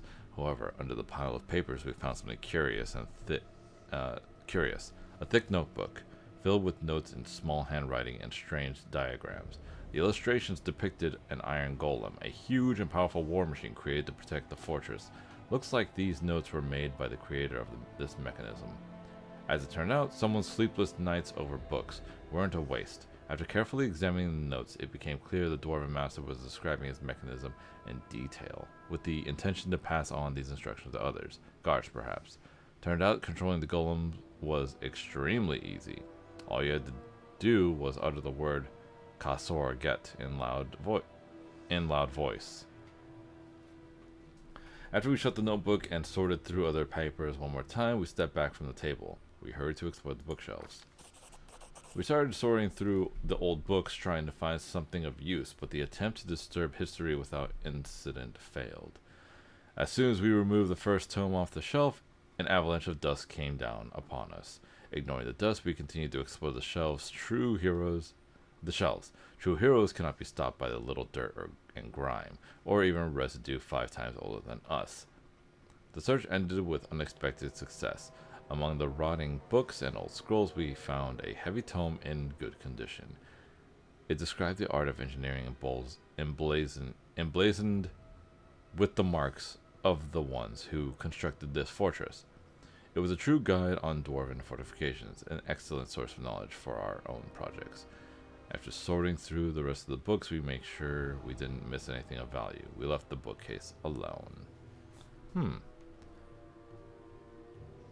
It was impossible to ignore the piles of paper, scrolls, and files on top of the bookshelves.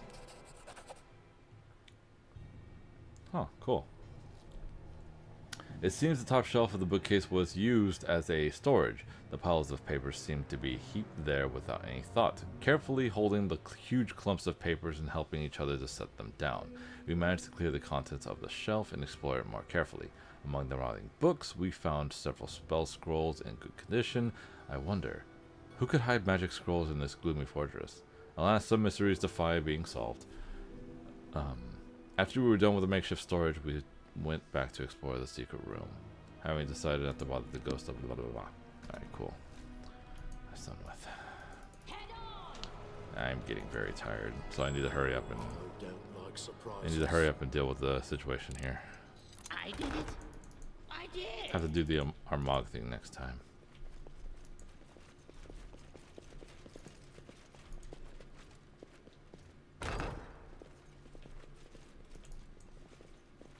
How curious. Time for fun.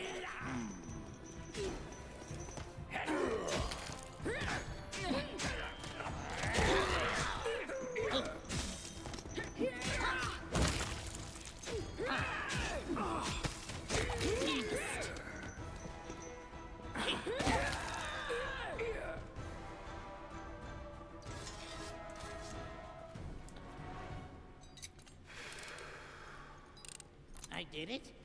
I did.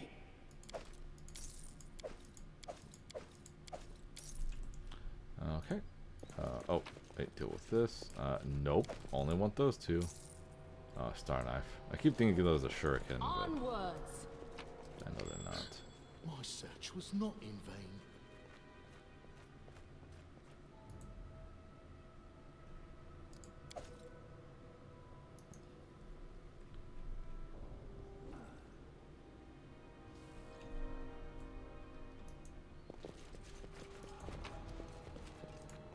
Ooh.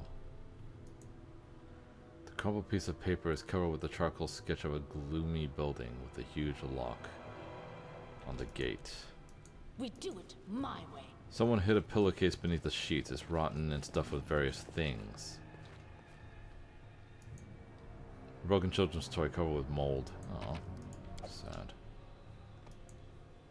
On a damp sheet of paper, there are pictures of sun, trees, and a glade filled with flowers, all drawn by a child's hand. Won't be halted.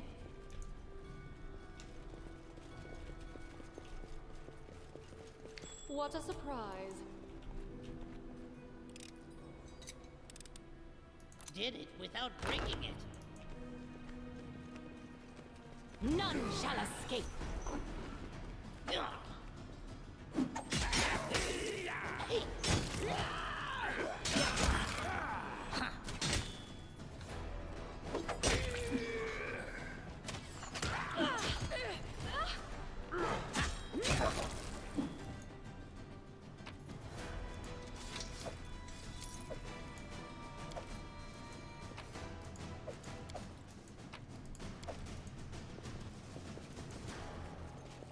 I did it.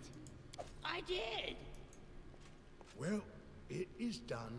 A crude altar to Agoram has been erected on the remains of Torog's temple. Was this Armag's home?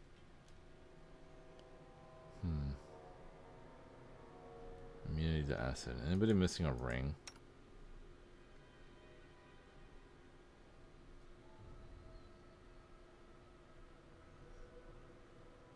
Oh, that's why. Okay. Well, either way.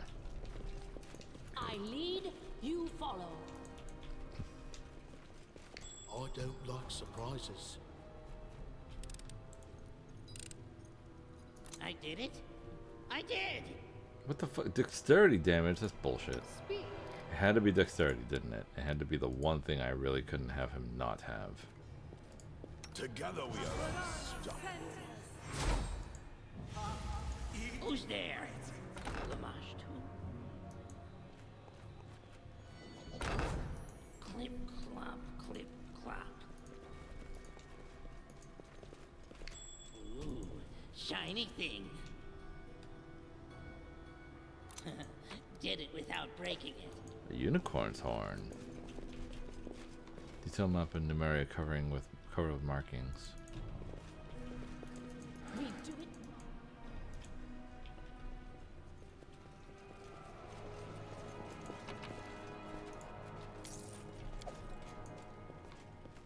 How curious.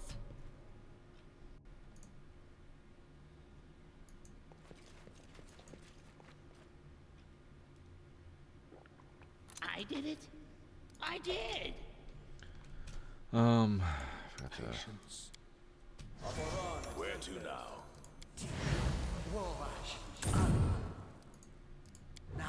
Listening as hard as I can. Okay.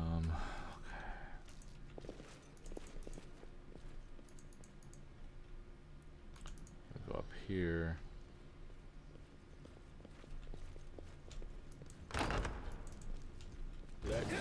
Son of a bitch.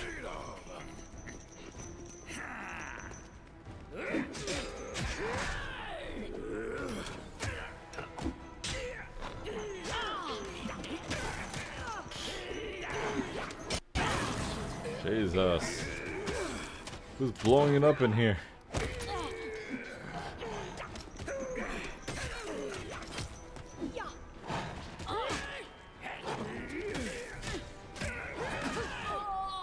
Jesus Christ, we are not doing too good. These guys should have been destroyed.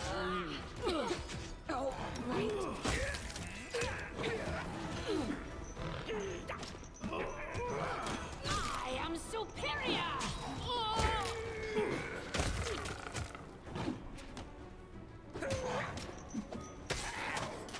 This won't kill me. Advance! They go down.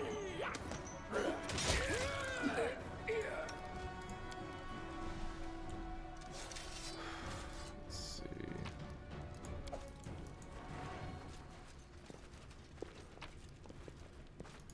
Just the nunchucks. Ardent? Is that what the nunchucks are called? Ardent, yeah. Ardent, the nunchuck grants the wielder +5. Okay, that's cool. Good for a monk, I guess.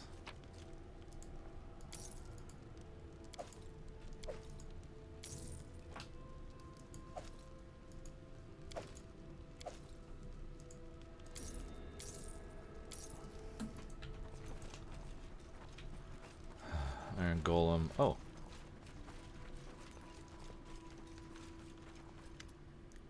An iron golem darkened by time towers over you. It's massive, created by unknown masters. Its huge arms seem capable of snapping you in two, but it remains still. Examine the golem. Mighty armor plates protect the mechanism that can set the massive figures into motion. This golem is obviously built for fighting. I say the word.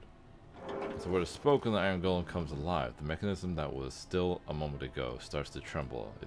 Its hinges creak and the golem begins to move. Master protection mode activated. Whatever that means. Training dummies covered with marks made by what looks to be wooden sword. Yeah, I swear this is Armag's home. Onwards. What's that? I'm getting really sick of you guys and your stupid traps everywhere.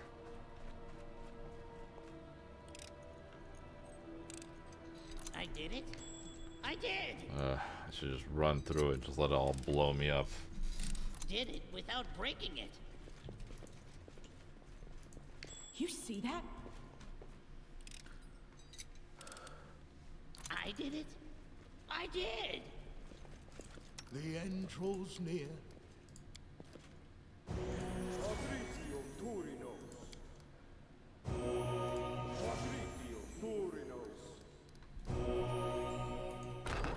Head on!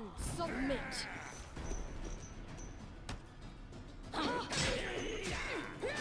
Ooh, that one was deep.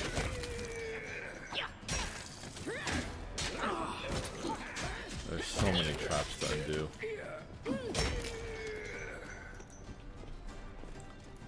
Also, it's hard to get this treasure chest. There we go.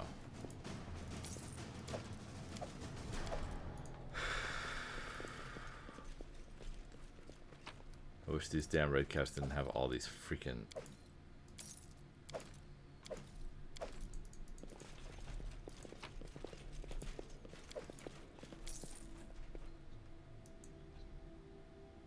Coarse canvas, sleeping bags, much newer than the rest of the items in this room.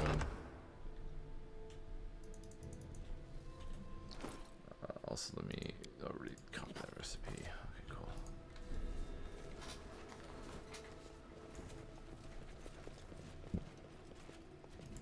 A reckoning is at hand. Request.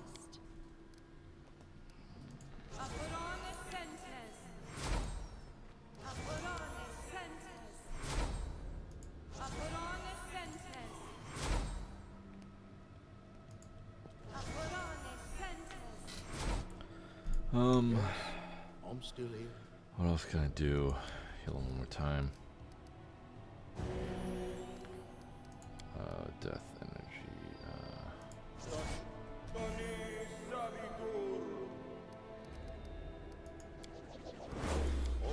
Evil.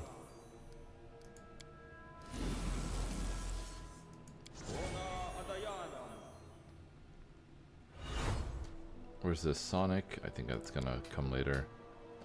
And protection from Sonic.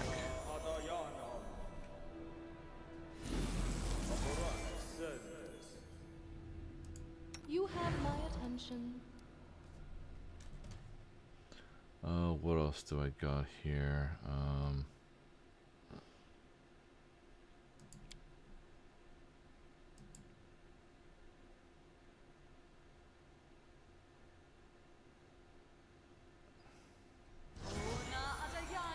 I yearn for entertainment.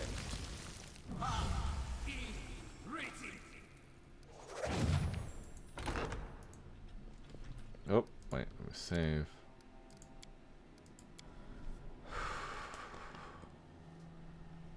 Then we run up here.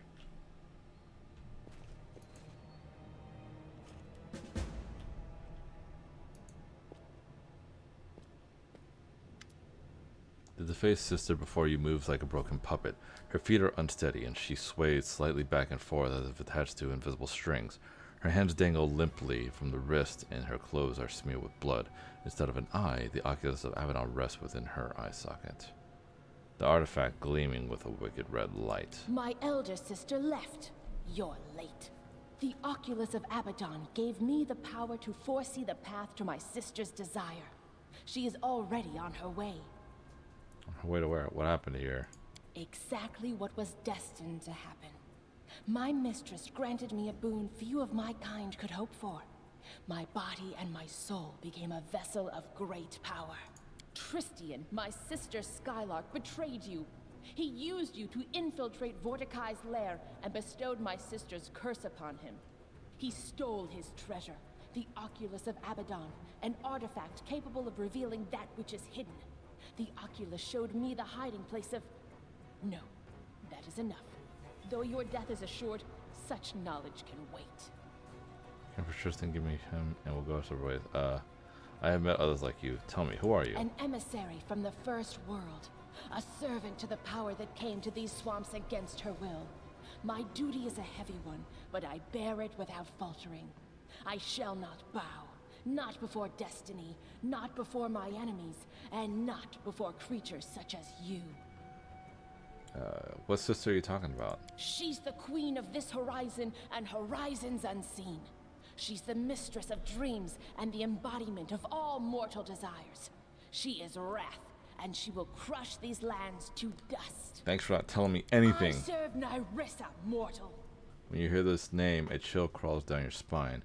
A supernatural coldness freezes your shoulders for a moment, but then the feeling passes. Tristan, can you hear me? Wake up. The cleric of Serenade doesn't even turn around. Wait, I'm sorry. The cleric of Serenade doesn't even turn toward you. He's immersed into desperate prayer to his goddess. Save your breath. This Skylark has broken his wings, and now he's useless. I'll rid myself of him after I've finished with you.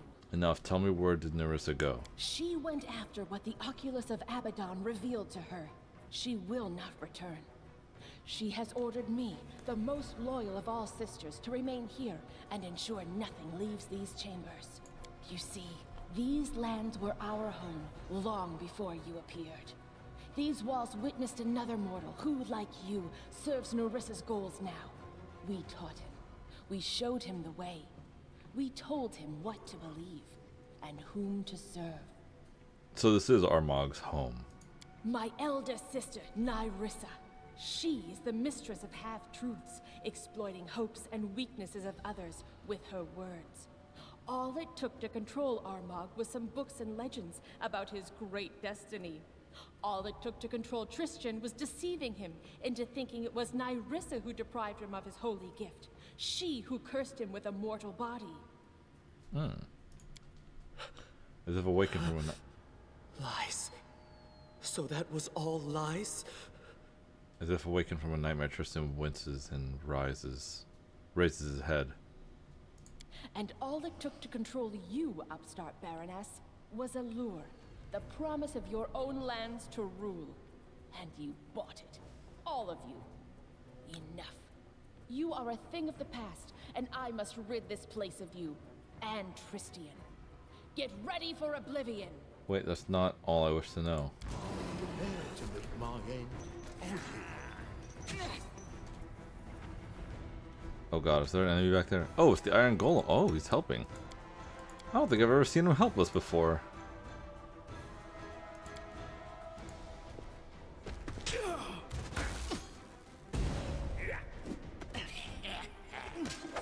Oh great, the thing's happening again.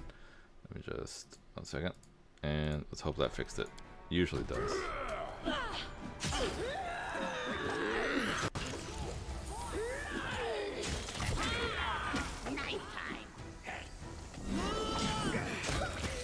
Oh god. Yep, the sister died horribly.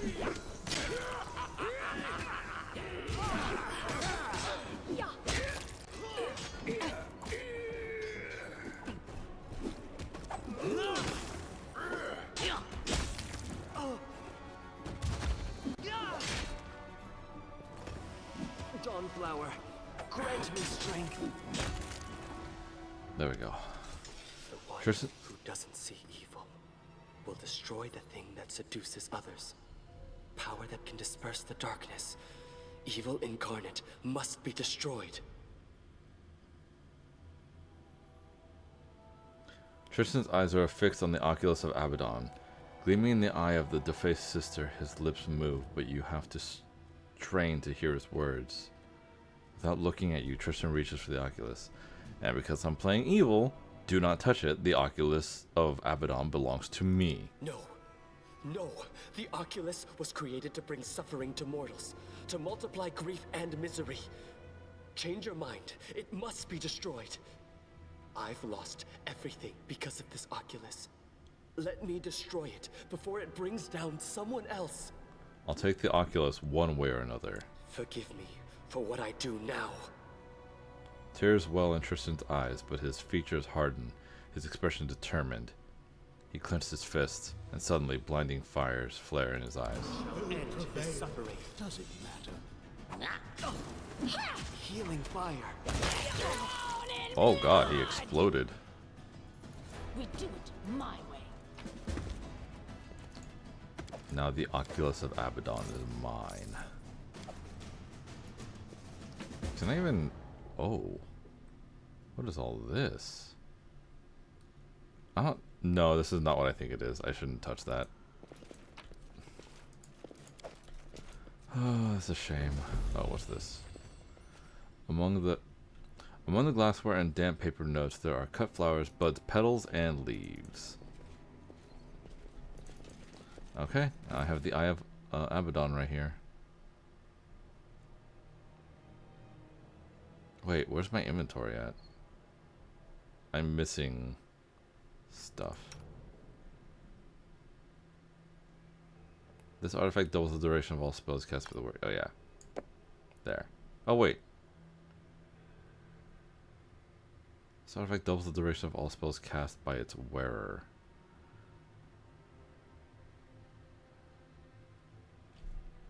Technically, I should give this a harem, but I'll just hold to it. Okay, let's see. But yeah, where's all my good stuff? Wait, what the? Did we switch places? I don't know what the fuck happened. This is like a heavily bugged part of the game. I don't know what all that is. Okay. My inventory went into his inventory. Oh fuck! Wait. What happened? Look at this. Hold on. Hold on. Come on. Okay. I have to give everybody their weapons back because, again, this is a really big bug part of the game. You had that, which you're wielding now for some reason. Whatever. You had this. You had the two things which I already gave you. You had... No. This one. The slicer. You had this and this and this. Okay. Is there anything else? Oh, the other characters lost their inventory. You're missing a ring. I'll give you acid immunity. Why not? You're also missing a ring. Shaylin's embrace? What the fuck? Bro, that's such a big bug. That's a problem. Anyways, let me get the hell out of here. God, that's so bad.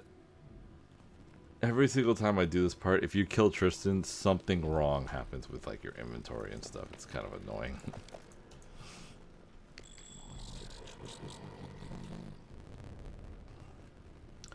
Good thing for the Sonic immunity and Sonic resistance.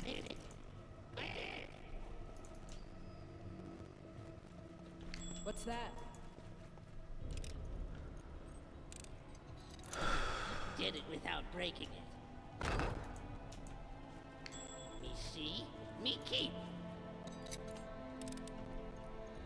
I did it. I did.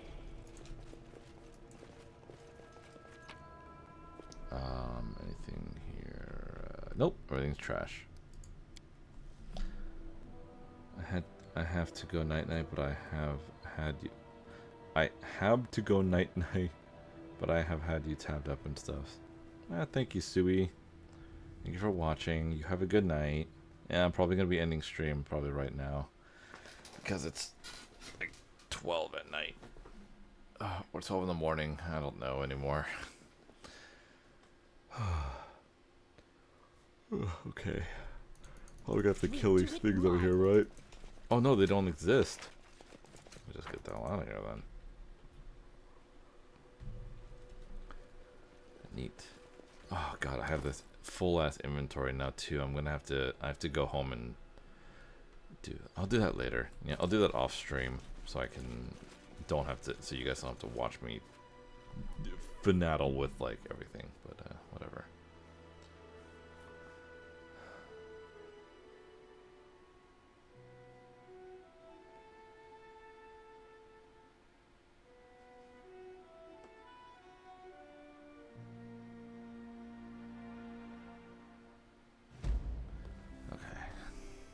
Well, now I gotta run all the way back home. Yeah, it's fucking 3:17 a.m. for me. Okay. Yeah, it's super late. My strength betrays me. But I'll be ending stream now. I'll find somebody to raid so I can go to sleep or lurk their awesome stream, whoever it may be. But we got a lot done today. I'm a little sad that we didn't finish with Armag's tomb, but whatever, you know. I guess I was being a little hopeful with my character's perception abilities. It should have been better, but whatever. Anyways, let's see who we can find to raid. Claire Obscure.